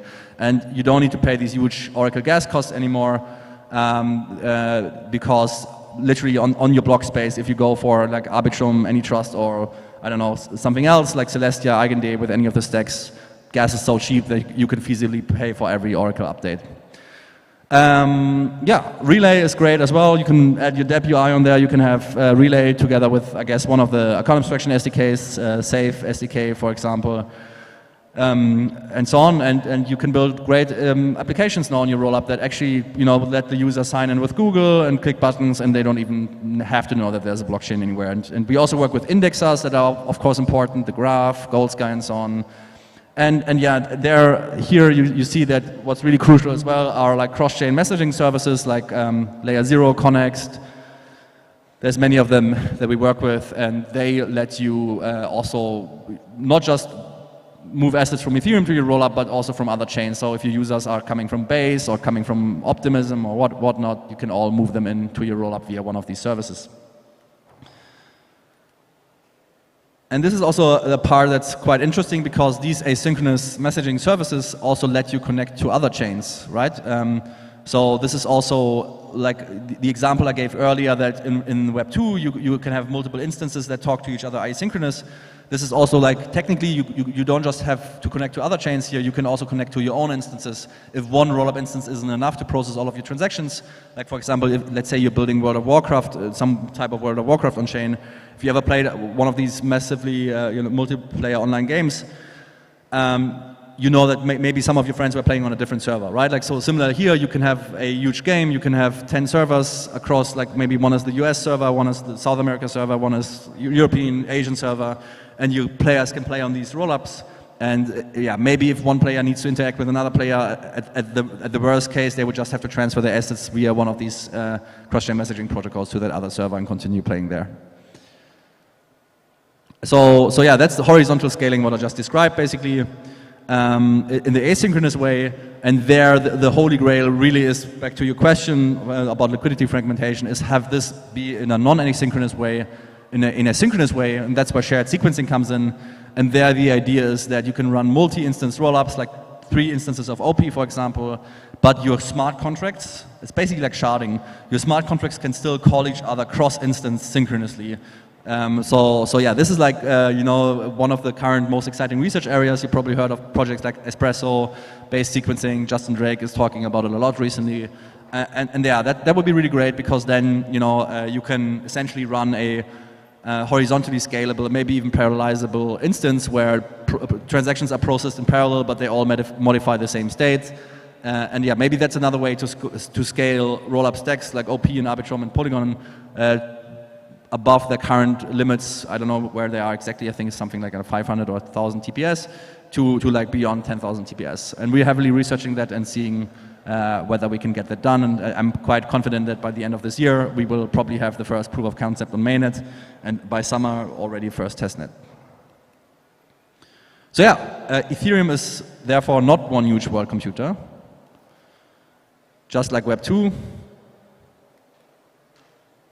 it's a Web3 of interconnected rollups. And you can build your own rollups. I really encourage you to launch your next application as a rollup, not as a smart contract anymore, to really benefit from these scaling benefits, from having your own dedicated block space. Yeah, there's many other nice things that come with being your rollup. There's a lot of difficulties, a lot of heavy lifting, but Gelato does most of the heavy lifting for you. We're here to help. We have most of the infrastructure already figured out. And yeah, for you it's more like, click of a button type scenario, and then you can just build your application and have your own block space. And still, the beauty of rollups is you're still connected to Ethereum with a trust minimized bridge. That's the whole purpose of rollups. With Optimism, you have fraud proofs, right? With the ZK rollups, you have ZK proofs that allow you to connect to Ethereum and move assets back and forth in a very trust minimized way. And even if the rollup operator is somehow faulty or fraudulent, allow you to exit the TVL or the assets on the rollup back to Ethereum, so that you don't really have to trust the operator much, at least not for your asset safety. So yeah, and inviting you to come build on Gelato. And oh yeah, I think that's a special slide that's new. So we also have node sale as a service. That's actually very interesting. If you're launching a token, many of the games, for example, do. Nowadays, what we're seeing as a big trend this year is if you launch a token on your own L2, people were talking a lot recently about ICOs, whether they should come back. That was like the 2017 era. Nowadays, most token launches are airdrops or similar. But yeah, we see like a new way for token sales to make it back in a more compliant way, making really sure that the token is a utility, and having your own L2 is a really great way of achieving that by, for example, having an ecosystem of nodes that need to perform certain services on that L2. For example, with optimistic rollups, you might want to have verifier nodes, watchtowers that actually sync the chain and make sure that there's no fraud on there, that report frauds, that post challenges if fraud is detected or faults are detected. So yeah, if you're launching your own L2 and you want to be a bit more decentralized, maybe it's a DeFi protocol, maybe it's a game or whatnot, we have node sale as a service where we give you these verifier nodes and other nodes. We can even build nodes with you based on what you want to do with them. And the way the token sale then works is that the community of investors that want to participate in it, they would buy a license to run these nodes, and then they can mine the token, right? So you sell these licenses instead of the token, and they would then run these nodes and prove that they run them and mine the token over a period of two years or whatnot. So this was actually pioneered by something called Zai. They're on Arbitrum L3. It's really cool. I think they did a big race there, and we see many, like 5 or 10 projects, or many more doing this now. And yeah, if you're also interested in that, we can help you with that. Yeah, so last but not least, that's our ecosystem map. Lots of projects on here, definitely not all of them, but yeah, for example, we already obviously work a lot with Optimism. They use our automation as well, and Polygon and Arbitrum as well. We have Asta ZK EVM live, that's the first production Polygon CDK egg layer chain. Yeah, I mean, most of these projects use our automation services, serverless services, Relay or whatnot, like Beefy, Yearn, Safe, we work with a lot, Connext, Stargate, Synthetics, all of these guys. So you're in great hands if you wanna build with us. I invite you to join our Discord, follow us on Twitter, Gelato Network. Hit me up, I'm gonna be here all night. My flight is leaving 1 AM, so I'm gonna be here for the after party and so on. Happy to talk to you guys. And yeah, thanks a lot for coming to my talk. Absolutely, thank you so much. Should I answer a question or should we end it here? We can do more Q&A if you want to. Do we have our next speaker ready to go? Let's do Q&A. All right. So do we have any other questions for Lewis? Roll up as a service? Here, let me get you a mic. Could you please bring back the last slide? I can't from here. You want to go back a slide? Can you put up the last slide? The QR code. The QR code? Don't worry, it's also on our Twitter, by the way, Gelato Network. Did you have any follow-up questions? No? Here we go. One question there. Hey, yeah. So I think towards the end you mentioned the node sale as a service. One of the second to last slides. Curious how that works. Are you allowing partner teams to define the infrastructure definitions to be able to run these the node infrastructure? Or are you guys actually just doing the research to figure out how to do it yourselves, and then kind of hosting from there? So we are mostly backend and infrastructure specialists. So we provide the nodes. Like for example, if you want to run one of these optimistic verifier nodes, we have them ready for you. If your user base or investor base is a bit more technical, they can just run it as a Docker file themselves. But we also have a sort of nodes as a service where, like in a serverless environment, we're actually leveraging our own Web3 functions for this. You can just like sort of have a clickable interface to deploy this node, run it, connect to an RPC and so on, and then start mining the token. For the front end side, we're working with Impossible Finance. They've sort of pioneered this. They have white label solutions there for the actual conduct of the sale, I guess. So yeah, and we will have the first ones of these node sales going live next month. So it'll be exciting. Yeah. Cool, thanks. Any other questions? Raise your hand. think that's it. We already had some questions. I think roll-up as a service is an interesting concept. I think most people who want to start a roll-up, this kind of opens up the opportunity for anyone to do that. Are there any drawbacks to doing it on Gelato? And why, as a dApp developer, I guess, and you kind of already covered it, but what's the benefit of me creating a new application to do my own roll-up? So drawbacks, I don't think so, because it's really about economies of scale.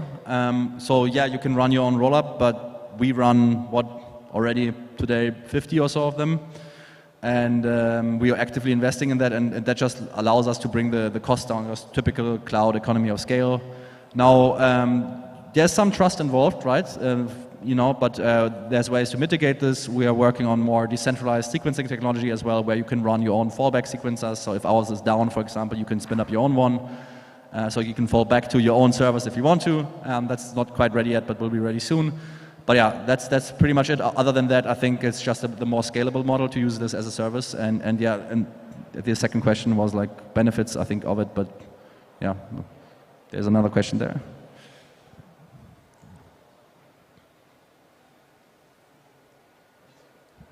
Yeah, just want to go back to shared sequencing. How much harder does it get to do shared sequencing as the VM space starts fragmenting? So can you run shared sequencing between, say, Monad's VM and Eclipse? Like, I can imagine if you have EVM equivalents, it's an easier problem. But like, I wonder what your thoughts are on like how that problem space explodes when these guys are all doing crazy stuff. It's a good question. So, I mean, take this with a huge grain of salt because this stuff is just in research. I did an episode with the founder of Espresso last week. It's on the On Gelato podcast on Spotify. We go really deep into that question, 1.5 hours on Gelato on podcast on Spotify. But yeah, basically, I think there is a way for shared sequencing to be multi-VM, because shared sequencing layers like Espresso are basically just like the A layers. You can think of them as like similar to Celestia. They just order transactions. And this is just like blobs of ordered data, right? So it doesn't really know what a VM is per se and so on. It's just like its own sort of blockchain that orders data. It's like, this is hyper-modularization. So at this point, we separate out the consensus from like, and technically you just need an execution layer on top to process this data, and this execution layer is the VM basically, right? Like, so technically, shared sequencing itself is just ordering the data, and it's just data, right? So it's very generic, very general purpose, and so this blockchain can host many different types of data, and then you just need a execution engine to be able to process all of it. And that's where PBS comes in. So ultimately, yes, I think it will work. You just need, again, like with PBS, you need very sophisticated, beefy builder entities that know how to do that know how to run these different VMs, that can do that, and that can also generate proofs for that and so on. That's like where the rollup as a service comes in again. Yeah, so ultimately, there's going to be a form of centralization to support all of this. But just like with PBS, the idea is to offset that by having shared sequencing is maybe the wrong word. It should be called shared proposer, I think, I guess, where then, you have lightweight nodes that can, at least propose the blocks that are built based on this. So yeah, some form of PBS and so on should solve this, I think, by making trade-offs, right? There's no free lunch, but yeah. All right, cool. All right, thank you so much, Louis. Thank you. I'll see you at the party tonight. It's actually a good tip if you are either leaving late to the airport or if you're using the metro, it's always best to go later. So hang out with us at the party. Let's get the next speaker up here on stage.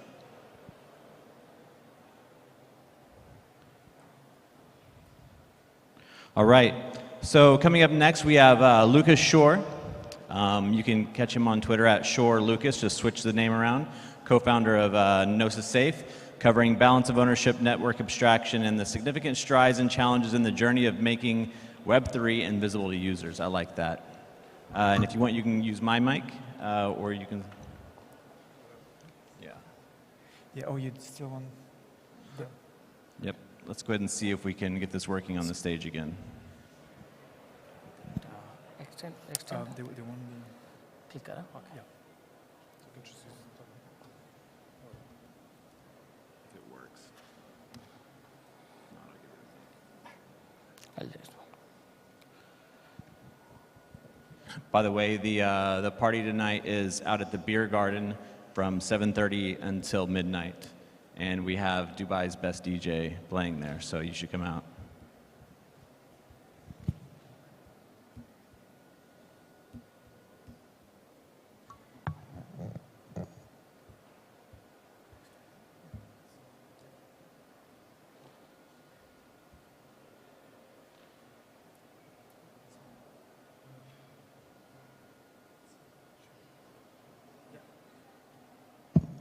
Cool.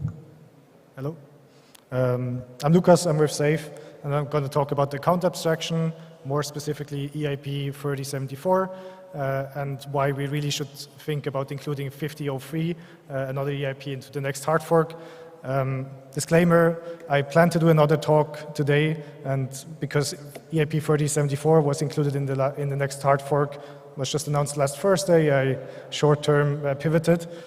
So don't expect any nice, shiny slides from myself. I literally just put them together yesterday. Yeah?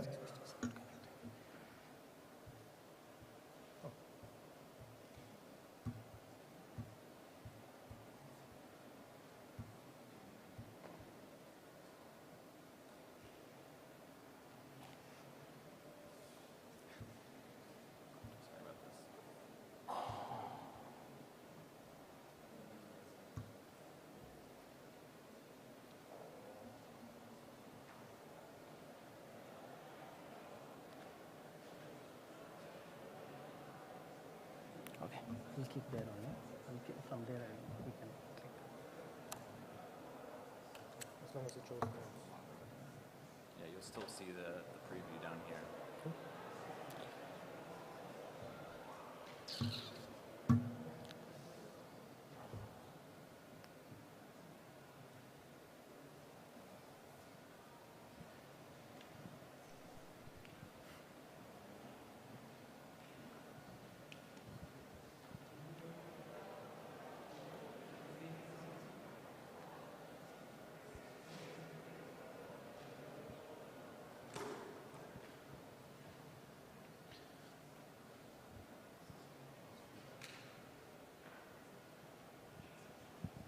Lucas, do you have any technologies that you can think of that you think are advancing the kind of overall developer experience and user experience in Web3 lately?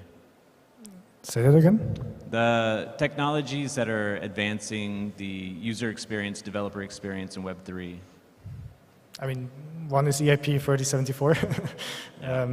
No, but honestly, like smart accounts will bring a lot of them, like passkeys and stuff, but okay. It's replacing this one. Oh. But how can I check?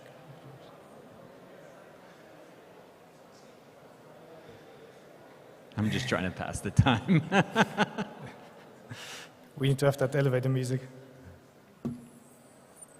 I just think that there's a lot of technologies that I've been seeing that are coming out. The EIP you mentioned, EIP 6963, but also a lot of different products and services that are, I think, making it easier for developers in the last year or so to, I guess, in turn make a better user experience. Gnosis that was just up here. Yeah, I mean, literally, I think passkeys will be one of the biggest ones because one of the key challenges of Web3 is this key distribution problem. Like, how do we convince people to hold private keys? And passkeys is like standardized across Web2 applications. It's pushed by Apple, Google. Yeah. They really want to get rid of passwords, and on the way we get like new ways to sign. All right. Cool. Back to the program. All right. Yeah. As mentioned, this is actually the fanciest slide of the presentation. From now on, it goes downhill. Cool. Account abstraction. So it's pretty much 1 year ago that the original entry point contract for ERC 4337 was deployed. Since then, we've saw like 10 million smart accounts being created, more than 16 million user ops, so transactions in the context of 457.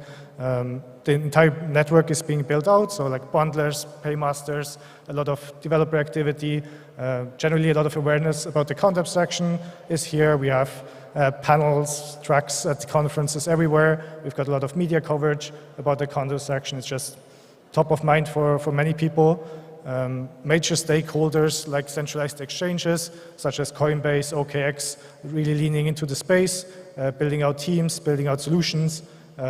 So quite positive signals. And now also end of last year, like a proposal for native account abstraction on layer 2 that was formalized.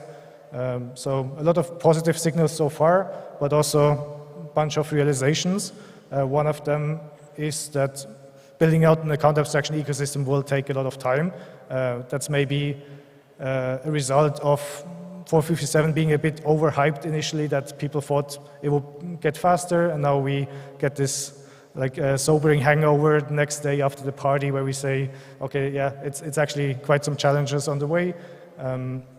One of them is actually to convince people to migrate to smart accounts because people are people stay with the wallets that they got used to. They have their setup, they've got their private key backed up somewhere, and they really need to have strong reasons to do so. Another realization is that L2s are reluctant to implement RIP 7560, so native account abstraction, or at least it can be foreseen that it will take quite some time until most L2s would do so. And the final one is that the primary use case of 457 today is for or smart accounts in general, is for multi-signature wallets and sponsored transactions. And yeah, most of the 457 user ops is the main use case that they're sponsored for the user. So we are a little bit of in this valley right now when it comes to 457 and 7560 specifically, where we made some progress. We've overcome the initial hype and we formed momentum, but there's now quite some work to do. And at the same time, there's 2 new kids on the block, EIP 3074 and 5003. They're not necessarily new, but they are picking up in momentum and attention right now. One of the key things is that because we expect account abstraction to take quite some time, there is the community thinks that we should, in the meantime, fix EOAs, so private key accounts. We should at least have a little bit of UX improvement while we do so, and that brings us to 3074. Just quick description, very high level of what 3074 enables is that you have your EOA account, so an account controlled by private key, and 3074 allows you to authorize external contracts that they expand the logic of your wallet, so to say. So you can activate other extensions. Similar also in smart accounts, you have plugins, modules. It works quite similar, but you give essentially root level access to your account to another contract, and this can then use this to provide additional features. And this contract can then make calls on your account via off call, and that's very high level how it looks like. This enables quite some cool features for EOAs, sponsored transactions, batch transactions, making multiple calls in one transaction, session keys, automations, stuff that was so far exclusively available to smart accounts is coming to EOAs, is coming to your MetaMask wallet in the future. There are some drawbacks to this as well. One of them is that 3074, it's a wallet that was created with a private key, or there is a private key associated to this account, and this private key still has to be handled with care. So you could have an invoker contract, this extension, that then has a multi-signature logic, for example, but this private key is like an admin key to this account, so no matter what setup you have in the invoker, the private key could still create transactions. And similarly, because these invokers, these extensions, they have a lot of access to the account or full access to the account, they are super security critical. It's no different than smart account modules that also have access to the account, but that just means that as a wallet, if you want to make use of invokers, you don't want to have your users just like blindly authenticate invokers, because that would open up the door for attacks, for people just asking users to authenticate invokers that then drain your entire account. So that we will be seeing how this plays out, but essentially wallets will have to keep a curated list of invokers that the wallet trusts, because it's in a way like a very core part of the logic of the wallet, or and you don't want to just leave this as a completely permissionless system, because that would just be super risky for the user. And this could have certain centralizing, permissioning effects, but it's too early to tell how this really plays out. But there's also a bunch of positive effects of 3074, especially when it comes to smart accounts and account abstraction. One of them is because it enables batch transaction for your EOA account. It very much standardizes or can standardize the developer experience across the board, because so far, if you're a DApp, you want to provide a good user experience for your smart account users. You can leverage batch transactions, but then someone comes along with an EOA and they don't have this capability, and you need to implement different flows. This will enable that also standards such as 5792 or others that try to standardize these user experience components will be more agnostic towards whether it's an EOA or a smart account that's being used with your DApp. And generally, it forces applications to not assume a very specific execution logic of the account, because EOAs could be extended with invokers, so they could have different flows, and the application really needs to optimize for them. So it just breaks a current assumption that applications had, that every account behaves exactly the same way, which would also help smart accounts, because there this assumption was already not true. It also potentially allows EOAs to leverage the ERC-457 bundling network. I haven't dig too deep into that. I know that it's not like completely trivial, or there's certain problems there as well, but it might help also put more traffic or more adoption to 457 in general. And one of the key things also is that it allows for an EOA to be more easily migrated to a smart account, because right now, if you want to do so, you need to literally move all your assets to a new account, which means making a bunch of transactions, and it costs you gas fees. And 3074 would allow that you can have a migration path which is batches all these asset transfers into one transaction, sponsors that, and it's more simple then for users to migrate. But the key thing about 3074 is that it also has adverse effects on AA efforts to some extent. So it is expected that builder attention, venture capital funding, and others, like generally the momentum might turn more towards 3074 ecosystem, and it may take away a little bit of the momentum that smart accounts have gathered in the past. I know that different teams that have been thinking about smart account solutions, account abstraction, are now reconsidering because it just changes a little bit how they plan their roadmaps. And if they really just want to have sponsored transactions or batch transactions, then they don't need to use smart accounts anymore. And it's also for L2s then even less of an incentive to put resources into 7560, so native account abstraction, because potentially also they might not see the demand from builders, they might not want to leverage sponsored transactions of smart accounts, but you do it with 3074. And just all of that together may mean that there is a risk to enshrine EOAs further, because generally there's less of an incentive to really focus on smart accounts fully. And just a visualization how this looks like in my mind is that 3074 is definitely a strong improvement to the current state, but it may mean that it brings us into a local maximum, and disincentivizes us to really reach for the global maximum, which is full account abstraction. And maybe some are asking now that if you have all these cool features for EOAs, why even do we need smart accounts to begin with? And a few of them is that it's not possible to do a key rotation with 3074. So you have this private key, and it will be forever valid to authenticate on that account. So whenever this key is compromised or you think it's compromised, you have to move accounts because it's not possible to change the key. Also means that account recovery cannot be implemented fully. So with invokers, you could create asset recovery systems, so ways how you can move out all your assets in case of an emergency, but because you cannot rotate the key, you cannot get access to your account if you lost your key to that. You might, by an invoker, have limited access, but never full access.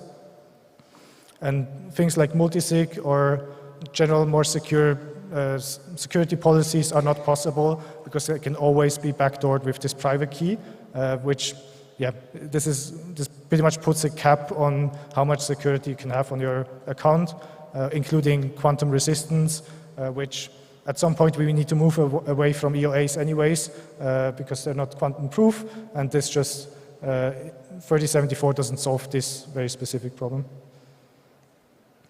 And this is something, Vitalik posted this recently on Farcaster. I changed it a little bit, but it depicts quite well how 3074 really has an impact, which is account abstraction really tries to solve two things: the UX challenges and the security challenges of wallets today. And 3074 is very good at solving the UX challenges. It makes for much more, or it improves the convenience of wallets quite a bit through sponsored transactions, batch transactions, and so on. But it doesn't address the security part, which is critical because users very much care about the UX improvements, but selling security is really hard. So if so far we had both convenience and security improvements that are brought by smart accounts, and if we now allow EOAs to have the same convenience improvements, it's really hard to convince users that this additional security is really worth it to make the migration, which is the entire point that we end up in this local maximum. And there is a potential solution to that, which is actually an extension EIP on 3074, and that's the EIP 5003, which just says you cannot just authenticate external contracts to add logic to your account, but you can actually deploy code on the address of your account. So that means you can fully convert an EOA into a smart account with a separate opcode, and this revokes access of the original private key to the account, which then there are some reasons that currently it's not included in the next hard fork, and like always with EIPs, there's certain compromises that need to be taken, certain trade-offs, and these are the two main ones which are raised for this EIP. One is off-chain challenges. So even though the key is revoked on-chain, it could be that off-chain systems still accept this key or signatures from this key as valid because they use EC recover to authenticate, and that would just break certain assumptions of applications and permit and stuff like that. And in my view, the compromise that we should take here is that we need to modify the EC recover precompile, because it would then allow that when code is deployed at a certain account and the EC recover fails in that case, that then also off-chain systems could see that. Would also require updating libraries, ETHDubai and so on. But in my opinion, this is something that we can take as a compromise, even though it will require some effort. And the other one is cross-chain challenges, which 5003 faces, because the thing is, when you convert your account into a smart account with 5003, it only happens so on one specific chain, and you would have to do this on different chains separately. And this is a problem specifically because there might be in the future chains coming up, or L2s coming up, which then the original private key is still the primary authentication factor for this very account. And yeah, this is criticized, although I personally see there also the compromise that we should just also break with an assumption that if you have a certain smart account, or if account looks in a way on one network, it should look exactly the same at the same address on another network, because this is essentially how smart accounts work. Even today, that's something that's unfortunate, or people try to get around it with counterfactual deployment, which is also not always a solution, but like we should just generally try to go away from that and say, if you convert an account on one chain, that's good. If you happen to have the private key, you can also convert the account into a smart account on other chains, but generally let's not assume that it will be converted automatically on all chains, because that's just generally how these smart accounts work. They have state on the different chains. That's stuff that's being solved also, where research is going on around key store rollups and how state can be synced, and maybe we abstract away the lower level addresses and have meta addresses and so on. Like these things we will have to solve anyways for smart accounts. So it's not something that's specifically new for 5003. It's actually even more of just a benefit that you have. If you happen to have the private key, you could deploy on the same address as well, which general smart account users or like vanilla smart accounts cannot do. Yeah, this in my view would build a bridge from the local maximum to the global maximum, which we don't have to go from the very beginning, but at least it's there. It's something that the ecosystem can calculate on, can form themselves on, and we can still have the shared goal of the ecosystem that we move towards full AA, while maybe a lot of the or some ecosystem participants will still want to leverage 3074 initially, but it at least is a commitment that this is still part of the Ethereum vision, that the account abstraction is what we are after. This is just a summary of what I said before. Yeah, this is generally the visualization there. Is we started with 457, and now we've got the choice. The initial path, which is let's first push for native account abstraction on L2s, and then try to see how we deal with legacy EOA users, might not be working. So we probably will go with, or pretty sure we will go with 3074 as one component to move forward. But it's, yeah, in my view, very risky to purely focus on 3074 without having 5003 as a building block with it, because this would, yeah, it would just create wrong incentives in the ecosystem, and it may distract us massively from the momentum that we have gathered in the past. And I cannot stress this enough. I think I'm quite close also to people doing stuff in the account abstraction ecosystem. I really felt like there was very much momentum there. If a Coinbase is shipping a smart wallet, like they really have had plans to go into that direction, and I'm very much afraid that we break out this momentum at this point by having this short-term fix which distracts us in the long run.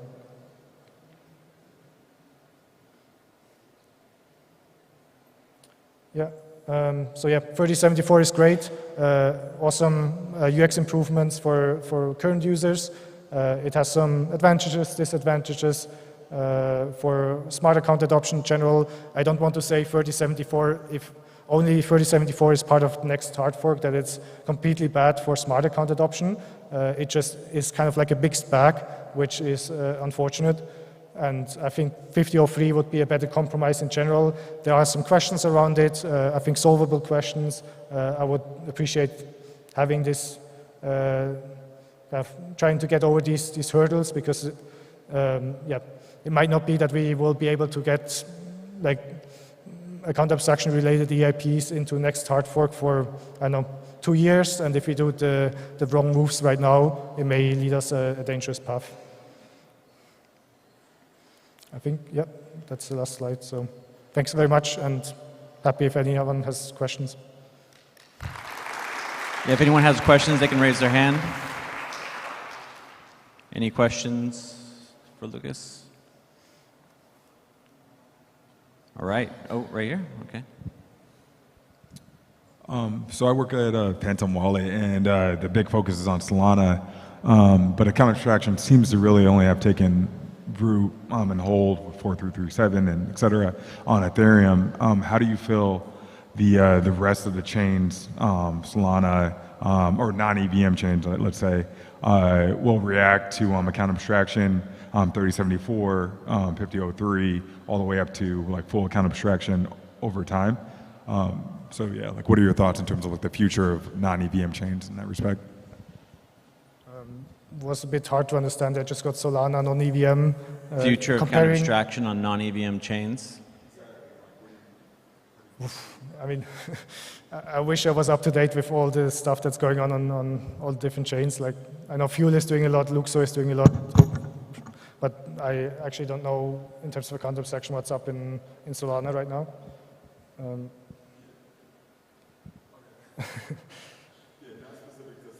But I mean, it is also going to be a challenge where, like, anyways, when we have deviations of how we see account abstraction, how we implement it, how we then have also a cohesive developer ecosystem across the different L1s and so on. So that's, I'm happy enough if we fix, or if we figure out how to do it on the EVM, and let's maybe ultimately, what do you think account abstraction means for EOAs over time?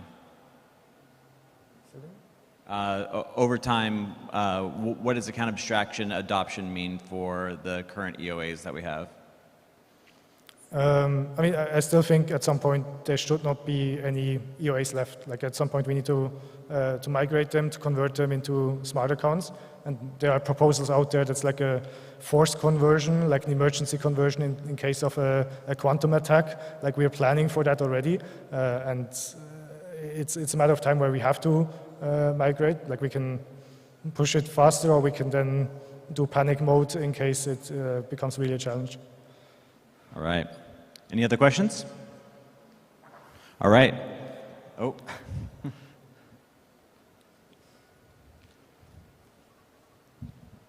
First, on the non-EVM side, like just a quick note there that many non-EVMs have native level account abstraction in terms of certain features. For example, Solana has batch transactions supported natively. But yeah, it's like a different account structure and different roadmap that all of these guys are following, right? My question to you, Lucas, is like, what does the 503 roadmap look like? Like, what next? How do we get there? When can we hope for inclusion?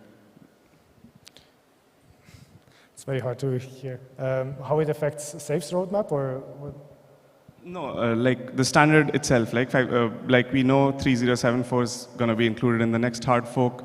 What is the roadmap for 5003? Good question. I think that's something where there's a lot of discussion right now in like Telegram groups. Is it worth pushing for an inclusion or not? I think also the next all core devs call will probably have this as a topic. I cannot estimate right now the chances of if it makes. It's really, do we find consensus that certain compromises can be taken, that we can kind of break certain assumptions that people have been doing so far, or that it's too big of a lift. But I would hope right now it's like 50-50 in my mind, but maybe some core devs disagree.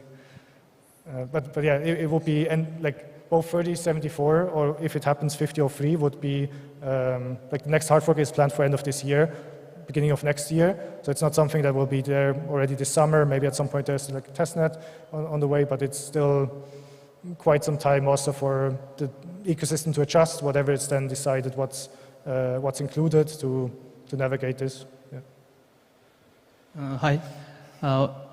This question is also related to 503. So one aspect of 503 is also to restrict the EOAs to send transaction or sign any signatures, right? So how does it affect SAFE? Because SAFE has EOAs as owners. And if those EOA accounts actually are restricted to sign any messages post 5003, then like how will it affect existing SAFE and its owners?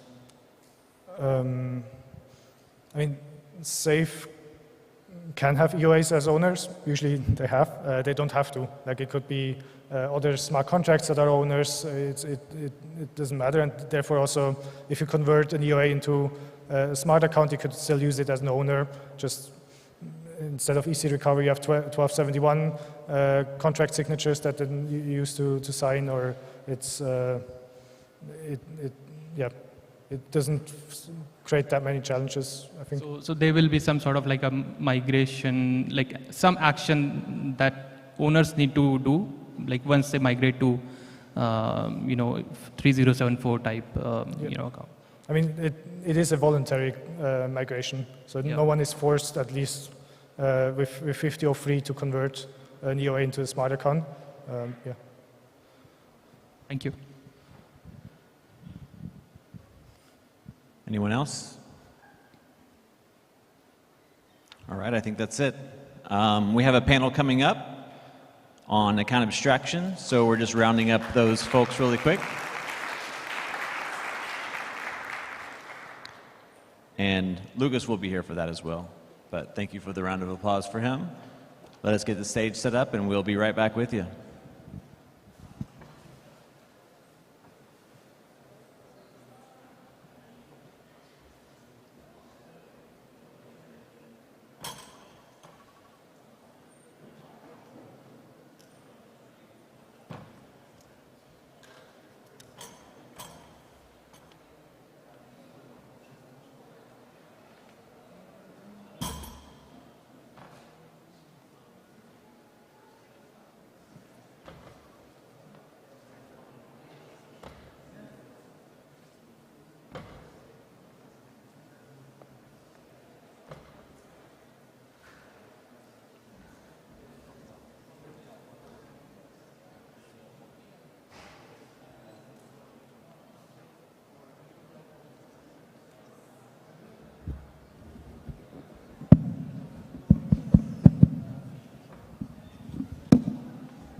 All right, so next up we have the panel on account abstraction. We have Pedro Gomez, Lucas Shore, Kirill Fedosiv, Ansgar Dietrichs, Sachin Tomar, Mirdul Gari, and Louis Schlieske. Yes. Yeah, I'm going to grab another chair real quick.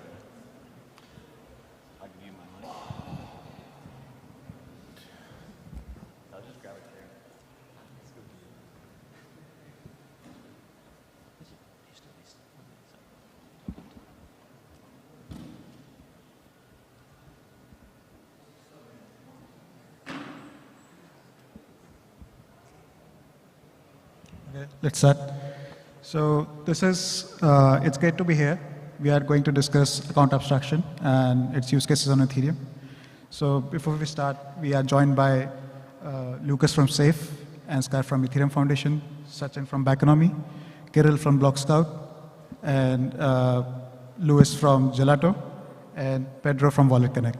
So before we start, if you can just introduce yourself and let us know what you're working on, that would be great. All right, let me start. So yeah, I'm Luis. I'm the founder of Gelato Network. We did a bunch of stuff. We have been around for 5 years. Actually, I shared a co-working space with Lucas, and I think you were there as well in Full Node in Berlin back in the day, 5 years ago. Full Node, shout out. And yeah, so I mean, obviously Gelato has been originally working on smart contract automation, which has its application inside account abstraction as well. So we're quite excited about account abstraction and automation. We also built our Relays API system 3 years ago for gasless transactions. Like back then it was all about meta transactions, not so much about smart accounts yet. Yeah, we also dabbled a bit with 437, just making our relay infrastructure compatible with that. We had a project with Safe, working with their account abstraction SDK at some point. More recently, we sort of withdrew ourselves a bit from the active development inside 437 and focus more on our rollup as a service product, where we want to work with anyone who's building 437 enabled accounts or others to basically distribute them to developers. Yeah, I have my takes on 437 and whatnot, but yes, not super actively working on it at this stage. Hi, my name is Kirill. I'm an engineer and the head of protocols research at BlockScout. So recently we have completed the integration of the ERC4337 at BlockScout. We added the full support for indexing of the account abstraction and user operations, for the call data decoding and so on. Super excited to support all of the upcoming EIPs, rollup improvement proposals, and to discuss the UX implications of those.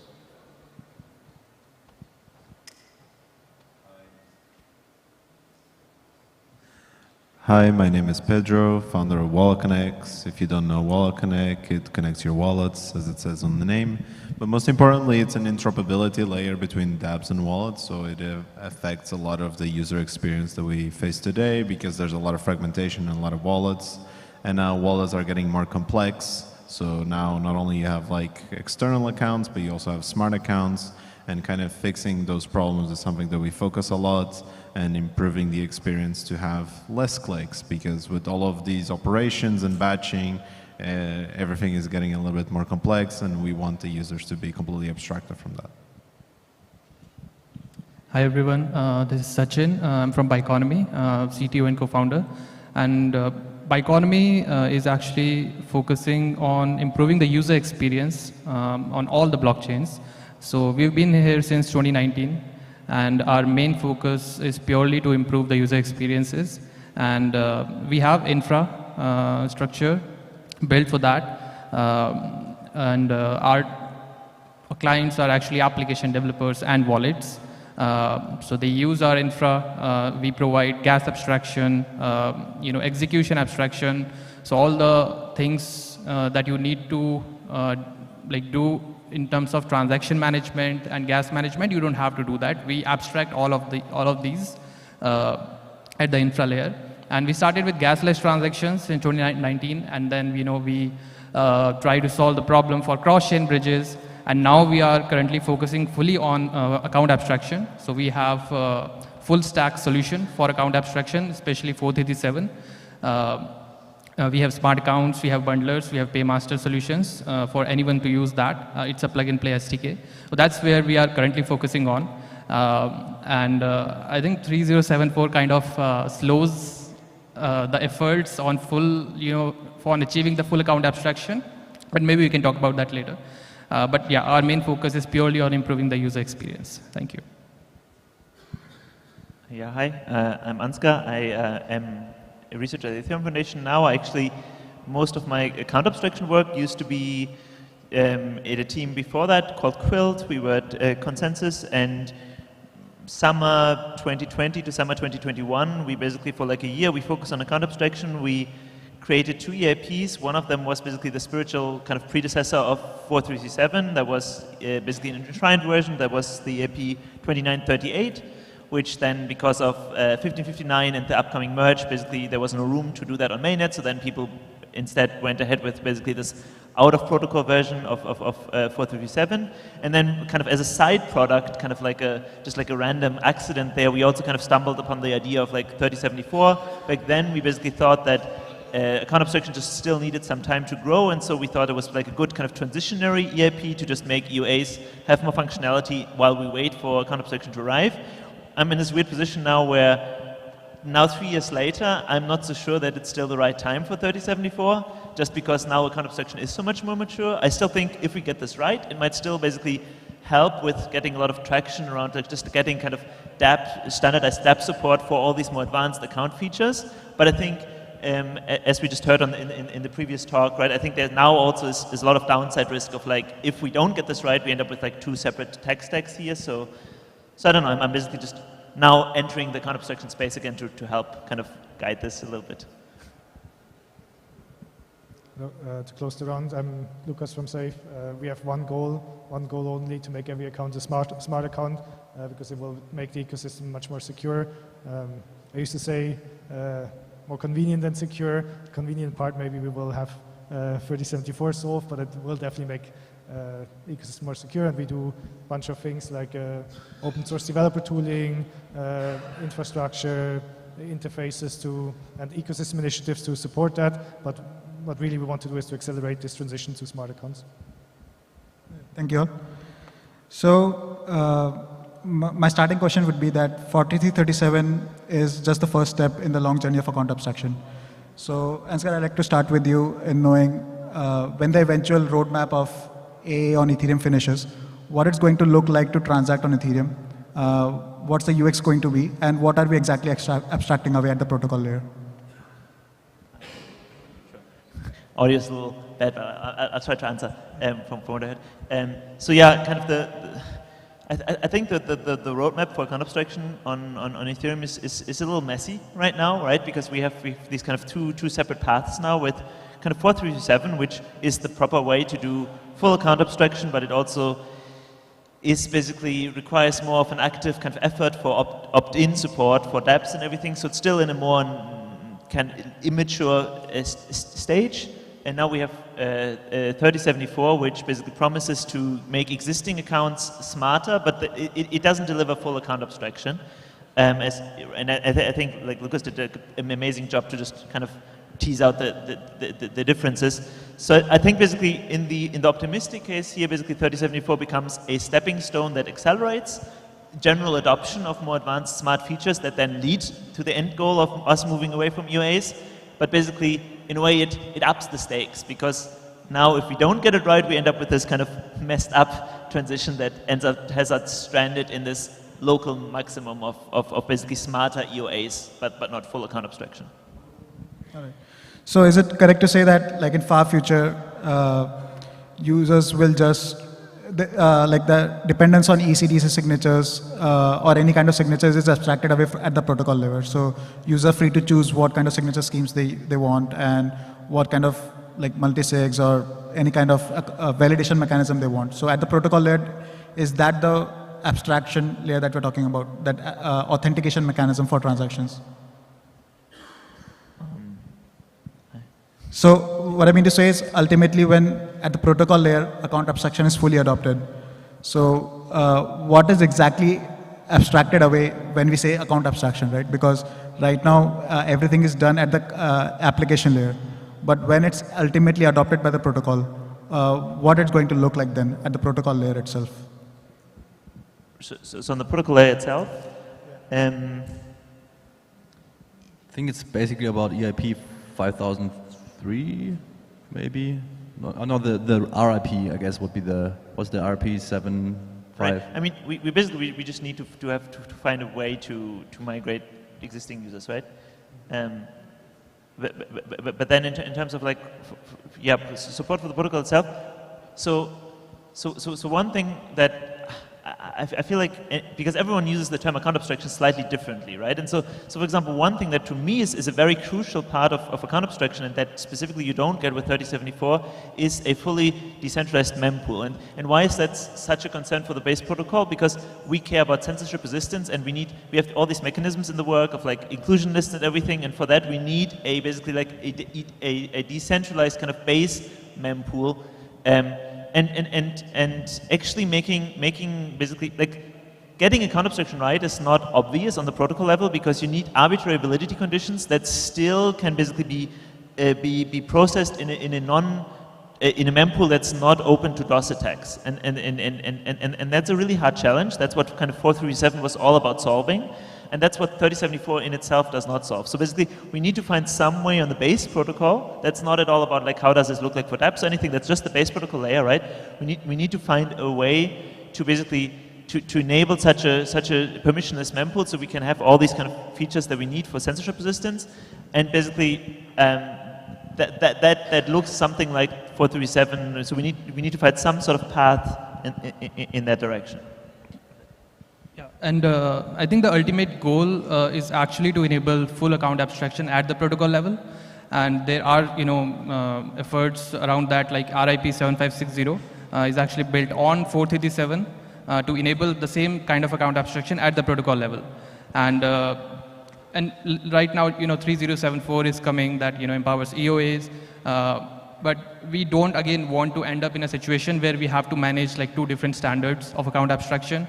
And I guess wallets needs to redesign the way application actually interacts with the wallets today. And so far, all the wallets that have been designed were designed keeping the EOA in mind, EOA interaction. And now, smart accounts are coming. Ultimate end goal is, full account abstraction where every account is actually smart account. So I think there is a need to redesign that interaction between dApps and wallets so that it works with both standards. So tomorrow when native account abstraction comes, dApps again don't find themselves need to change again the way their users use their application. I kind of don't like how we're always comparing 3074 to 4337 because we're always forgetting about the fact that 4337 has the requirement of deploying a smart account, a smart contract account. And 3074 kind of allows us to leverage all of the infrastructure that 4337 has created for EOAs as well. Now, can you get the full benefits? No, I understand that because at the end of the day, account abstraction, which is a terrible term, smart accounts, which is a much better term, consists of multiple things that we want to achieve. We want to use different types of cryptography. We want to use delegated signing. We want to have subsidized transactions, new recovery systems, and 3074 essentially just allows us to do delegated signing, essentially. And with that, we can actually subsidize transactions using the existing 4337 infrastructure, right? So I don't think it's exclusive because we have to understand that yes, we're going to onboard 1 billion people into this world, but there's already 100, I don't know, there's a number of people in here. And these people need to use 4337 without deploying an account. So we need to have a benefit for the existing community and the future community. And taking a fully exclusive approach of 4337, we're basically saying, oh, all the nice features are for the new people. The existing people, you guys just bear with it, So 3074 kind of finds that balance, and I don't think it kind of affects the progress that we had. In fact, it allows us to test with the existing community to leverage the infrastructure that 4337 has built. Yeah, I agree with you. But for example, with 3074, the way dApps are going to interact with wallets now, is there going to be like a new sort of API between dApps and wallets to access, 3074 signatures? And when tomorrow native account abstraction comes and all users wants to move to smart accounts, will they again need to, change those interactions? So I'm saying like, why not make that interaction in a way that's compatible with 3074 and native account abstraction tomorrow. I mean, but Lucas just presented, so for those who were here, you saw that 5792, which is wallet call API method, already creates that abstraction layer. It's a brand new interface for wallets to talk to dApps, which does not think about, is this a smart account or not? It has completely decoupled that interaction for the dApp to have to understand, am I talking to an external account or a smart account? I think we're fixing these problems. There's multiple work streams here, And maybe just to briefly mention, because I think in a way like that's where 3074 has this double-edged character where it can actually be quite helpful, because the way it works is that you need these individual invokers for like individual functionality, and it could well be that these invokers end up being like good kind of crystallization points for standards for dApp to wallet interaction, right? So once you have a batching invoker, you have that defines that standard, or once you have a recovery invoker or something, basically where now we specifically kind of get the critical mass of all the UA users, so that we finally get like proper smart account feature supported by all the dApp-facing libraries. And if we get it right and it's all compatible, which is a big if, and I think we really have to make sure we get there and we don't end up with two separate tech stacks, but if we make it compatible, I think it can also have this catalyzing effect. And don't forget that user operations for 437 are not perfect either. Like, if you read all the rules that it takes for you to do a user operation, you limit yourself to like, pretty much most smart contracts are too complex to be embedded into a user operation. So with these invokers, we might be able to actually solve that problem. There's like two approaches to this. We either all deploy smart contracts and we use modular smart contracts with like 75, 79, and now we have a module system that will abstract all of these user operations, but then the EOAs can't use these because user operations are so limited to protect the bundlers. But, okay, sorry, I don't want to keep, but like, just to briefly respond to this, because I think this is really, really crucial, because you made this distinction between convenience and security, right? And like, this is a great example, because yes, it's more convenient to have more features. The reason why 437 is so restrictive in that sense is specifically to allow for decentralized mempools, which is, it's a huge challenge, right? Like, usually what all these kind of sponsored transactions, gas station networks, all these kind of Gnosis Safe used to do is just trusted relayer networks. So basically, hey, if I'm Gnosis, I just run the relay for you, I know my account, so I can just have special logic to support it. And that works fine until the relay goes offline, right? And so if we end up in a world where, yes, the convenience is great, but then I just trust that my, I don't know, MetaMask relayer is always online, and if it's offline, I don't have a fallback because I fundamentally can't have a decentralized mempool for these type of operations, then basically it's all fine until it isn't, right? And it's a very brittle architecture that we would be building.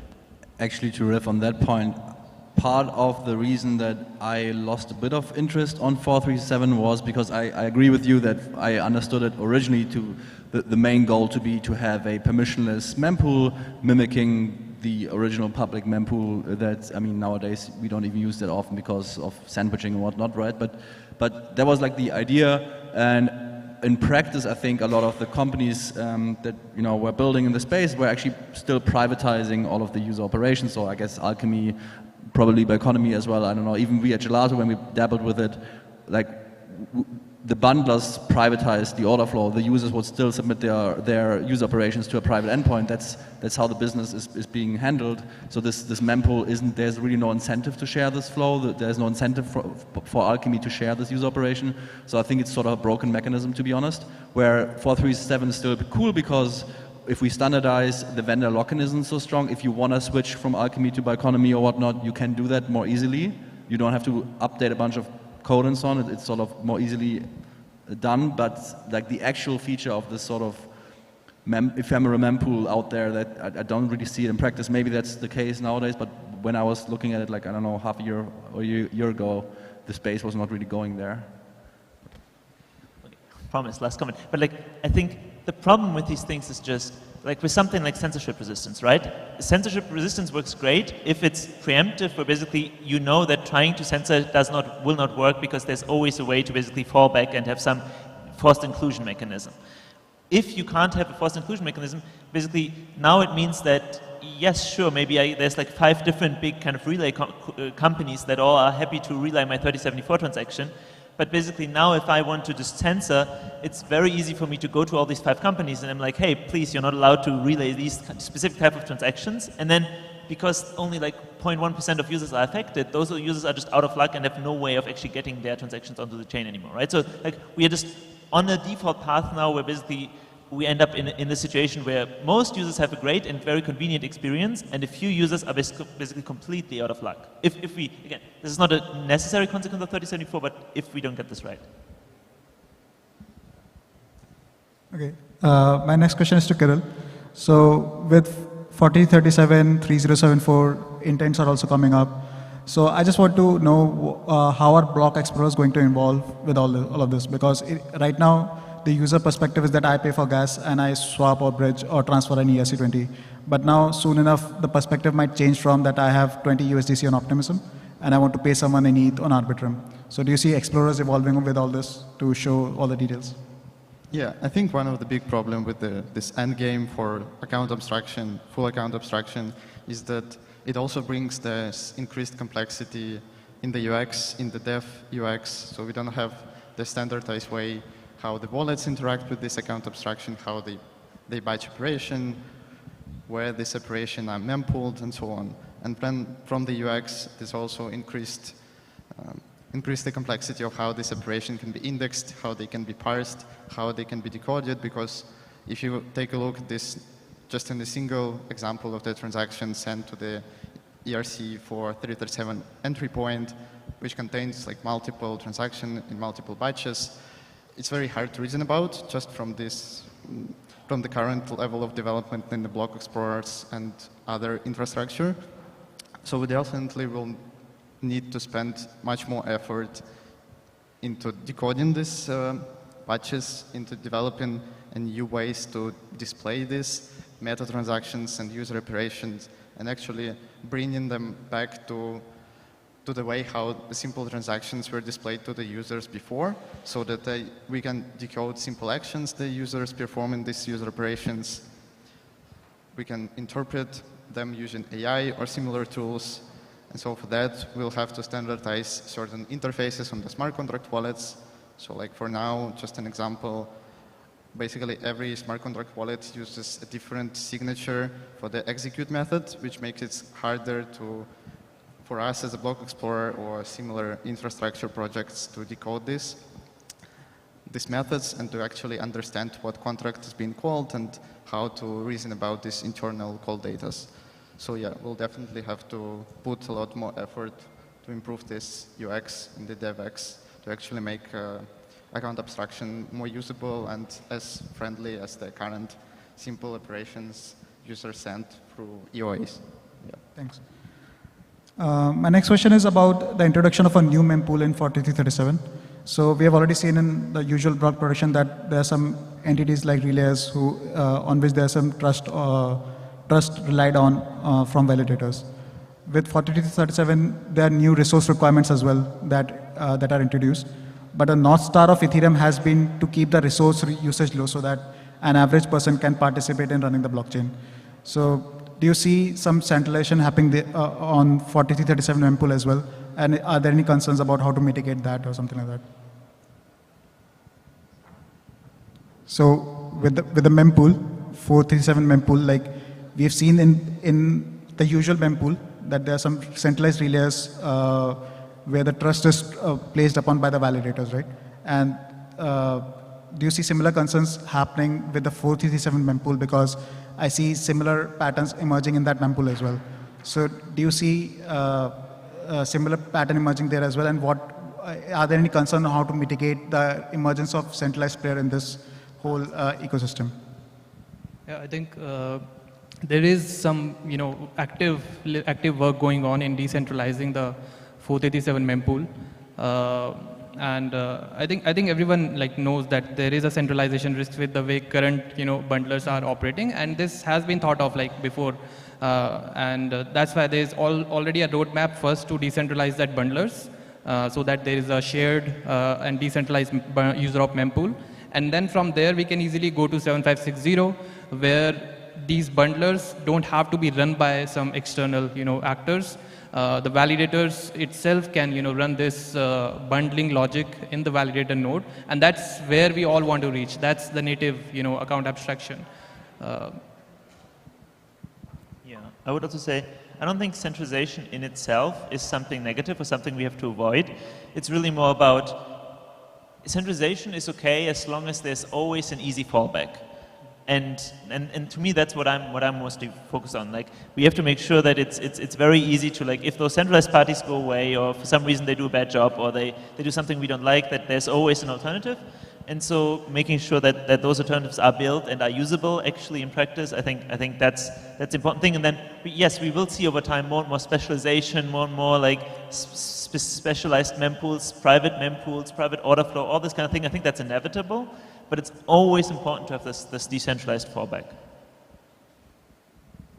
Couldn't users run their own relayer in case they're censored by others?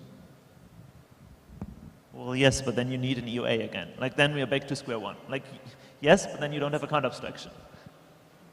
But it is a fallback. It's like, I mean, there's also fallbacks that are not that nice when, like, a sequencer on L2 starts censoring you, and they're also not ideal, right? But at the end of the day, like, it's something that the Ethereum blockchain itself should have done in the first place. Like, there's so many nodes in the Ethereum network, like, not leveraging those nodes to actually become bundlers, you know. That's something that we should be really accelerating.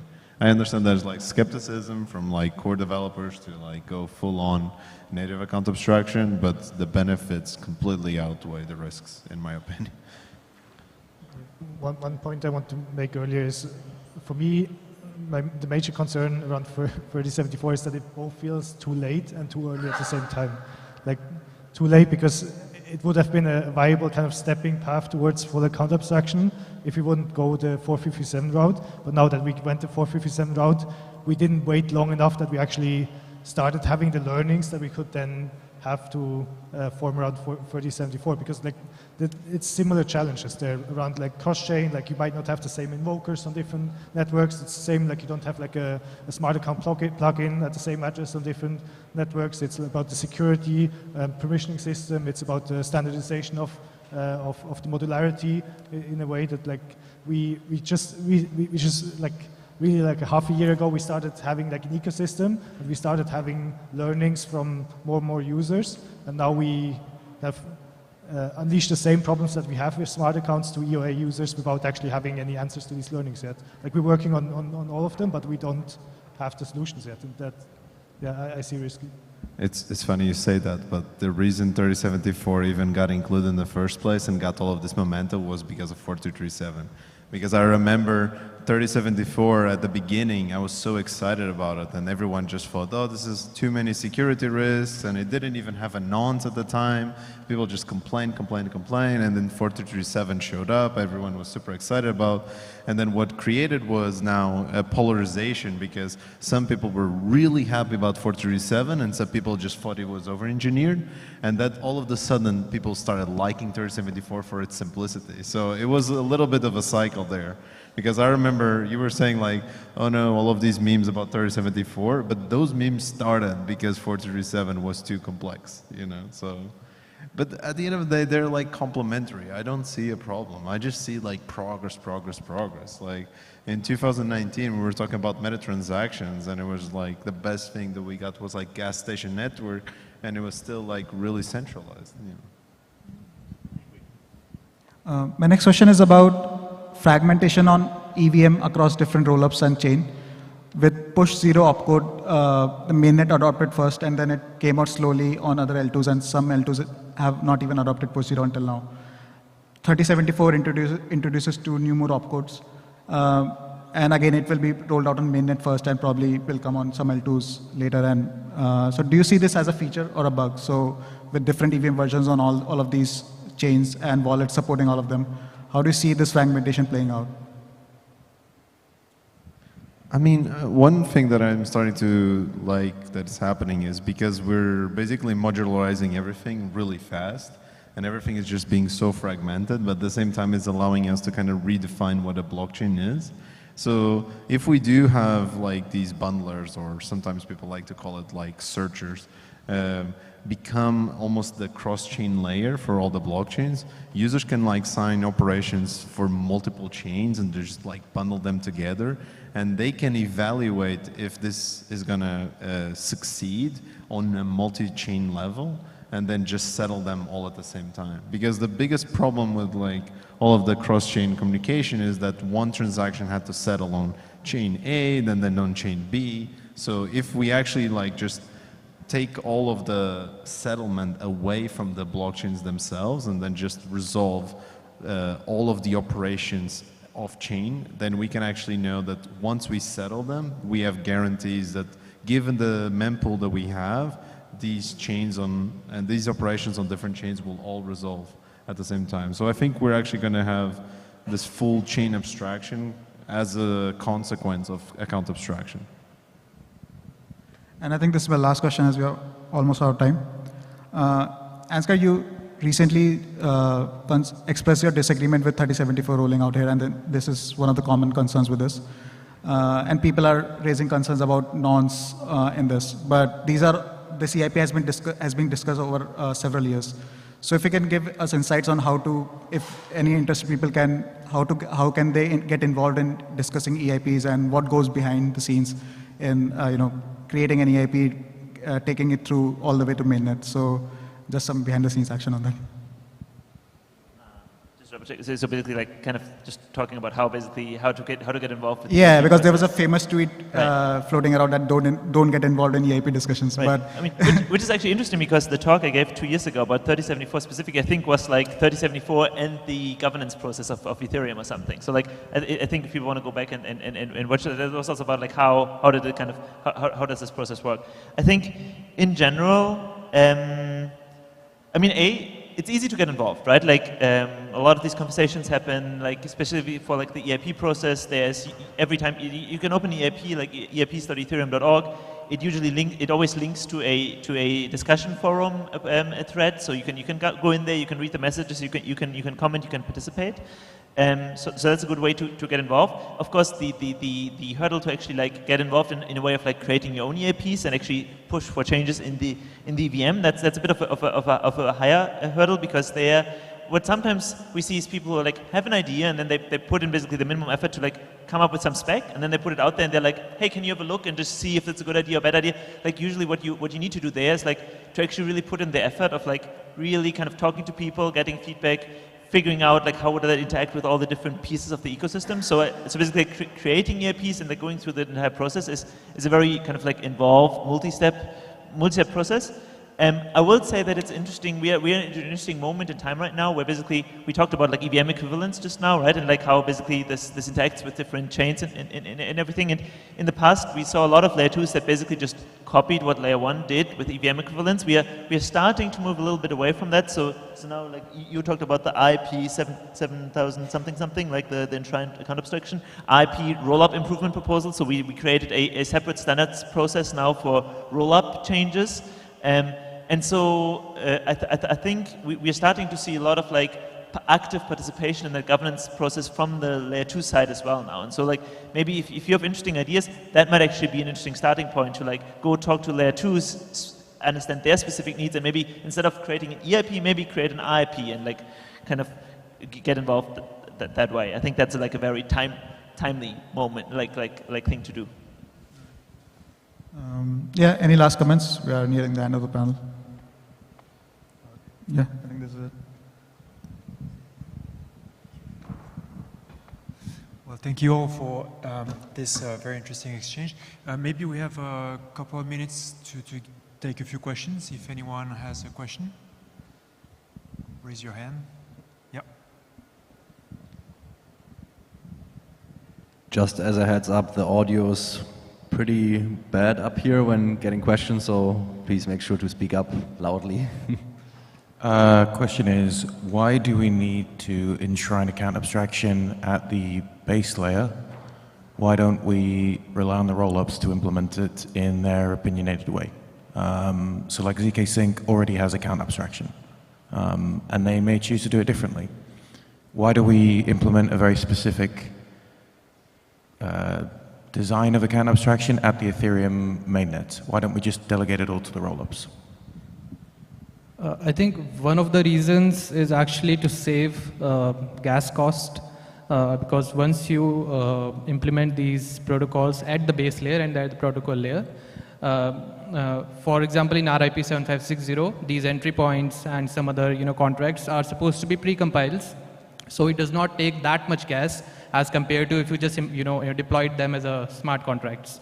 So that's like one of the reasons why native account abstraction makes more sense, because these days applications do complain about smart account deployment costs, And even one 437 transaction, why it's costlier than native like EOA transaction? Can we bring that cost down to comparable to at least EOA transactions? So that's why, like, that's one of the reasons. And of course, like, decentralization is another one, like removing the central point of failure in any protocol. I know, like, there is decentralized bundler network coming soon, but yeah, but that may work, that may not work. We don't know.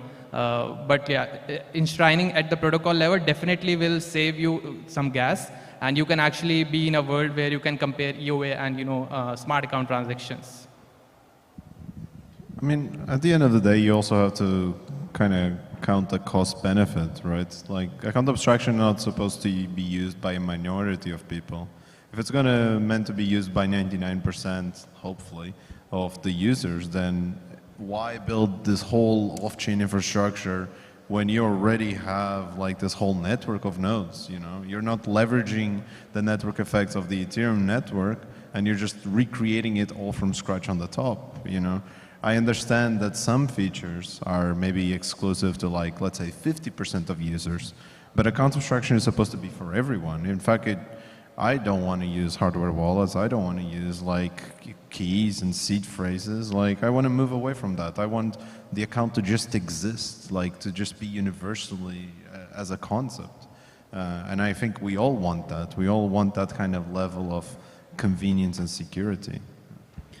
I think a very important aspect of having it enshrined at the base layer is also just to sort of force standardization, to make people agree on a standard, even though they will bicker about it. And certainly we have to be careful not to enshrine the wrong standard, but that's always an open conversation, But yeah, I think that's maybe the most important aspect here, because I think, like, for example, with Safe, we've built our own account abstraction kit before, which was non-standardized, right? Like, we had our own thing, and it's a bit like you're developing in a silo, and yeah. So if you are actually sort of enforcing a standard, which at some point someone has to do, then you have less risks when you start building a business on it, because it's standardized, right? Like, you don't have to worry so much about it being deprecated or so at some point, and or the company that supports that special implementation going out of business. So yeah, I think that's very important. Yeah, and I think that's probably also still one of the biggest hurdles to adoption here. Is like, even now we see that 437 tried to become a standard. It had a lot of backing and so on. I mean, it's probably still on a good way there, but we see that it's not fully agreed upon yet. There's other proposals sort of entering the room, entering the chat. So yeah. But yeah, at this point it seems like 437 is still going to be the standard, I guess. But yeah, I think that's one of the main benefits of having it at the base layer. Yeah.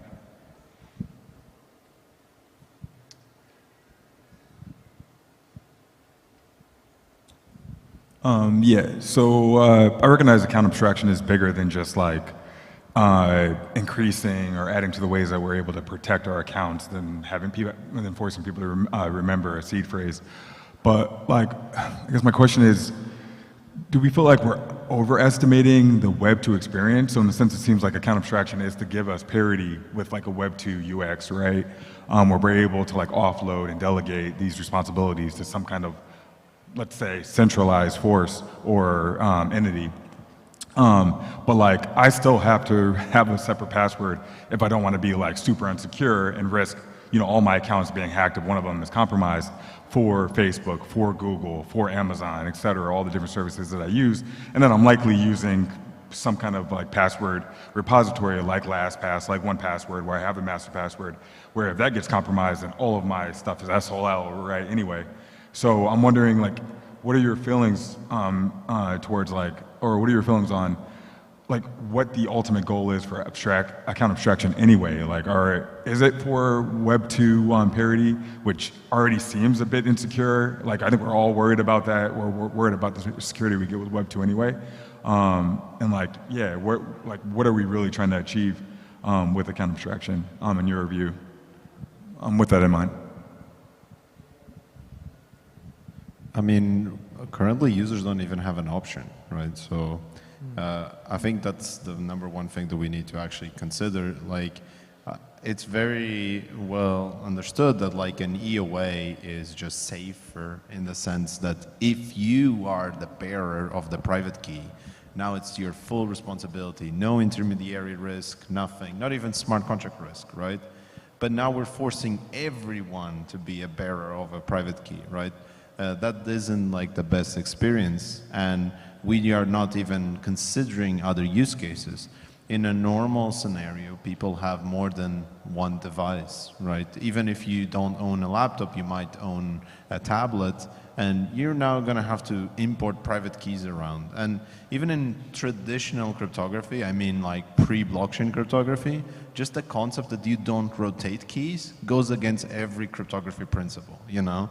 So like smart accounts are actually designing proper cryptography principles and actually allowing people to have more organic patterns into how they carry their lives. Like we're all kind of like used to now to knowing that this private key must be secure and don't share it, blah, blah, blah, because we've been saying this story like enough to not sound crazy in our heads, but like it is crazy. Like nobody, not having recovery is not acceptable. Like, I think we really maxed out on the amount of people that we can really onboard to EOAs. Like even now we run into challenges, people getting phished, losing their private keys. Like it's even in a smaller group relatively where we can educate people. It's more technical people, yeah, even there it causes issues.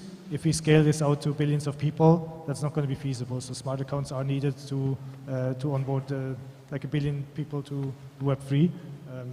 And I think actually it would prevent people then defaulting to custodial solutions. That's the main thing, because yeah, like the billion people wouldn't use like these private key wallets. They would just use some like questionable MPC solution if they're lucky, and or worst case some centralized exchange, and then we're back to like platform lock-in and all this stuff. And I think people don't often talk about security when they talk about account abstraction. That's like very critical aspect of an account. You know, first security has to be there. Even when you onboard on existing wallets today, that the part of their onboarding process do, you know, mention that you have to safeguard these keys. You know, they again make you retype the keys to just make sure that you have the backup. So there is, you know, focus on security even with the existing wallets today. But again, the way EOA security works, you know, just remembering your seed phrase, and when it's lost, you just completely give the control to another person. That's not the best way of security. You know, the best way to implement the security, and that's where smart account actually comes into play, where you don't have to depend on the existing cryptography. Let's say tomorrow, you know, we are talking about quantum resistance. When there are systems that are actually able to, you know, generate a private key that you own, then what you will do if you are just stuck with the EOA accounts? Smart accounts have the capability to add different, you know, kind of authorizations mechanisms, not just EOA. Passkeys are there, and in the future, like any new authorization that might come can easily be implemented on smart accounts. So that's why it's very important to actually focus on, you know, getting the account abstraction fully across all blockchains. That's how I see like we can actually make the future secure. Yeah, I think it all comes down a lot to the flexibility, not just security.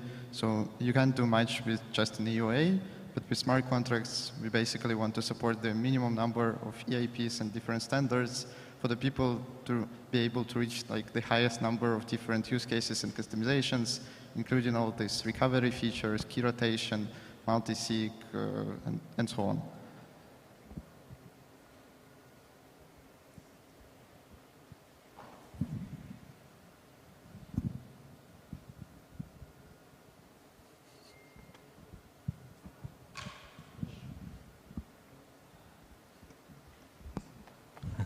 All right. Well, let's hear it for our panel for account abstraction. Pedro, Lucas, Kirill, Ansgar, Sachin, and Mridul. Thank you very much. Oh, and Lucas. No, Lewis. All right, so our next speaker is Guy Young, who's going to be, he's the founder of Athena Labs, and he's going to be speaking on Athena. And then we have about 30 minutes left until the party outside. So stick around for this last talk, and let's go.